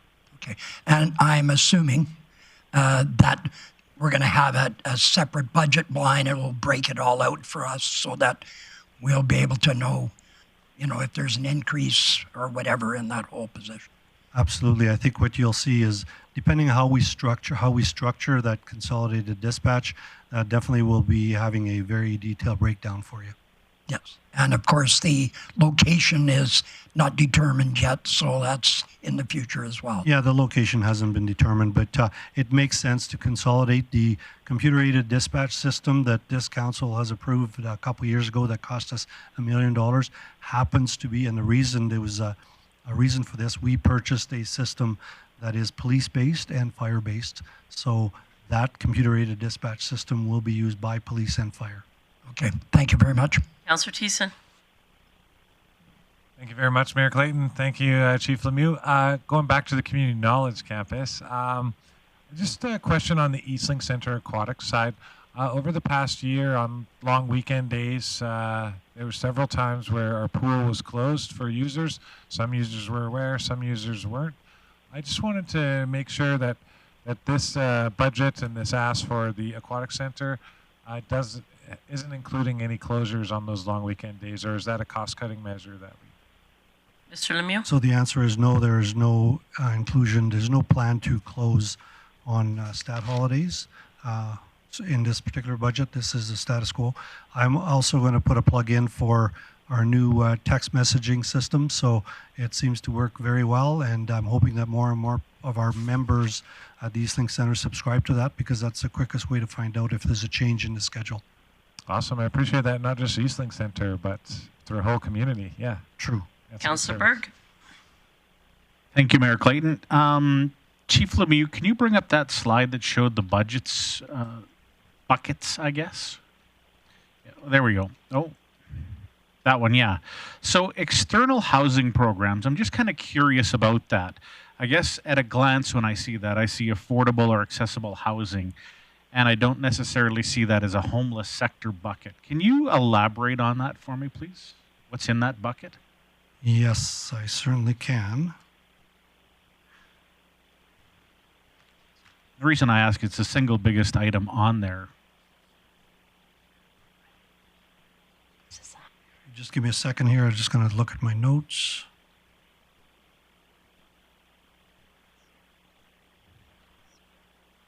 Maybe I'll come back to that one. I'll just get a very clear answer from my... no problem at all. Thanks. Not a problem. Councillor Plott. Thanks, Mayor Clayton. Good timing with this this chart up. Actually, my question was about that as well. So when I look at the housing and homelessness in the binder, it shows an $800,000 revenue increase for 2024. Is that the rent that our departments that have moved into that facility are paying? Mr. Lemieux?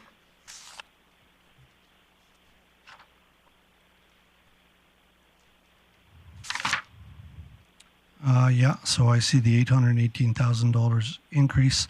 I'm going to say that most of that is going to be due to tenant rents, but again, I will just confirm that. Perfect. Okay, and just council knows at the end we'll have an opportunity for all the chiefs that have been collecting information to update council. Good. Just a follow-up question on that.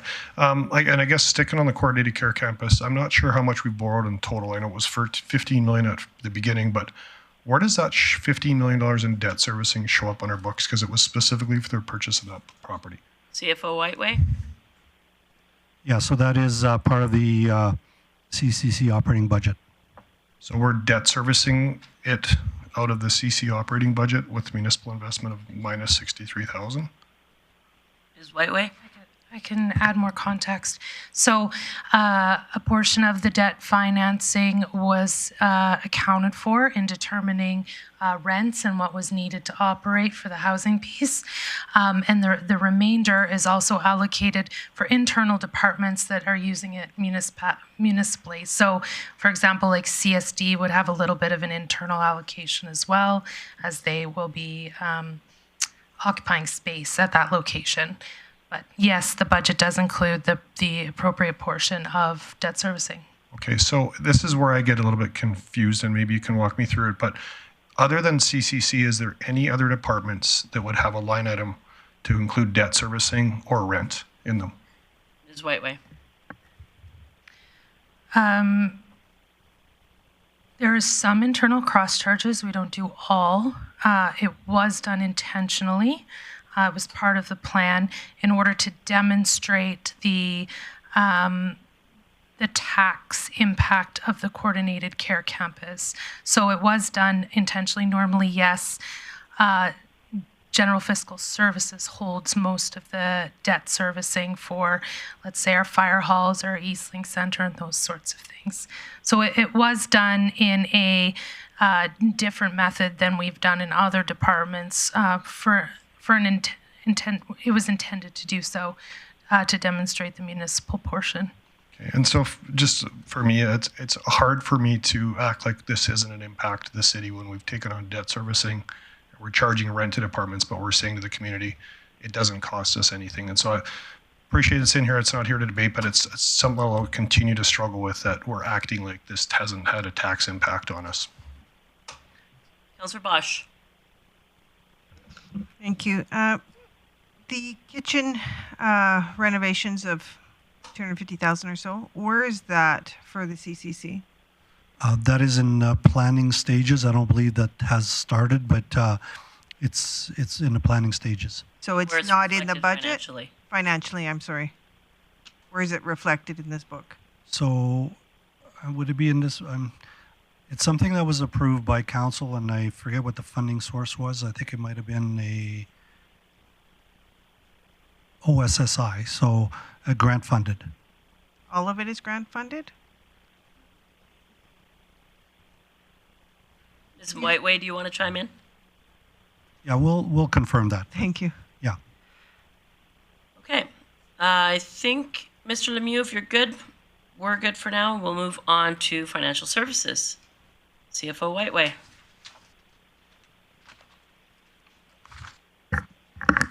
Sorry, just bear with me a moment. I do have Invest GP next, so I'll just skip forward. Okay, excellent. We can do Invest GP next? No, I can go ahead. That's totally fine. Within Financial Administrative Services, we have, of course, financial management, as well as geographical and information technology services, procurement and supply chain management, as well as taxation and assessment.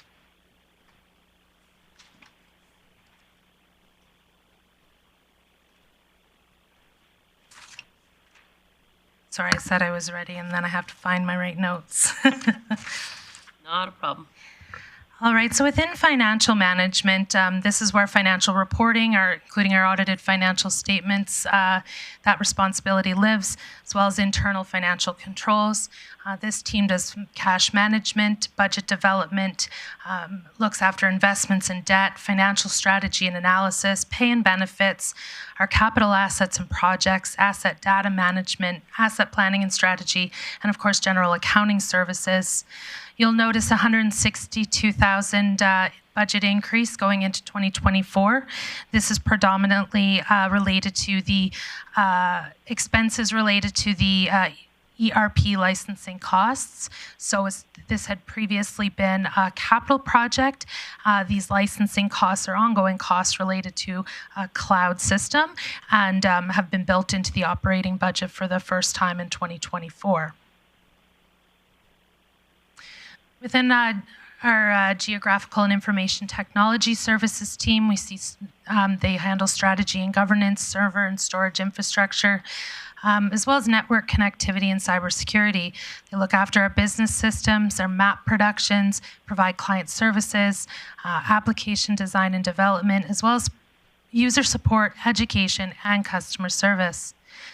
The net increase in this budget proposed for 2024 is just shy of $74,000. We've increased internal revenue related to computer rentals within this budget, and expenditures are increasing due to the transfer of our Salesforce software costs from our corporate communications team into our GIS team, as well as we do have contractual inflation obligations with our software costs. For procurement and supply chain management, this team manages the competitive bidding process. This includes development of scope, creating contracts and executing contracts. They also create and issue purchase orders. They manage the city's cell phone account and hardware provisions.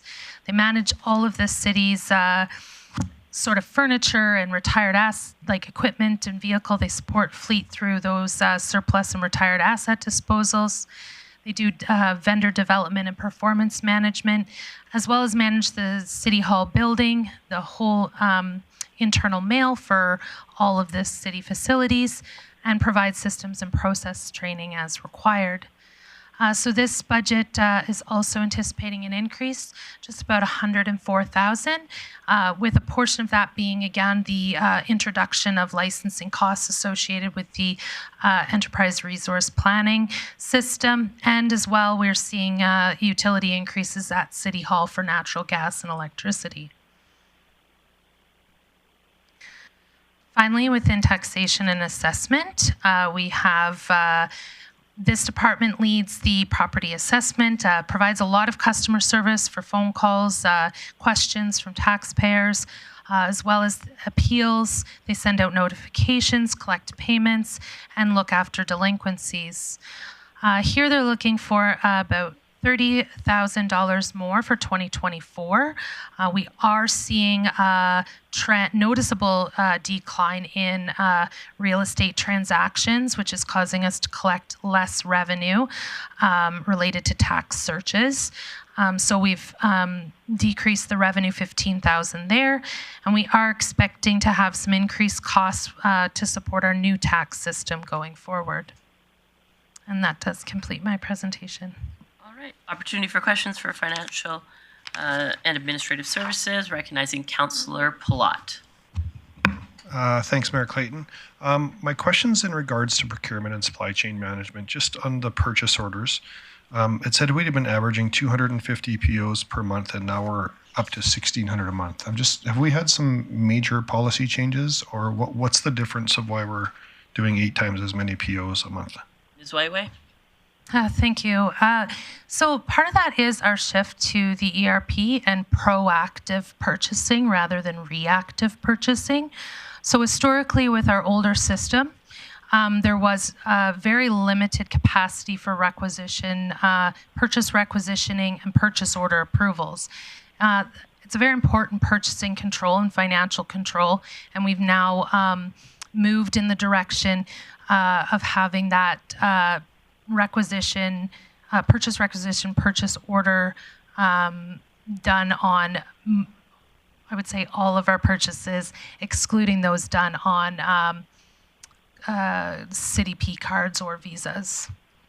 Just to follow up on that, you had mentioned the ERP, and I just want to, the next line down on that, we're almost having a half full-time position just for setting up and implementing the ERP, and I'm a big fan of knowing our data and that, but have we done a business case at some point still to see, is the ERP breaking even on what we've implemented and what it's costing us to operate? Ms. Whiteway? We're just over 1 year post go live. There's a significant learning curve, I think, in any sort of platform as such. So we are monitoring a lot of our business processes and ensuring that we've got in place what's needed. What I would say in terms of a business case, no, it wasn't intended to be cost neutral from the very beginning. What we had done is caught up on necessary technology, necessary systems for an organization of our size and our sophistication. So it wasn't intended to be a break-even project.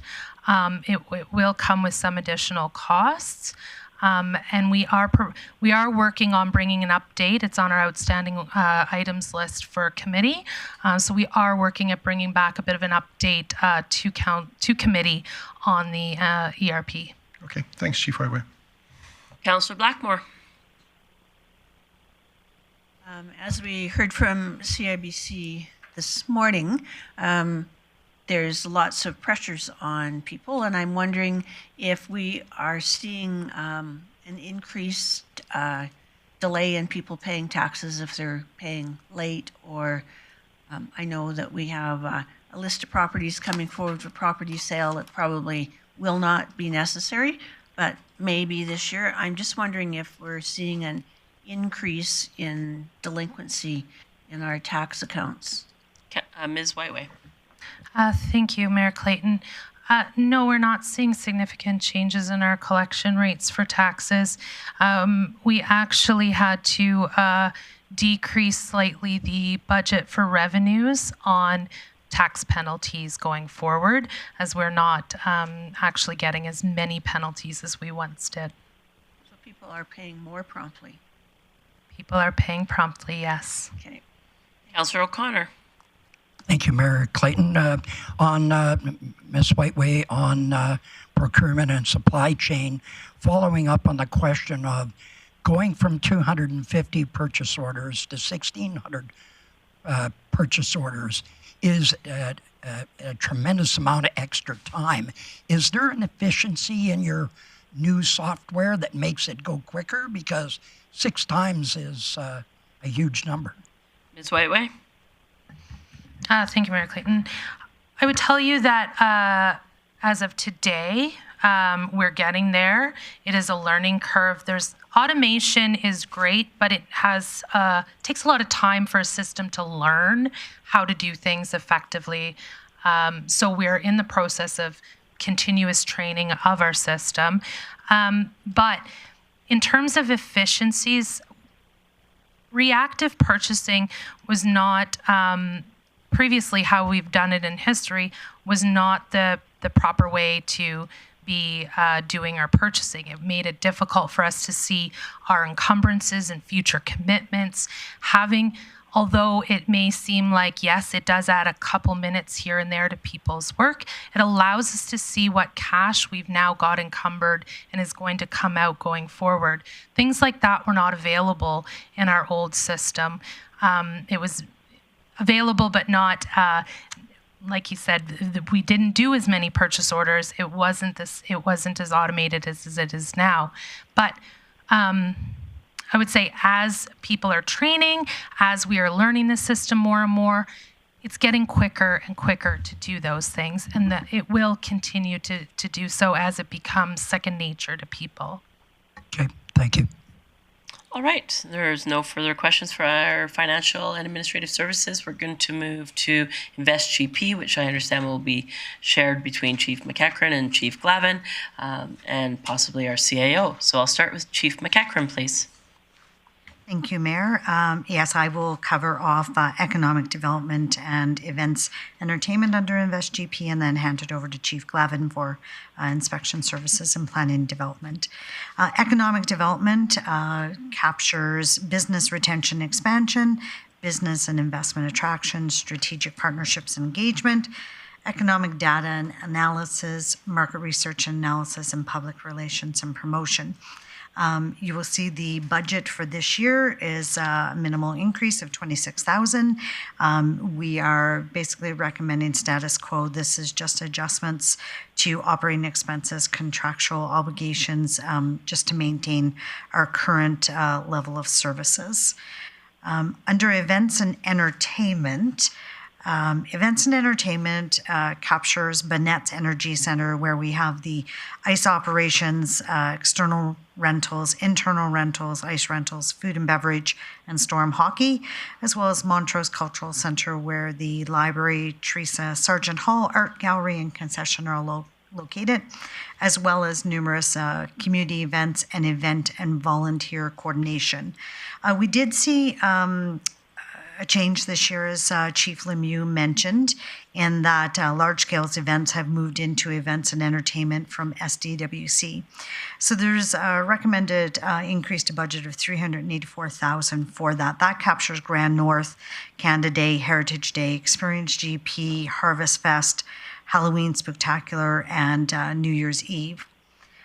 We've also removed $105,000 in advertising revenue that now centralized over in corporate marketing. And the additional increases are to do with it's the addition of casual staffing to support events. It's actually not new staff. These are casual staff that were have always been in place when we have concerts and events, but were not being captured properly in previous budgets. It was being wrapped up into revenue, show revenue, so we've just reflected it differently in the budget this year. And it's also the increase for office rent now that we have moved our team. They've outgrown Banette's and it's moved over to Aberdeen Centre, so there's increased rent there, advertising, promotion, utilities, and insurance. And with that, I will turn it over to Chief Glavin. Chief Glavin. Thank you, Mayor Clayton. So in inspection services, I'll just do a brief run through the services in here. So we have the permit approvals and issuance. This is the management of the approval and issuance of plumbing, building, gas, electrical, heating, ventilation, air conditioning, and private sewage treatment systems. And that covers all the different classifications of residential, commercial, industrial, institutional. Our building permit inspections, this is the coordination of all building inspections as part of our service delivery under the quality management plan.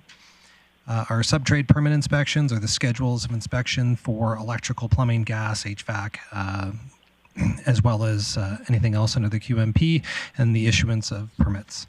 Our compliance and enforcement ensures the adherence to life safety and code compliance for existing construction, secondary suites, and changes in use or occupancy, and operates within the framework of the Safety Codes Act and permit regulations. You'll notice in the budget there's a fairly large decrease in revenue. This is recognizing the decrease in activity that we've seen over the last few years. We have overestimated budget for probably the last 4 years, being optimistic, and we are bringing it down to this level to match the recent trends that we've seen in activity. Moving on to planning and development. numerous services in this area, starting off with statutory plan preparation and amendments, which manages the process and coordination of those plans and amendments. These include things like area structure plans, area redevelopment plans, and outline plans. In the land use bylaw amendments, any rezoning requests that landowners bring forward or the city perhaps brings forward to engage in activities that aren't currently permitted in those land use districts. In intermunicipal relations, this would be things like the intermunicipal development plan, annexations, and any other policy disputes that might emerge between jurisdictions. In subdivision approvals, just approving any applications that come through a subdivision authority, as well as addressing, assigning road names, and managing the addressing system. Development permit review, so anytime that we have an application, for new development, this is run through our development officers. We also do land use enforcement, so if there are uses of land that do not conform with the land use bylaw, it's our development officers that go out and enforce those provisions. As well in this area, they also do the lease, license, and encroachment agreements for the city, so anything we have on city-owned lands that shouldn't be there, they would enforce that, and then in instances where we may be able to allow the use of those lands, we have agreements we put in place for licenses or leases. They also manage the acquisition and disposal of city lands and the processing of any business license applications for the city. You'll notice a decrease in expenses on this year over year. This is the elimination of a position in that area that was transferred to another service. That's all. Thanks, Chief Glavin. I just have a question for Ms. Whiteway in regards, before I open to a couple councillors, in how some initiatives were presented in the package. I just want to clarify that additional proposed projects and initiatives under events and entertainment, that $45,000 special event large scale is an enhancement on the existing. Just yes or no, it works for me. Yes, that's right. Okay, thank you. All right, open it up to council for questions. Councillor Berg. Yeah, thanks, Mayor Clayton. On page 22 down at the bottom where there's a lot of line items, overall it looks like there's about a $1.1 million increase to this Invest GP portfolio. And again, right now we have an open chief spot in there. So I'm just kind of curious about a couple of very large numbers. So happy to talk about labor in camera. Yeah, and so this is not about... Well, you just named a job, so I would say it is. My apologies. Okay. So inspection services, that we just had discussed, it dropped in revenue, but the expenses seem to double from 358, almost double, to 708. Just kind of curious why that would see that significant of a jump. Chief Glavin. Thank you, Mayor Clayton. Ultimately, our expenses were actually forecasting a decrease to 2024, but it's the net impact to the tax that we're seeing the big increase due to the decrease in revenues. Okay. And then for Chief McEachern, events and entertainment, that one also sees a very significant jump of $655,000. I'm sure Winter Games and Indigenous hockey is rolled up in there, but I just can't see those two events being that big of a jump. Chief McEachern. Thank you. Yes, this encompasses quite a few different events. So it is, as we mentioned, it's a transfer over of events from SDWC into events and entertainment. So, which is 384,000 of it. But I'll have to get the breakdown on the others. Okay, so then we would see a decrease on another budget line somewhere else then? Yes. Okay, thank you. Just to clarify that, Ms. Whiteway, my understanding is that the Alberta Winter Games were previously paid for. So can you give us a breakdown of what that approximately $1,000 would include? Don't need to do it right now. We can come back. Okay, thanks. Councillor Plott. Thanks, Mayor Clayton. Just on inspection services and planning and development, I guess for Chief Glavin, you know, you'd mentioned a little bit about seeing why the numbers are dropping. I guess when the city's looking at that, when we're hearing that there's almost 0% vacancy, inventory's low, all these things are bubbling, that it's actually seems like it could be setting up for some economic activity. Why are we forecasting such a major drop? Like I know you mentioned some things. They're not lining up to me of why we'd be so aggressively thinking that we're dropping by 15% revenue in planning and almost 30% revenue in inspections. Chief Glavin? Yeah, thanks, Mayor Clayton. So this year in inspection services, we're trending towards about 800,000 in revenue for the year. So we are expecting a bit of an uptick in 2024. We haven't projected out beyond that. As you see, we have we're expecting stable after that. We haven't assumed any higher revenues in future years beyond 2024. Okay. I'll come back. Okay. Councillor Bosch. Thank you. This is for Chief McEachern. Back to on page 103, the operating expense change is 611,000 plus. And yes, some of it is taken from sports development and wellness, but they have a credit essentially of well, if you net required negative 105. So how much is coming out of sports development that isn't listed in one or the other? I don't see where it taking from one side to the other, number one. And then the other question to that is, in all past years, 2023, 2022, and previously, Canada Day and Halloween and even Grand North and Experienced GP were already in a budget line. So and this accounted is additional to enhance. $600,000? Oh, the proposed initiatives on page right below, yeah, is a proposed initiative to enhance the existing events. Well, I would like to look into that because I don't understand $600,000 into. So as I just asked the CFO, she's going to get us a breakdown.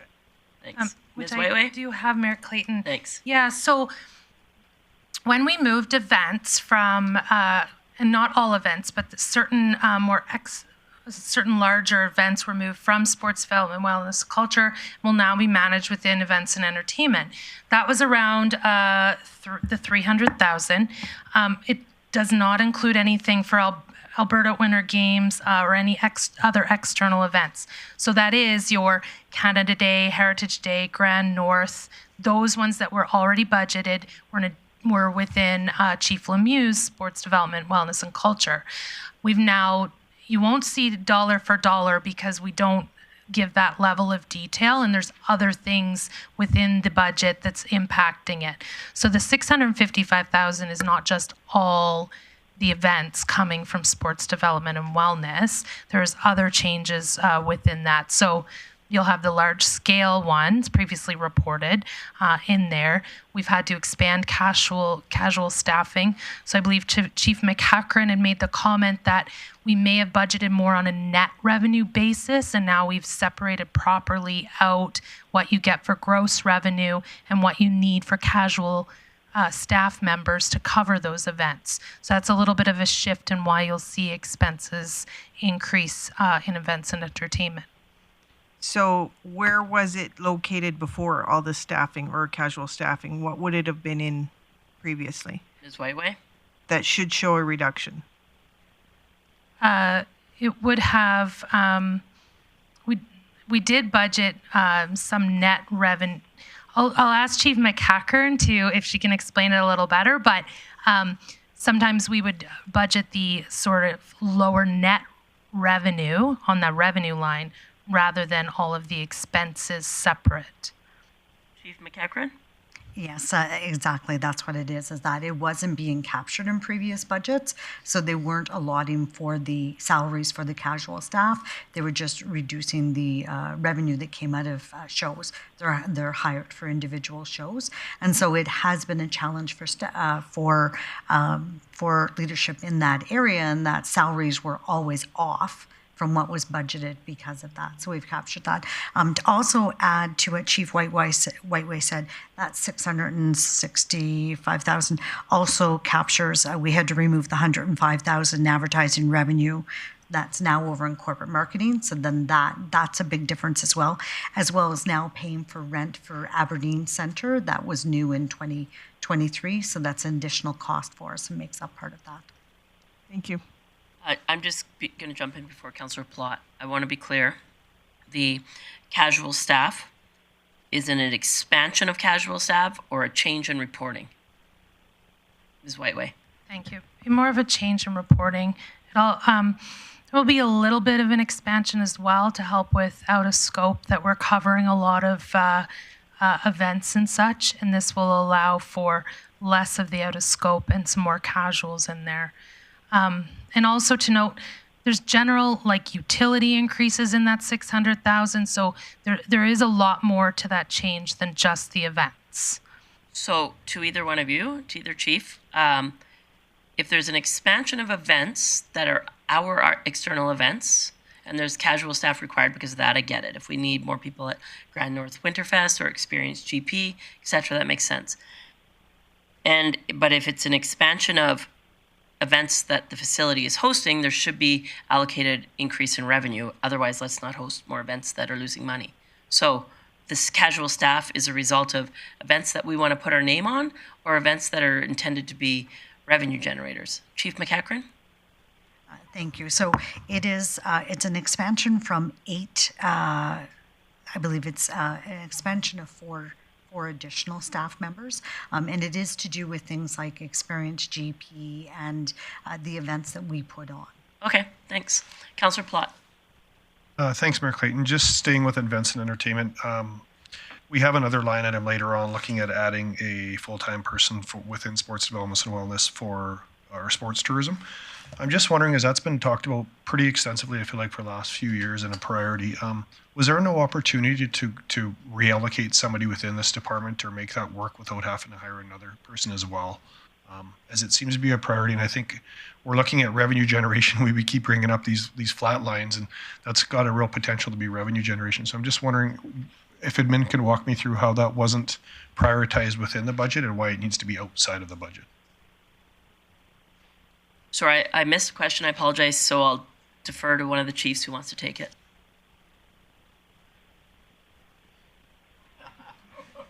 Chief Lemieux, you look eager. Thank you, They're Madam excited. Chair. So the sport tourism position was highlighted as an additional position at this time due to capacity. So our staff Also was identified as a council priority. absolutely, and that's why it is shown here in 2 areas, and we'll get to the capital later, but certainly an added position and a capital request. And I guess thanks for that, Mayor Clayton. That was, I guess, my thought was when we added it as a priority, I didn't assume it would come with an extra ask. I was, I guess, hoping that there'd be some efficiencies looking at the department and going, is this the best use of some bodies, and maybe we're reallocating. But I think if I recall correctly, the motion was pretty clear to. My assumption is that it would come with a price tag. Okay. And then I'd like to just flag Invest GP. Okay. All right. So I have no one else in the queue. I'm going to give the chiefs an opportunity. Anybody who gathered information that they were looking for. I think I know Chief Glavin had some that you wanted to go, and then Sorry, before we go to that, Councillor Bressie. At some point, I'm hoping to have an opportunity to go back and ask a question I wish I would have asked earlier in the day. Go for that first. Great. Sorry, this is going actually way back to the beginning of the day at Chief Whiteway's initial presentation to us. I want to ask about fine revenue. Fine revenue in 2024, we're projecting to be at $4.5 million, but we're only collecting $3 million this year. So why do we think we're going to realize more next year, and how confident are we in that number? Chief Whiteway. I could start, and I think maybe Chief Lemieux could help me afterwards. But we did have a bit of a staffing delay this year, which did reduce the ability to, I guess, our ability of people that were, or officers that were out there available to monitor traffic. So that's one example of why this year's forecasting a little bit low. And now that those the staffing issues have been handled and we're moving forward, we anticipate a full year with that. Councillor Berg. Okay, I just have a question for Councillor Plott. Unless it's an in-camera conversation, is there a specific line item within InvestGP you'd like to flag? Not a specific one. I just would like, when we get to business arising, I'd like to make a motion around. Okay. I will now open it up to chiefs for answers that you may have gathered that council was looking for. I know Chief Glavin had one in particular. Thank you, Mayor Clayton. So earlier it was asked about radar speed signs and what the costs were. It's approximately $6,800 per sign, and it's very quick to put them up. As long as we have a location, they're solar powered. Sorry, how much I missed? 6,800. Okay, thanks. Was there any other chiefs that were getting information that haven't had an opportunity? Chief McEachran. Thank you, Mayor. And part of this may need to go in camera. Just to, from this morning in regards to marketing, there was a question as to whether we were looking at not-for-profit advertising opportunities, and I've been advised that that is something that we're currently undergoing. And I was also asked about, I apologize, I just have to pull it up, about locked-in contracts for sales and sponsorship. And I do have the figures on that, sorry. So 467,000 approximately right now is locked in for 2024. And then in 2025, we're looking at it, I think it's somewhere around 357 or 356 is locked in for 2025. And of course, as we sell more, that number will increase as well. And the other answers I have I would recommend might go in camera. I'm going to go to the CFO for a conversation around fiscal services, if you wouldn't mind presenting on that. Then I'm thinking, I know a couple councillors have some in-camera questions, so we will possibly, I just got to think about this for a minute. Go ahead while I have a chance to think. Thank you, Mayor Clayton. So just a couple other budgets to address before we move on. This city council budget, as well as the city manager's budget and legal risk management. So we're looking at legal and risk management here, and that's the department that is led by our city solicitor, Mr. Freeman.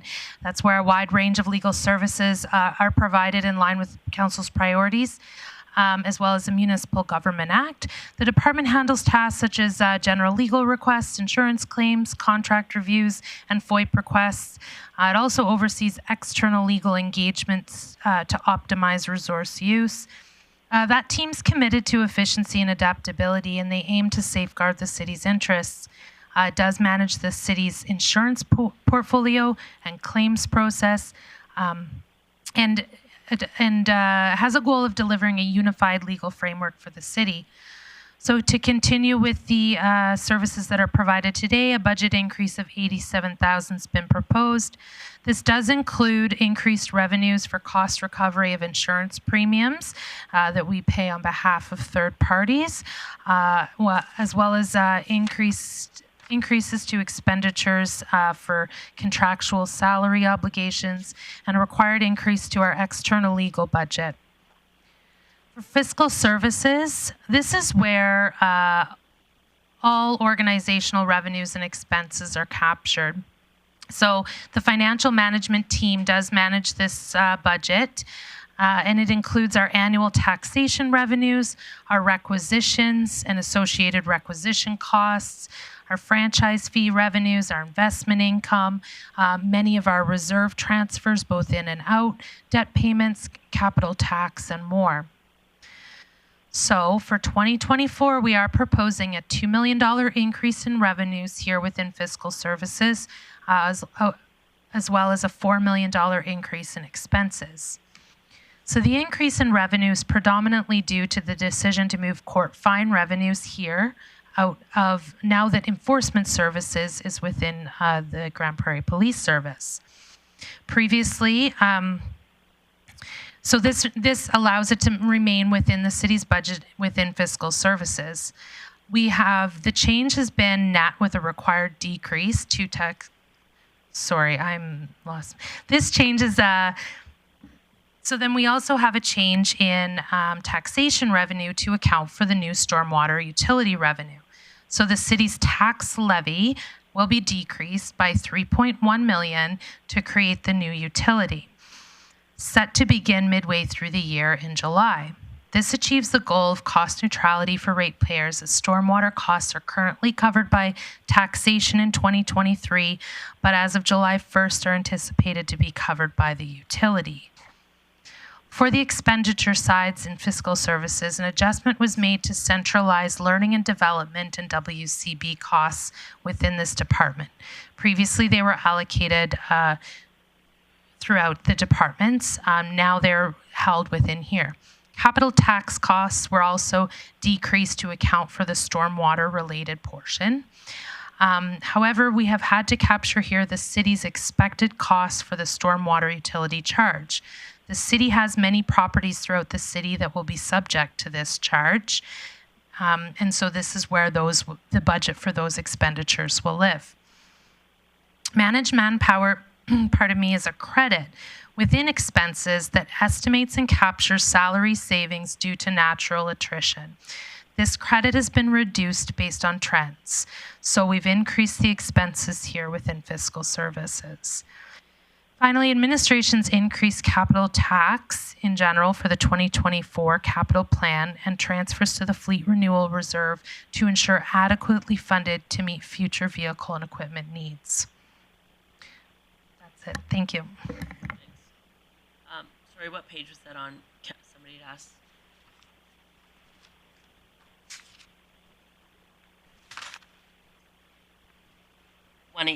Yeah, thank you. Just before I go to you, to Councillor Plott, I'm just going to mention to Council, there are a couple items that have been identified on page 23 as additional initiatives and opportunities. I'm going to say that you don't need to flag them to talk about them. To me, flagging is if you want more information. Because there's a couple in there that I would like to have discussion or debate on. So I'll go to Councillor Plott. I'm assuming it's a question on fiscal services. Actually, Mayor Clayton, I'm just wondering where in our binder the budget is for the council and city manager's office. There's a picture on page 49. It's at the beginning, but I don't know. Sorry, my apologies.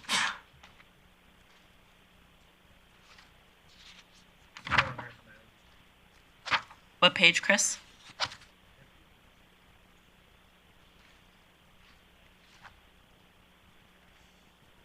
No, that's legal and risk management. I guess I'm asking specifically about. It says on page 49 that there's council and city manager's office for service area budgets, but it's a nice picture.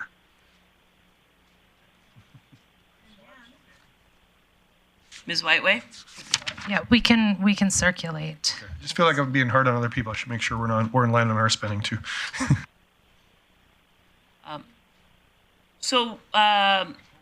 Where we're going to go for the rest of the day, we're going to go to operating budget referrals, items that were referred by council for budget deliberations. So we're going to go to operating budget referrals.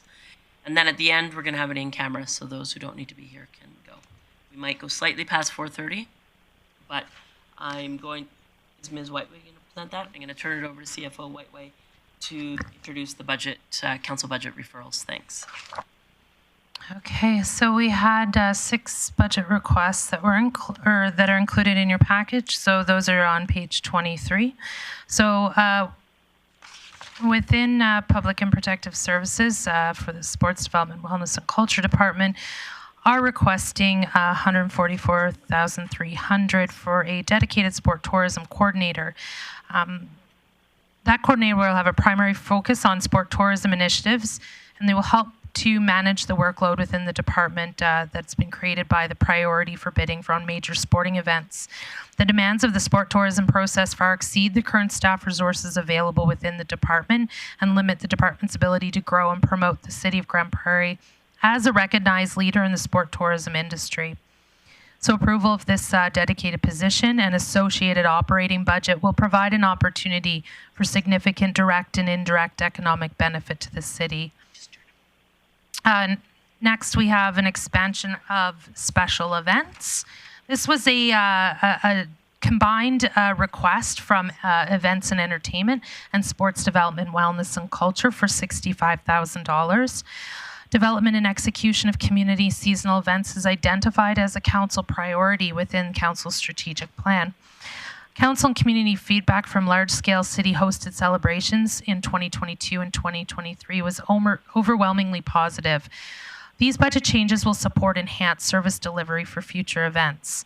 The individual budgets for each event have been considered, and areas where increased funding are required to keep pace with cost pressures or enhance the citizen experience have been identified. So the net increase to large-scale events coordinated by Events and Entertainment is $45,000. That's associated with Grand North and Canada Day. And the net increase to interpretive events coordinated by SDWC is $20,000 for Here Comes Summer, Girl Zone, and others. Investment attraction is another request at this time. In order to build and strengthen build on the strength of Grande Prairie's local economy, investment attraction will need to market the city to potential new businesses and investment opportunities, which will involve travel to and participation in relevant conferences, trade shows, as well as a robust advertising and promotion strategy. This request comes at $125,000. Next, we have asphalt maintenance. The application of proper crack sealing to roadways early in the life cycle can have tremendous return on investment. The Transportation Department is requesting funding to double the program's capacity with the goal of treating all major capital resurfacings early on with the expectations of maximizing lifespan. That comes at a request of $100,000. Also, we look at the Public Security Unit. This was a pilot project that will come to an end at the end of this year. The Public Security Unit is comprised of 8 security officers supplementing the Enforcement Services Community Peace Officers. Their role has been to provide dedicated security and enforcement to areas of the city requiring enhanced visibility, patrol, and/or enforcement. The opportunity proposes rotating 8-hour shifts providing 16-hour per day, 365-day per year coverage. This comes at a cost of $554,000. And finally, we've looked at, we've got in here the request for a new recreation center. With the demolition of the leisure center, a new multi-sport rec facility is being considered to address the diverse range of recreational and leisure needs within the city. The design and build of the facility would be in addition to the capital budget as presented, and the following operational costs: assumed debt servicing on the estimated $10 million project for half of the year for 2024, and the full year in the full amount, in future years. And net annual operating expenses, assuming the facility is operational beginning in 2025. The operating model would still need to be determined. And that is, we've one, sorry, Go ahead, Ms. Whiteway. We did have one operating budget referral based on council motion, and that is the request from the Grande Prairie Public Library to either the decision to be made is to hold funding increase by 3% or by 10%. So those items are not going to be discussed or debated right now. If you have a question for information, it probably can wait till discussion and debate on the items. My preference would be that we go to mitigating strategies right now, and then we end with an in-camera. I'll turn it over to the CFO.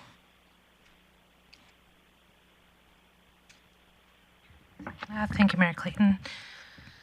So a number of mitigating strategies have been assembled by administration to help reduce the impact to the proposed 6.09% tax increase. Most of these will have impacts to service or come with moderate to high risk. So what I'm going to do is just walk through here. We've got about 4 categories of strategies that we've developed. And I'll summarize what those include.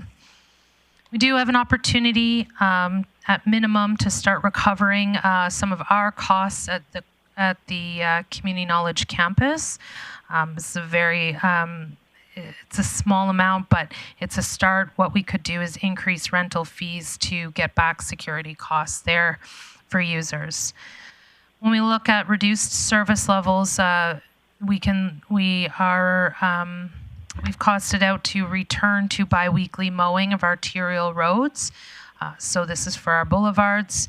We've looked at weed inspection, reduced weed inspection capacity So going from 4 seasonal to 3 seasonal weed inspectors, this could increase the probability of noxious weeds spreading. We could scale back on diamond renewal at the South Bear Creek, and that there is potential safety issues and reduction in facility aesthetics that come with this. And finally, in our reduced service levels, we're looking at we could reduce mobile outreach over time. This will likely lead to increased wait times for service calls and negative impact on customers. So those are potential service level decreases that could be done for a total of $137,000. We look at the contracted services that we provide. We have strategies totaling $915,000. Again, these come with moderate to high risk. They include reduction to the street outreach center, professional services, and other services. This may have an impact, negative impact on the services for those clients in need. We could look at eliminating driveway snow removal. There is a significant level of there could be a significant level of resident dissatisfaction. It may lead to the implementation, again, of a program for disabled residents or elderly person. We have reduction in mosquito control. We could looking at reducing our mud jacking. This could lead to increased pooling on roads and sidewalks. We could look at reduction to gravel maintenance, but this again is degradation of rural roads. Rural roads are high maintenance and would result in users more frequently reporting issues. There's opportunity for 1 versus 2 rounds of dust suppression, but this is a service that we receive a lot of requests for, and a reduction could generate more complaints from residents. We also have contract snow hauling for the windrows that you see throughout the wintertime. Some windrows may stay in place for weeks if we were to scale back our contract snow hauling. So if we do encounter successive snowfalls, you may see large piles forming in cul-de-sacs and those windrows staying in place for a long period of time. And we also have the opportunity to reduce professional services within our IT department. But again, that could lead to us unable to support certain systems and projects ongoing. So those could potentially save $915,000. Finally, we could look at our hours of operations at some of our locations. We could save budget by closing seasonal washrooms. That potentially could cause some potential contract implications, and we would recommend replacing with porta potties for park users at an additional cost. We could reduce the activity and reception center hours, the hours at the Grande Prairie Museum, our fitness class hours, as well as reception desk hours at CKC. We could also look at the hours of operation at Ernie Radburn Pavilion, and whether or not we want to remain open on statutory holidays at Ernie Radburn as well as the CKC. And we could look at no after-hours IT support for any of our events, meetings, or troubleshooting required. So those reductions in hours of operations could have an impact of about $205,000. Okay, so Council, sorry, if you just go back to that slide, Ms. Whiteway. If you have questions in regards to these mitigating strategies that were identified currently, let's go in the queue. Then we're going to go in camera as an opportunity to talk about land, legal, labor. I do have a quick question.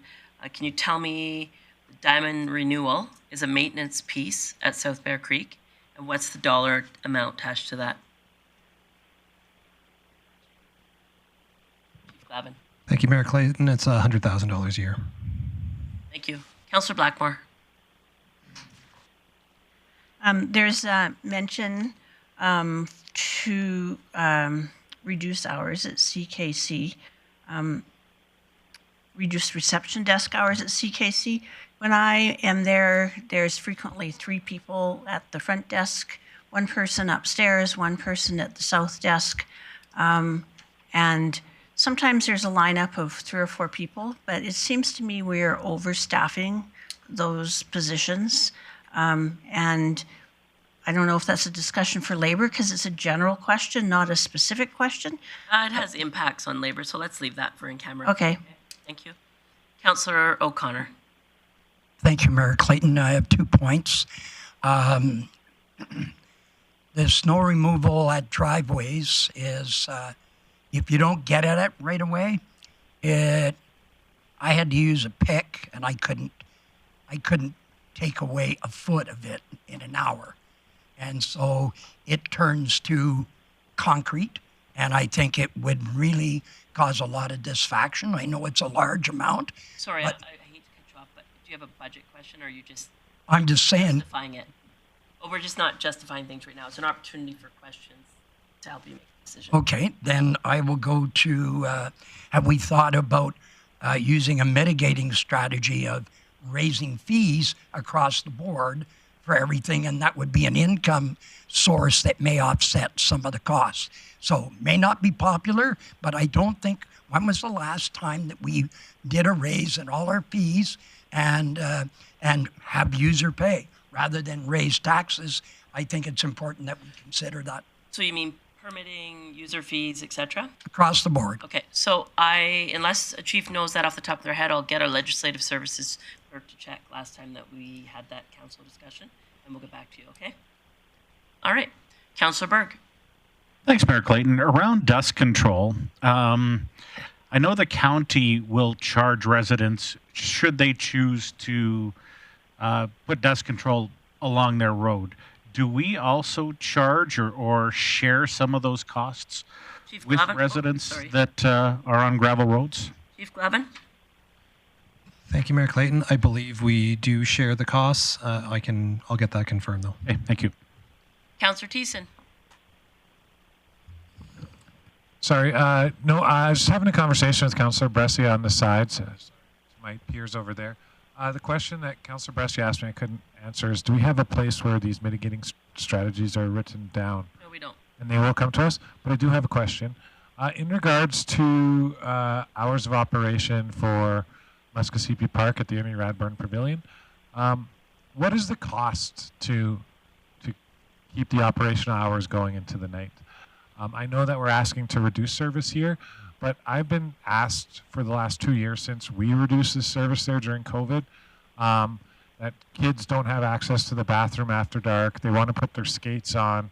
I've also heard from staff that they don't always feel safe, so we have security guards there too.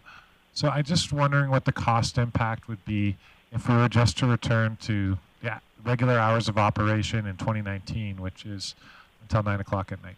So, Chief Lemieux, there's a mitigating strategy if council chose to entertain it in reduction of hours on weekends and evenings.